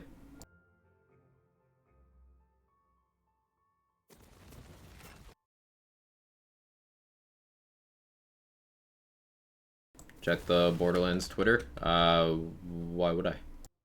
Dot build sounds like fun. Looking forward to seeing Black Collar dot build. Yeah, we'll do that after a run of the mirror here. For survivability, would the blue body spray be worth using at all? The thing with that, Hunch, is if you're doing any kind of... If you're trying to actually do damage with your melee, body spray is not going to be great because the stats are so low. But it is a double strength vampire hilt, so it would keep you alive. Your damage would just be very low.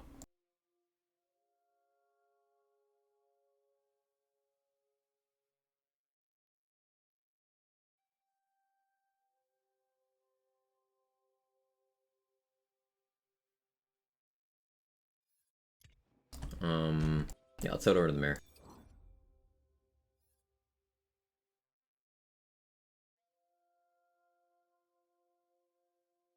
Biggest thing for survivability in general, Hunch, that I would say people neglect in their builds is the Constitution stat. Because people tend to want to build into being glass cannon without accepting the fact that they're gonna be glass. But you don't have to do glass cannon. You can put points in Constitution and get significantly tankier.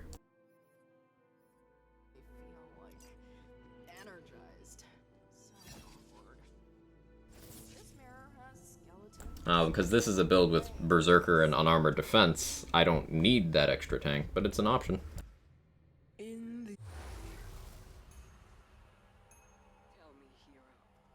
I'm off work. Hey Sora, how was work today?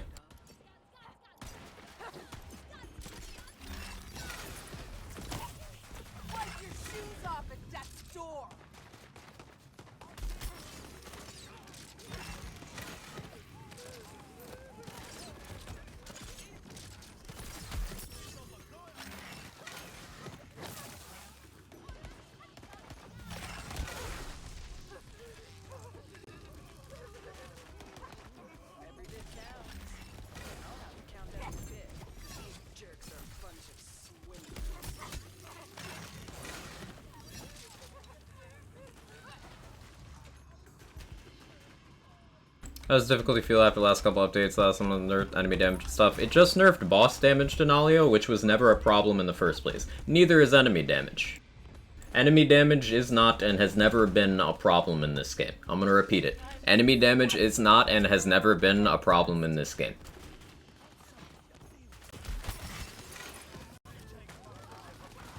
There is, more than enough room for investment into survivability tech in this game that you can make it a total non-issue. And in terms of the changes they've done, they've simply made the bosses to the point where most of them don't feel punishing enough. As a point, does it feel too easy now? In many cases, yes. For example, Dragon Lord's Poison Nova is an absolute meme. It used to be a high threat attack that you really wanted to dodge or it would put you in a bad position. Now it's just kind of like, LOL, what are you trying to do, my guy? It's annoying. I don't care for the changes, personally.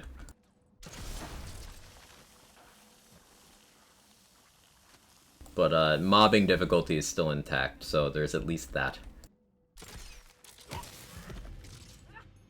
Enemy density lack thereof is much more of an issue, and Mirror 4 does a much better job with that.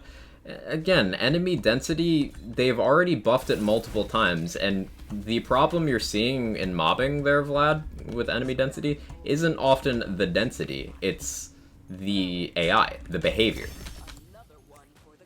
Because, like, this Brigand, instead of fighting me, is just kind of running around. This Cabin Boy is platforming instead of fighting me. It's not that there's not enough enemies, it's that they don't engage with you, depending on the enemy type.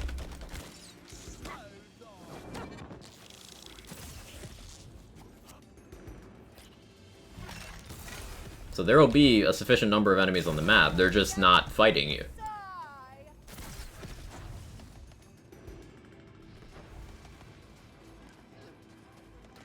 Like sometimes you'll see a zombie get caught in a loop of just jumping up and down a ledge instead of shooting at you. Like, they're fighting me for now, but that one's not. That one's just taking cover over there. That one's platforming. That one's trying.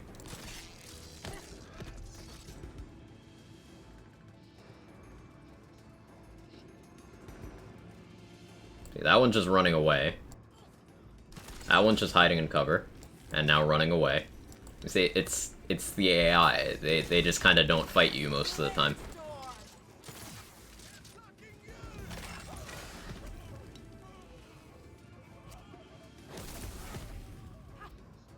Fred the Goblin would be aggro, though. True.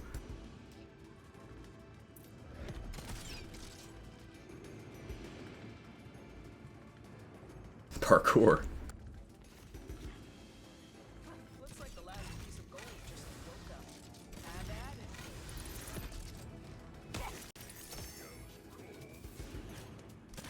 Thank you for securing my bags. Now to secure my flags.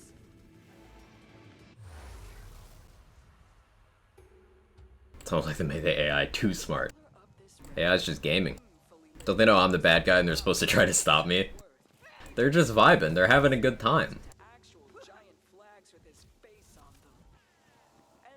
Ever consider the enemies are just scared? They're just good programming then. Realistic.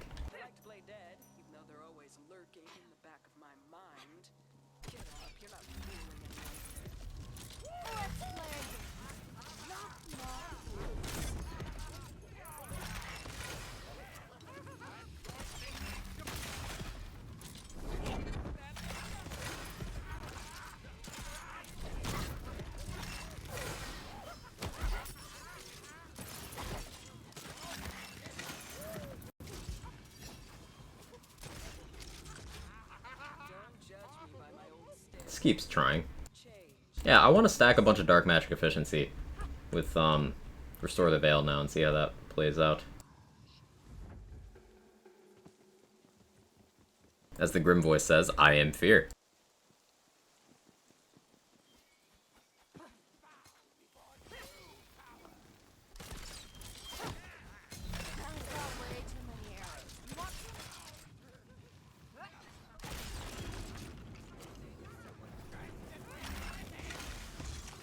Sliding while doing barrage is just so satisfying.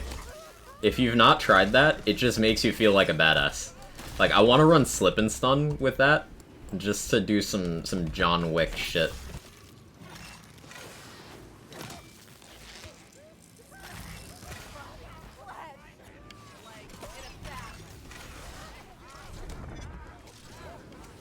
Feel like Hawkeye, except not useless. Love my job. It's Barrage, it's still useless.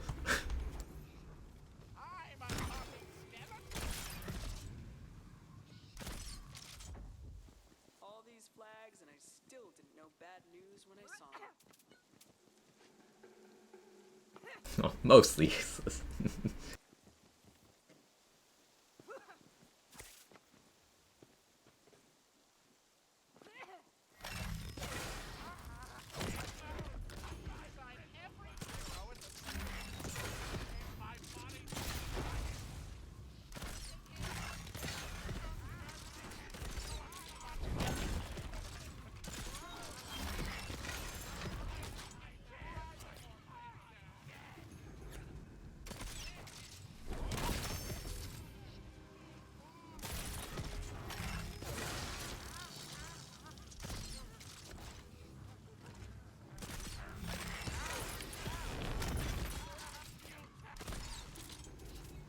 Good riddance to that.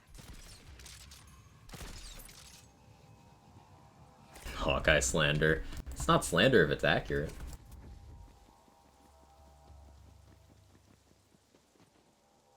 I learned Barrage is the Hawkeye reference. Exactly, they gave it terrible damage because Hawkeye.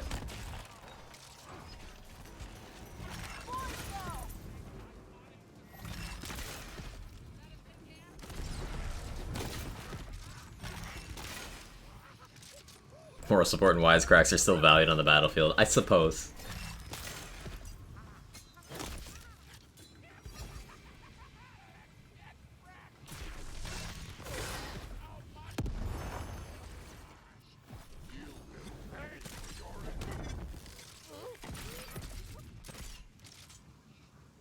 Imaginatively done. Anyways, crabs, although horseshoe crabs are called crabs, they aren't true crabs, they're more closely related to scorpions. That's interesting.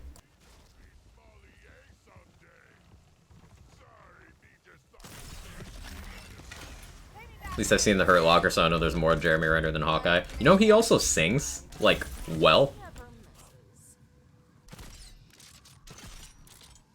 And he was in a Jason Bourne movie. Now, it was bad. They tried to do a Jason Bourne movie without the Jason Bourne formula, and it kind of sucked. But he wasn't what was wrong with it. He was actually good.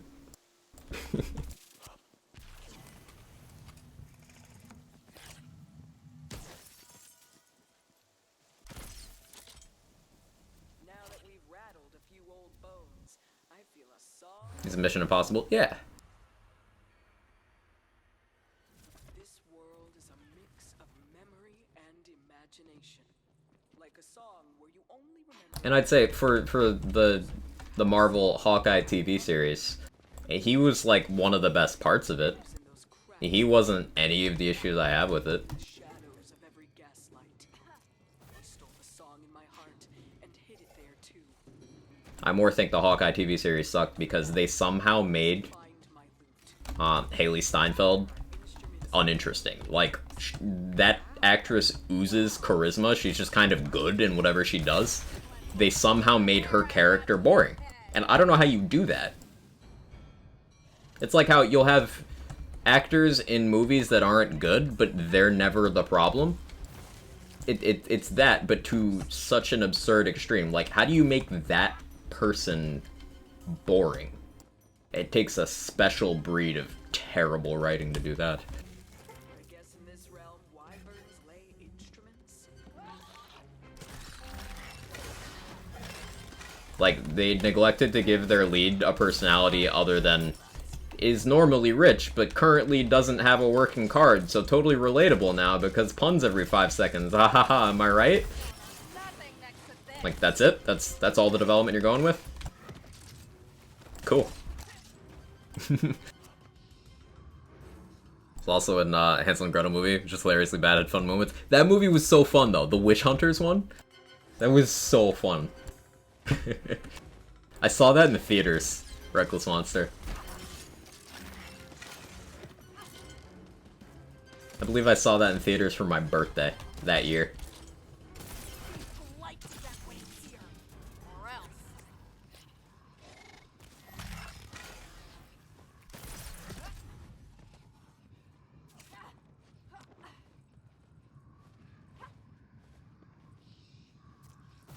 Give us a live action Static Shock, please and thank you. Die already burns, right? This That'd be lovely. Haha, 'cause puns every second is how I feel about Deadpool.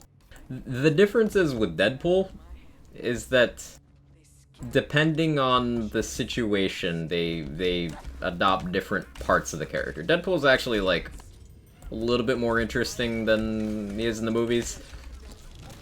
He's just more Ryan Reynolds-y when Ryan Reynolds is playing him. doesn't mean I was one of them. I just know things. But like, one of my favorite comics is where Deadpool he's trying to be like a good guy.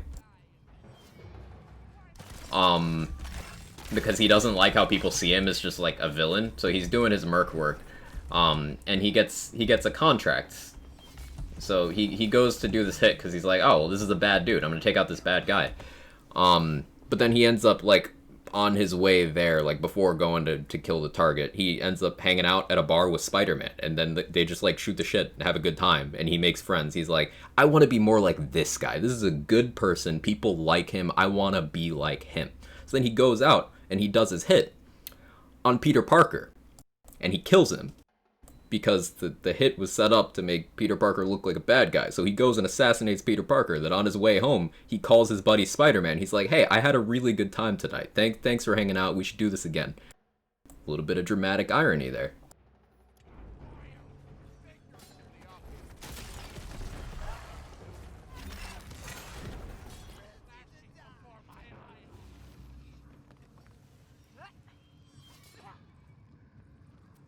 That's a pretty cool storyline.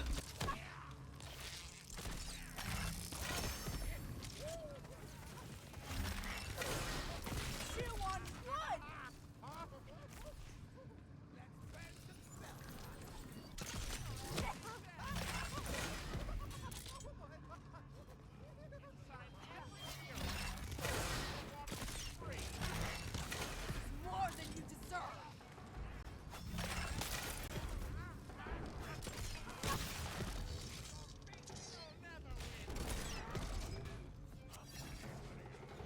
You got a lever? Excellent. You're doing great. No notes.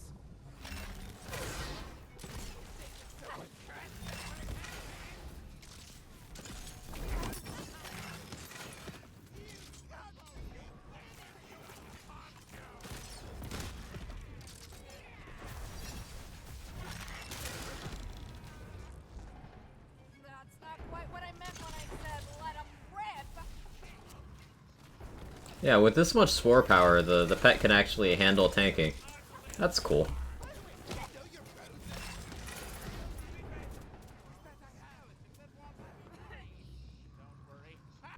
Almost wonder if the pack leader's enchant would be worth. I give up Spore Fuse for my damage, but I basically make the Shroom immortal. How much health he has.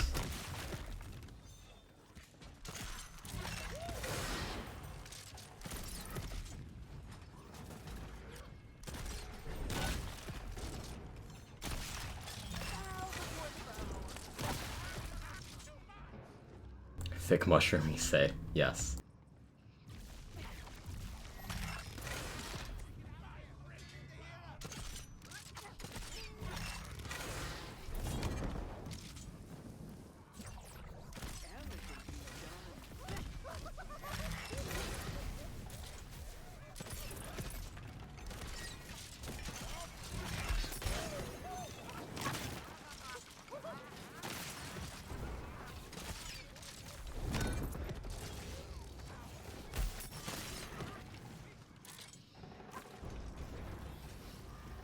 I think my favorite good bad film will always be The Adventures of Buckaroo Banzai in the 8th Dimension with Peter Weller, John Lithgow, and Jeff Goldblum in a white 80s cowboy costume. I've never heard of that one.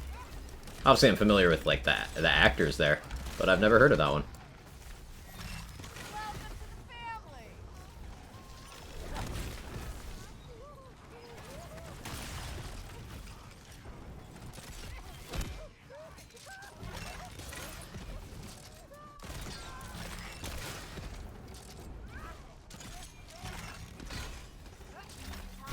Blood out the sun.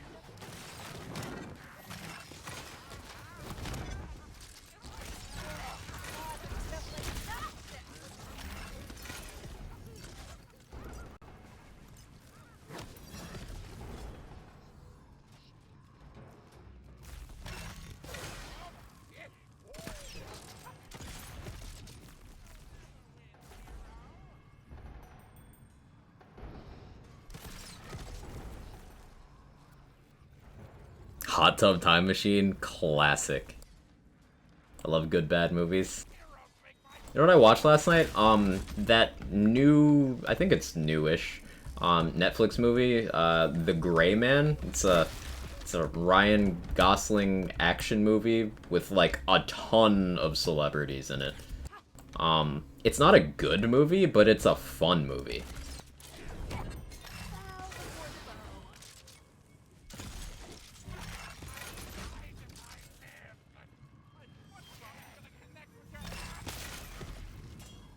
And I remember the movie Shooter, another Jason Bourne-like movie. I remember like a lot as a kid. That's the Mark Wahlberg one, right? Bob Lee Swagger.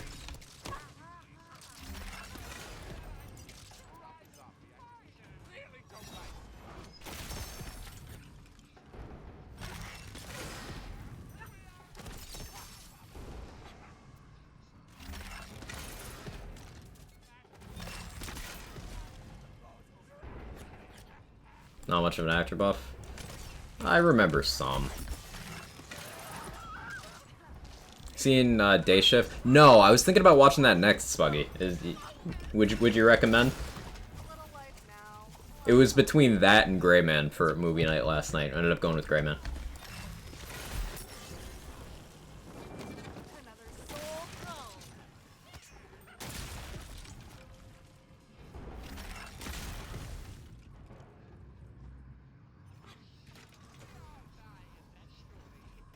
That's the one where the guy makes silencer out of water bottle, sniper from boat. I'm like, yeah, that's the one, Flip. That's the one.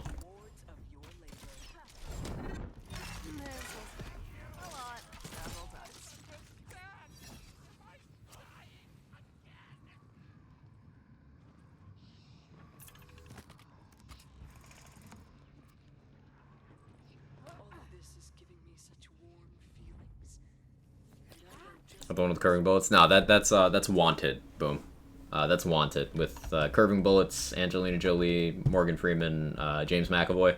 Yeah, that's Wanted.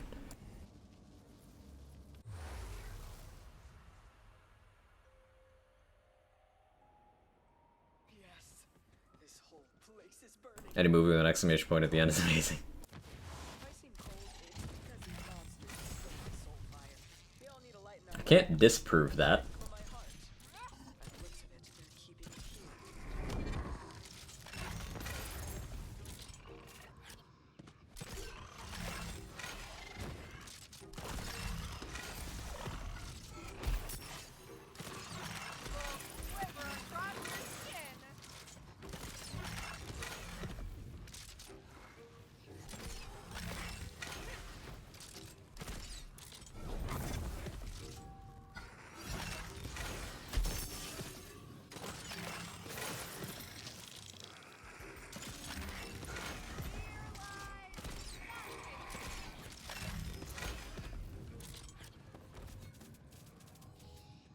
Hang on, did Mushroom kill an enemy?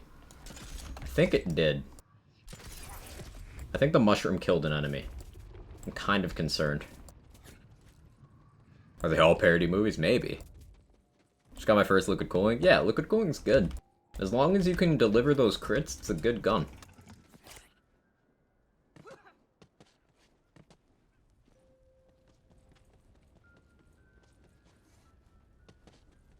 put my soul fire into a wyvern head? Destroy that abomination.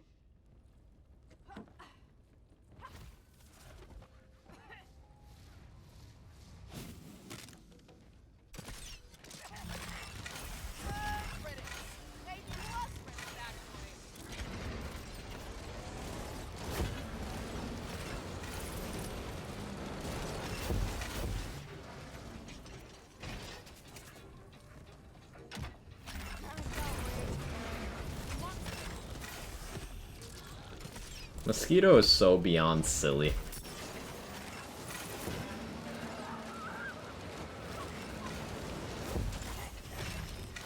This build is just mosquito fishing the build.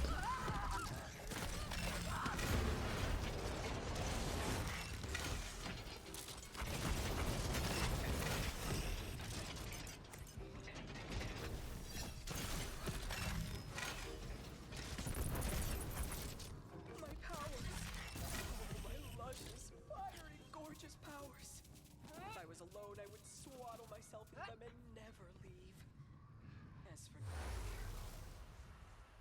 Alright, we could do the boss, and then we still got time for a boss run or two in the dot build. Monster you're about to face. Show no fear. I mean, that's just for Orkanar. There's a different attack and the arena's different. They are the living embodiment of every Keep in mind, reuse of enemies is not out of the norm for Gearbox endgame content. Half of Borderlands 2's raid bosses are reused models with reused attacks, DigiPeak reuses bosses, Maliwan Takedown reuses bosses, Cartel reuses assets from Maliwan Takedown. Reuse is everywhere. It's something you can be okay with. Captain Haunt, yeah. It's something you can be okay with.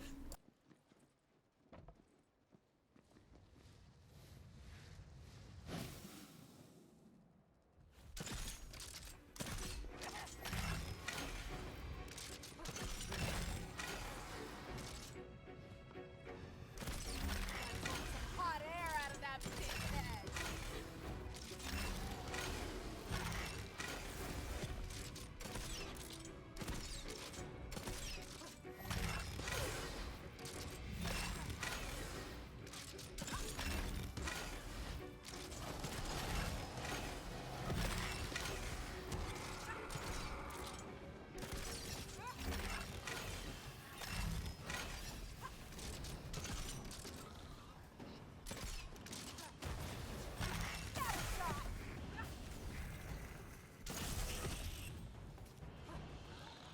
That's too good for you.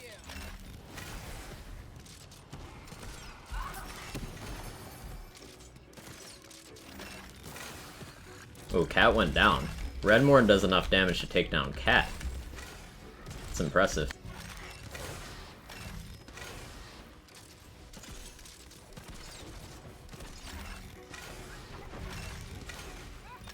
Life may pass you by, but death never misses.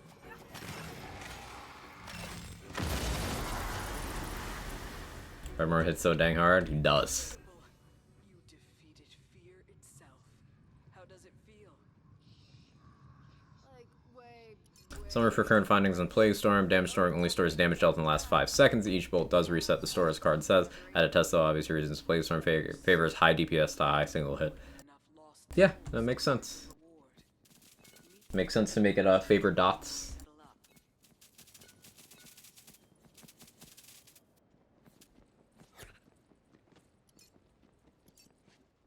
A friend of mine told me he never played Tales of the Borderlands. Feels sad deep inside now. A lot of people haven't. Because it's not a gameplay game. It's a story game. Embodiment of fear. And some people just don't bother with those. Met me. There is more yet to be conquered. Gotta go see you later. Take it easy, Boom. Have a good one. Didn't play it, but watched a playthrough. I feel like that's the most common approach. Okay. I want to get some dot stuff in.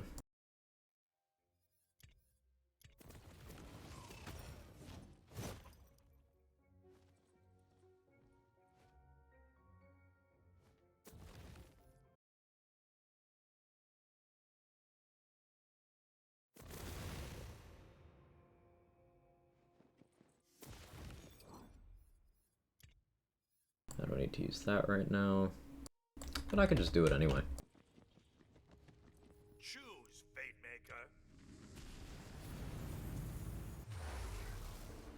Okay, as requested. You want to see Plague Storm in action? Well, apply a couple dots and go to town.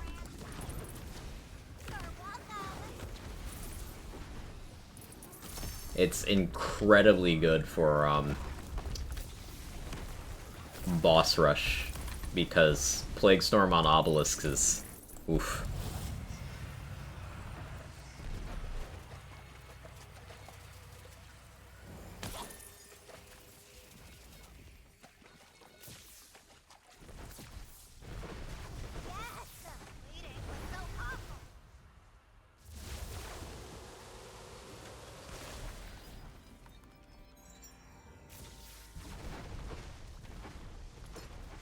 Father and I were running Mirror 4 difficulty 2, lost our first 2 runs of Redmorn's initial blast, had to run straight for the wall as soon as our feet hit the ground, and then we're fine. Yeah, Redmorn is a boss that demands that you know, participate.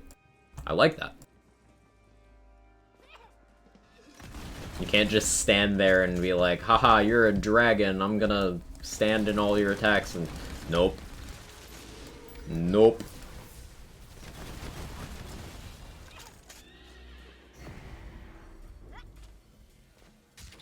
I like a boss that is capable of killing me.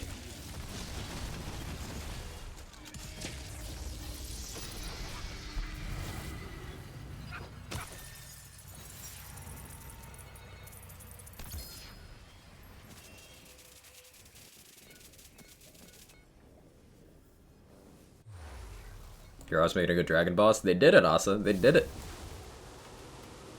Nice shot, Nagasa. Nailed the double tap. Thank you for noticing, Flib. I was proud of it and I didn't say anything. I appreciate you.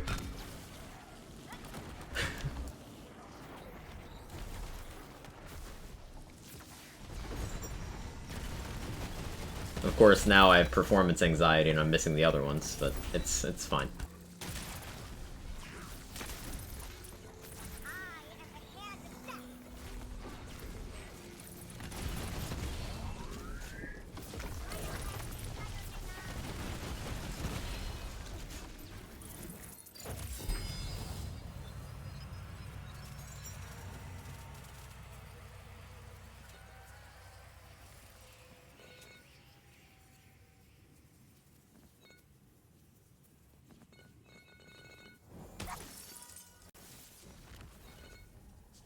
You're mocking fun days. I need advice on a spell shot build, primarily focused on the spell damage. Most of your survivability to get up there at KS levels. I think got to 10 just now. Spell shot Graveborn is going to be the tankiest of the spellcasting multi-class combos. If you grab Sanguine Sacrament in the Graveborn tree, honestly go all the way down the Graveborn tree. Grab the Capstone. That'll allow you to get all of Graveborn's benefits every time you cast a spell. And you still have the really high raw spell damage from spell shot tree. And you could just pew pew with spells only. You don't even need guns with that kind of setup.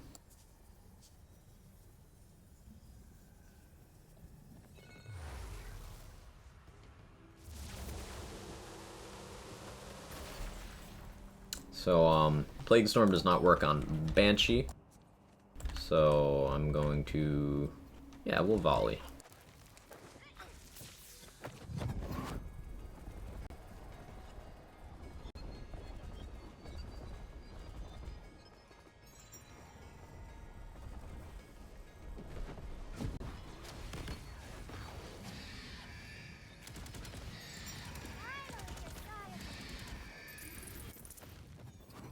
Back to Plague Storm.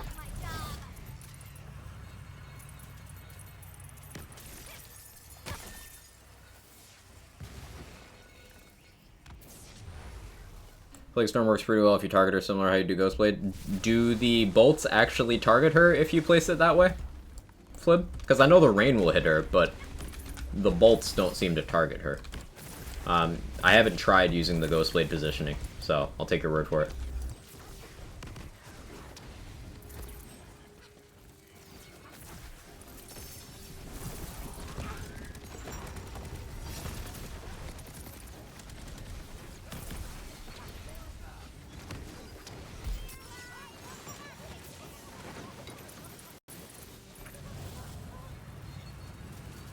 I'll do a laser hand playthrough. Laser hand in a playthrough would be crazy.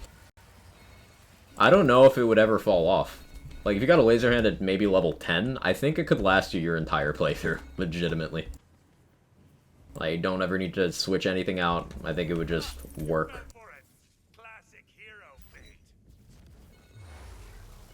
Wait for her to fully spawn in that spot, I believe so. Might be getting tricked by Spirit Swarm's massive DPS. I'll have to test.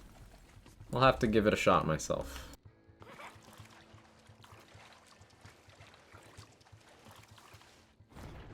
Guess I gotta hope for one. I keep legendaries I get in playthroughs for future playthroughs. Like, I have a blank slate that I got at level 15 on my last Clawbringer playthrough that I then used on my Blightcaller playthrough.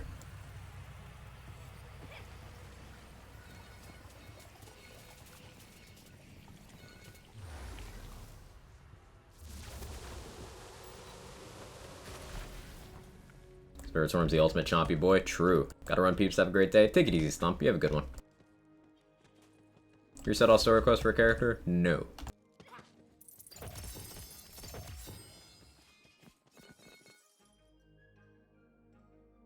Max HP. A good roll to get on a Deathless. Max HP, all damage. This is like trying. Yeah, I'll take it. Why not?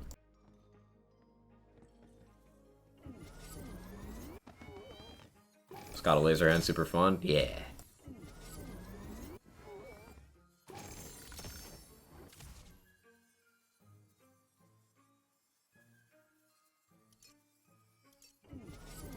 I think I'm gonna do one more run. What am I getting for lunch, chat? I'm so hungry. Hey, thanks for the 100 bits coffee. Dear Quag, we regret to inform you the TUTOBBTHOFM, the unethical treatment bosses by the hands of fate makers taking legal action against you for repeated acts of violence in the name of fat loot and fun. We'll be in contact soon. Okay. Pizza, Chinese, pizza, teriyaki. Ooh, teriyaki does sound like the play. But I don't know if the place that I like is open. Pizza or Chinese? The Chinese food place is slightly closer. It's a little rainy. Do I want to go walk? I'll get one of those, I think.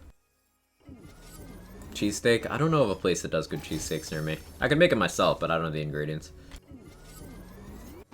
Taco truck outside my apartment, you won't go wrong. I haven't had tacos in a minute.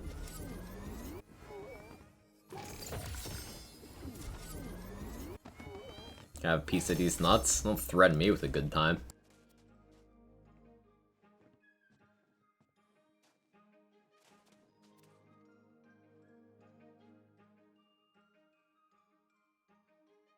Pizza sounds really good right now. Yeah, it does.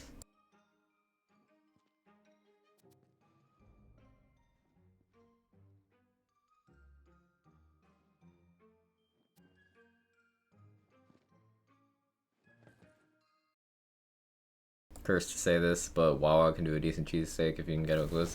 I don't think there's any Wawas in my state. At least not that I know of.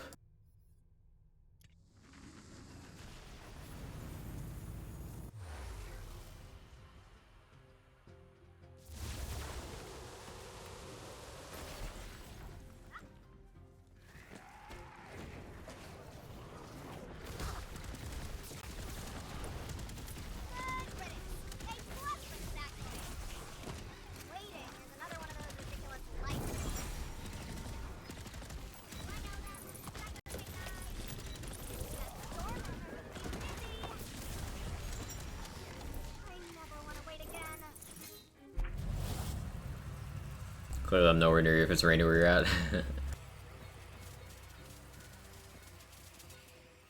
Ribeye thin cut steak, American cheese, roll, and if you like onions.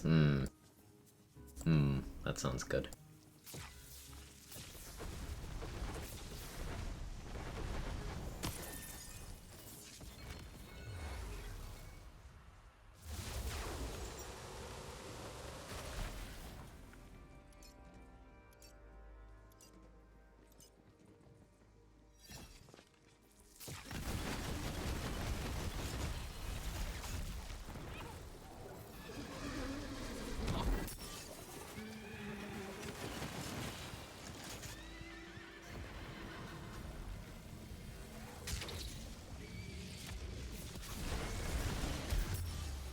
Oh, I wasn't paying attention.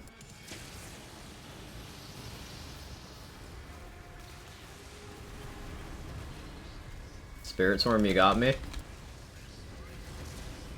I got so distracted by an ad that I died. You want to tussle? I'm of Wonderlands for the first time since like DLC 3 difficulty 1. Hey, I think you're gonna enjoy DLC 4, Asa, and the Blight Caller. The Blight Caller pair well with Spell Shot? Yeah, for gun builds, yes. Blight Caller doesn't really lend anything to spellcasting, but for the gunplay side of things, absolutely. Borderlands teasing on Twitter. You got a link? Just so I don't have to open it myself. Low effort.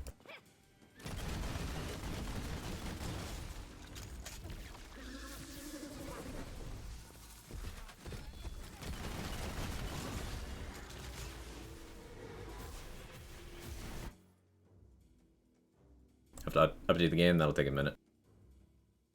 Thank you. Ooh. Ooh. Those are some silhouettes. Love to see it. So you got the ×3 gossip? I did. I did. Not ascended, but like... Can't complain, you know?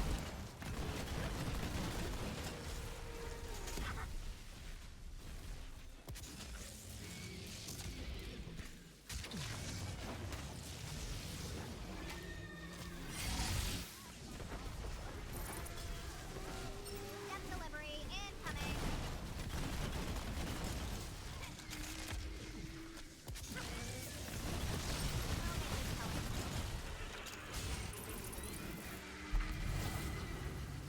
Could be the movie. They don't look like known characters. They don't look like known characters, do they?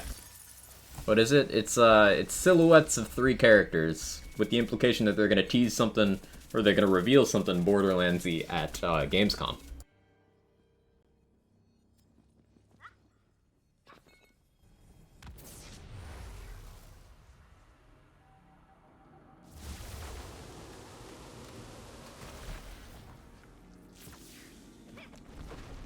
No, a little too high there.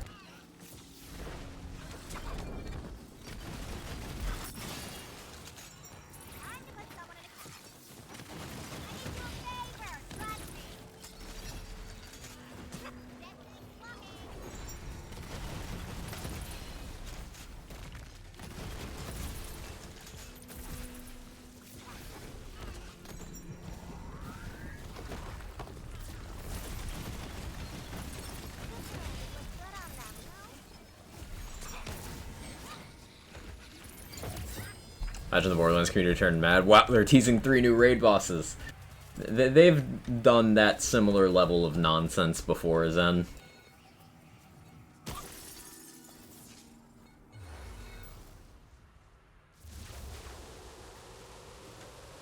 I needed to hear Quag say wicked gossip in a Boston accent. Yeah, that's not happening. Am I wearing a Theurge? Yes.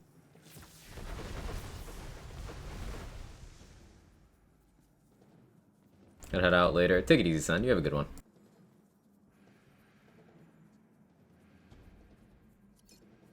The stab blight? Yeah, Cabin Hoggers, it is. I'll go over the build after the run, if you'd like.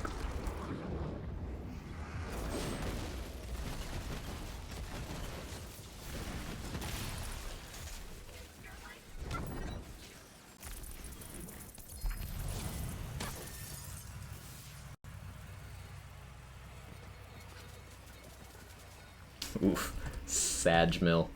Does this thing even have a decent dot to its name?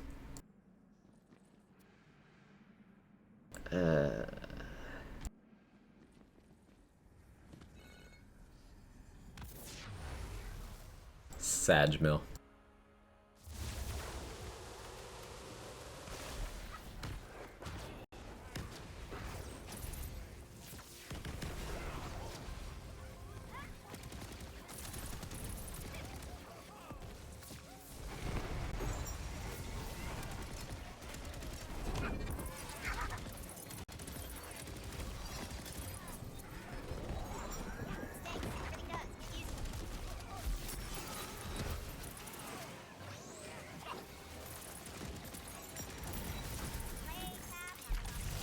Start my blight, I've gone bird blight for now, I haven't committed yet.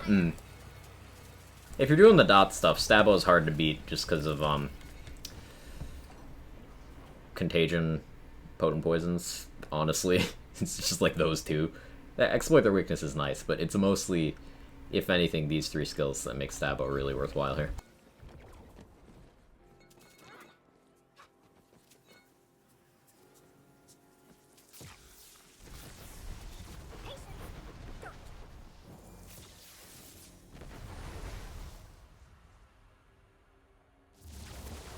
Dragon Lord.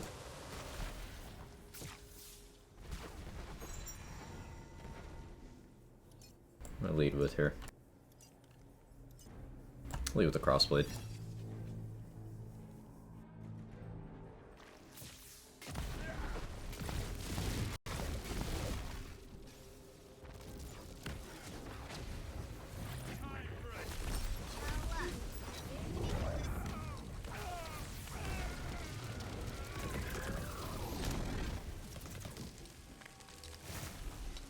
You're teasing more skill points. Why are you like this?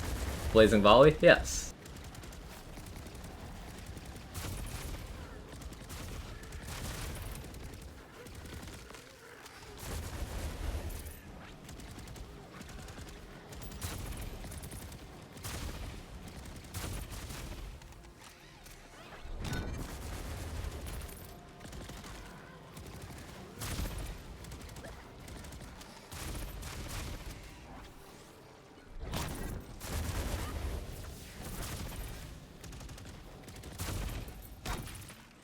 Works on you.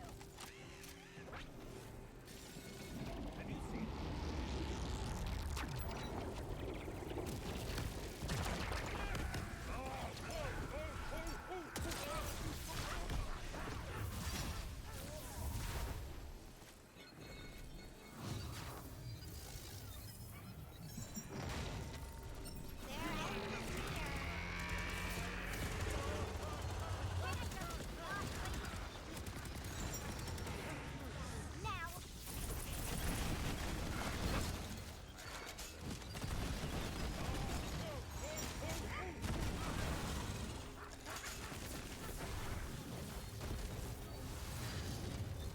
Don't hold your breath.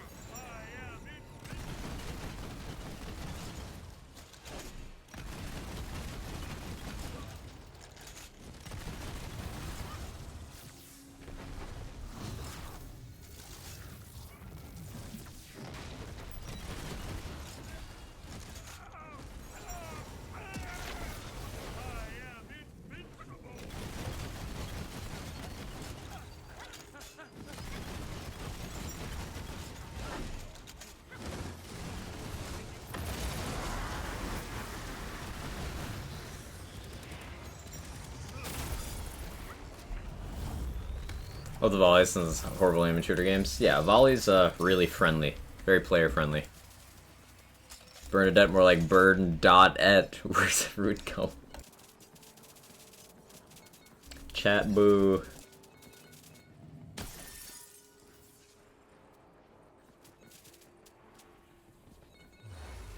Pandemisium spell stab was good to keep. Pandemisium still doesn't really have much use case, if being honest. Keep it in case they buff it.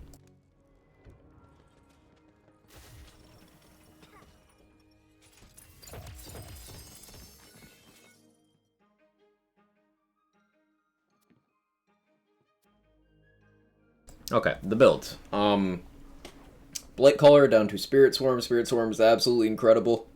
Its damage formula is literally status damage formula times status damage formula. It's that good. So you want Virulence for status chance and duration. That is consistency. That is uptime. And then over here you want Potent Poison, status damage, and duration. Geist in the Shell is just there because we happen to be shooting guns, so it is free damage for doing so. 1 point Wraithmail, because that's enough to help us keep better Flawless Edge uptime and mobbing. Flawless Edge for big damage, since we're restoring our wards with Wraithmail, with Amped Up, and with Restore the Veil. Amped Up is movement speed and ward regen, which helps Flawless Edge and his survivability. 1 point Frostbite, because a little bit of crit chance is something, and we're gonna be applying Frost dots, so meh. I could probably justify moving a point from somewhere into Worst Curse for that little bit of spell and ability, but I honestly don't much care. We avoid Bogged Down because we are switching elements often enough that I wouldn't want to weaken my fire.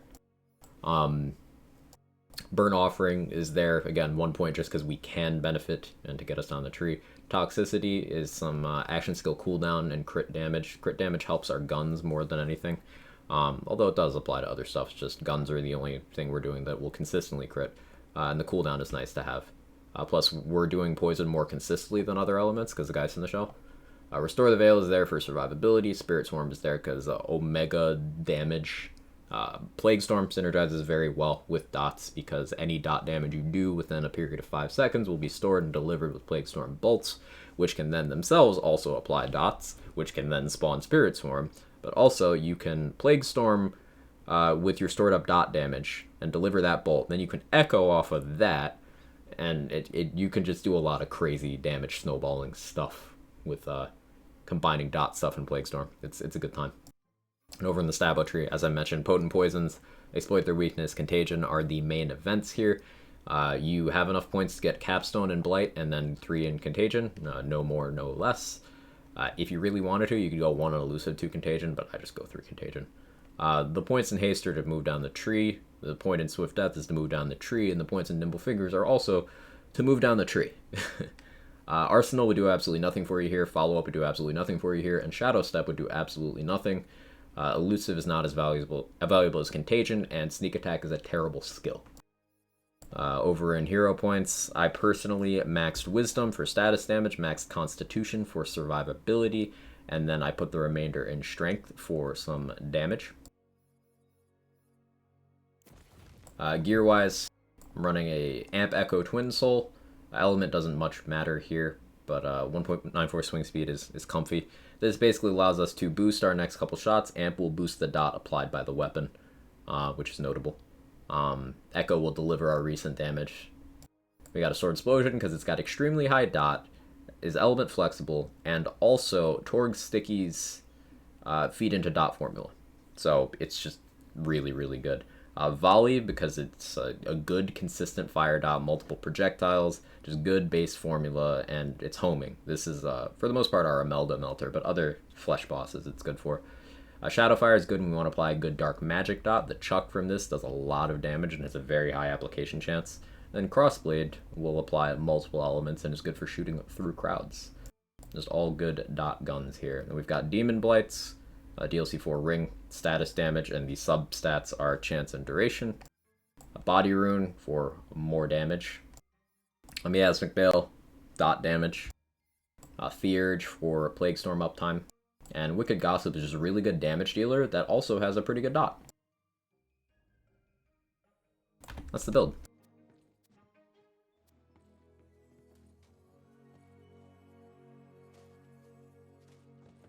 SMGs. Stream marker. Hey Felicia.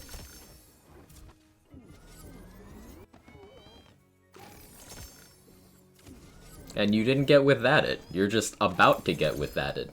There's a difference.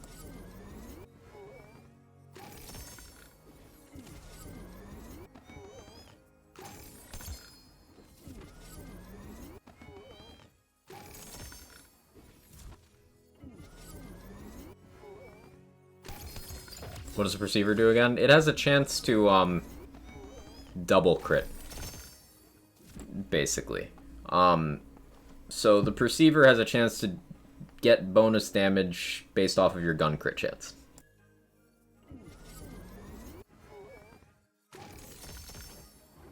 Does that have a question mark? No.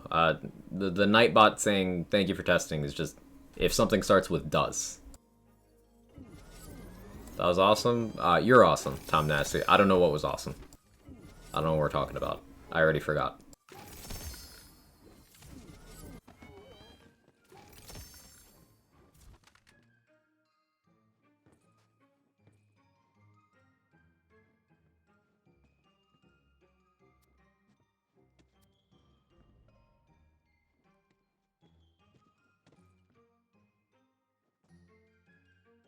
Okay.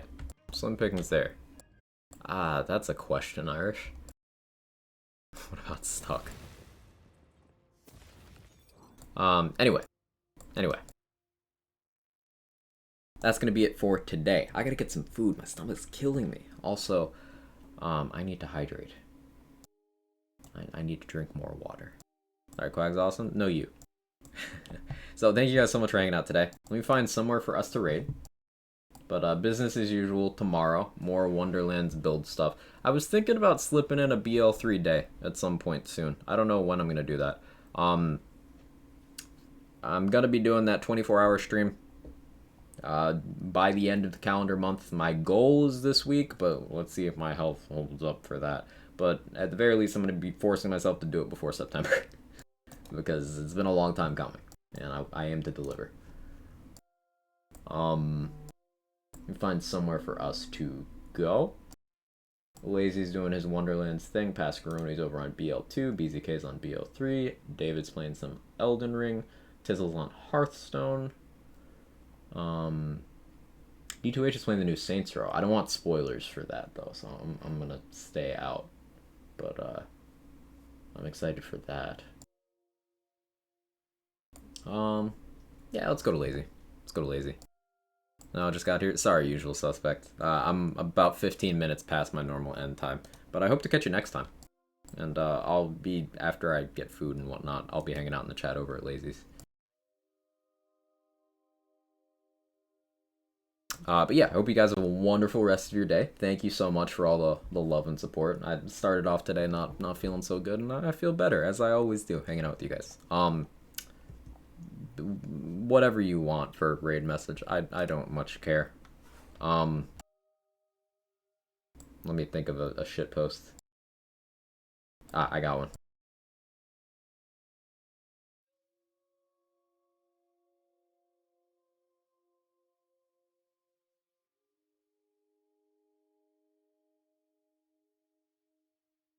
Yeah, nice to meet you as well, Spuggy.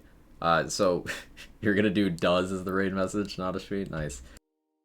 I'm gonna do purples, quag check, purples, etc, etc. Thanks, man, you're an awesome teacher. Hey, happy to have you around, and I just talk at you guys while doing nerdy stuff. Thank you for being here. I mean, you can't stop me. I can't. Live your best life. I'll see you guys next time. More Wonderlands tomorrow. Maybe a split BO3. I don't know. We'll do something. Okay, love you. Bye.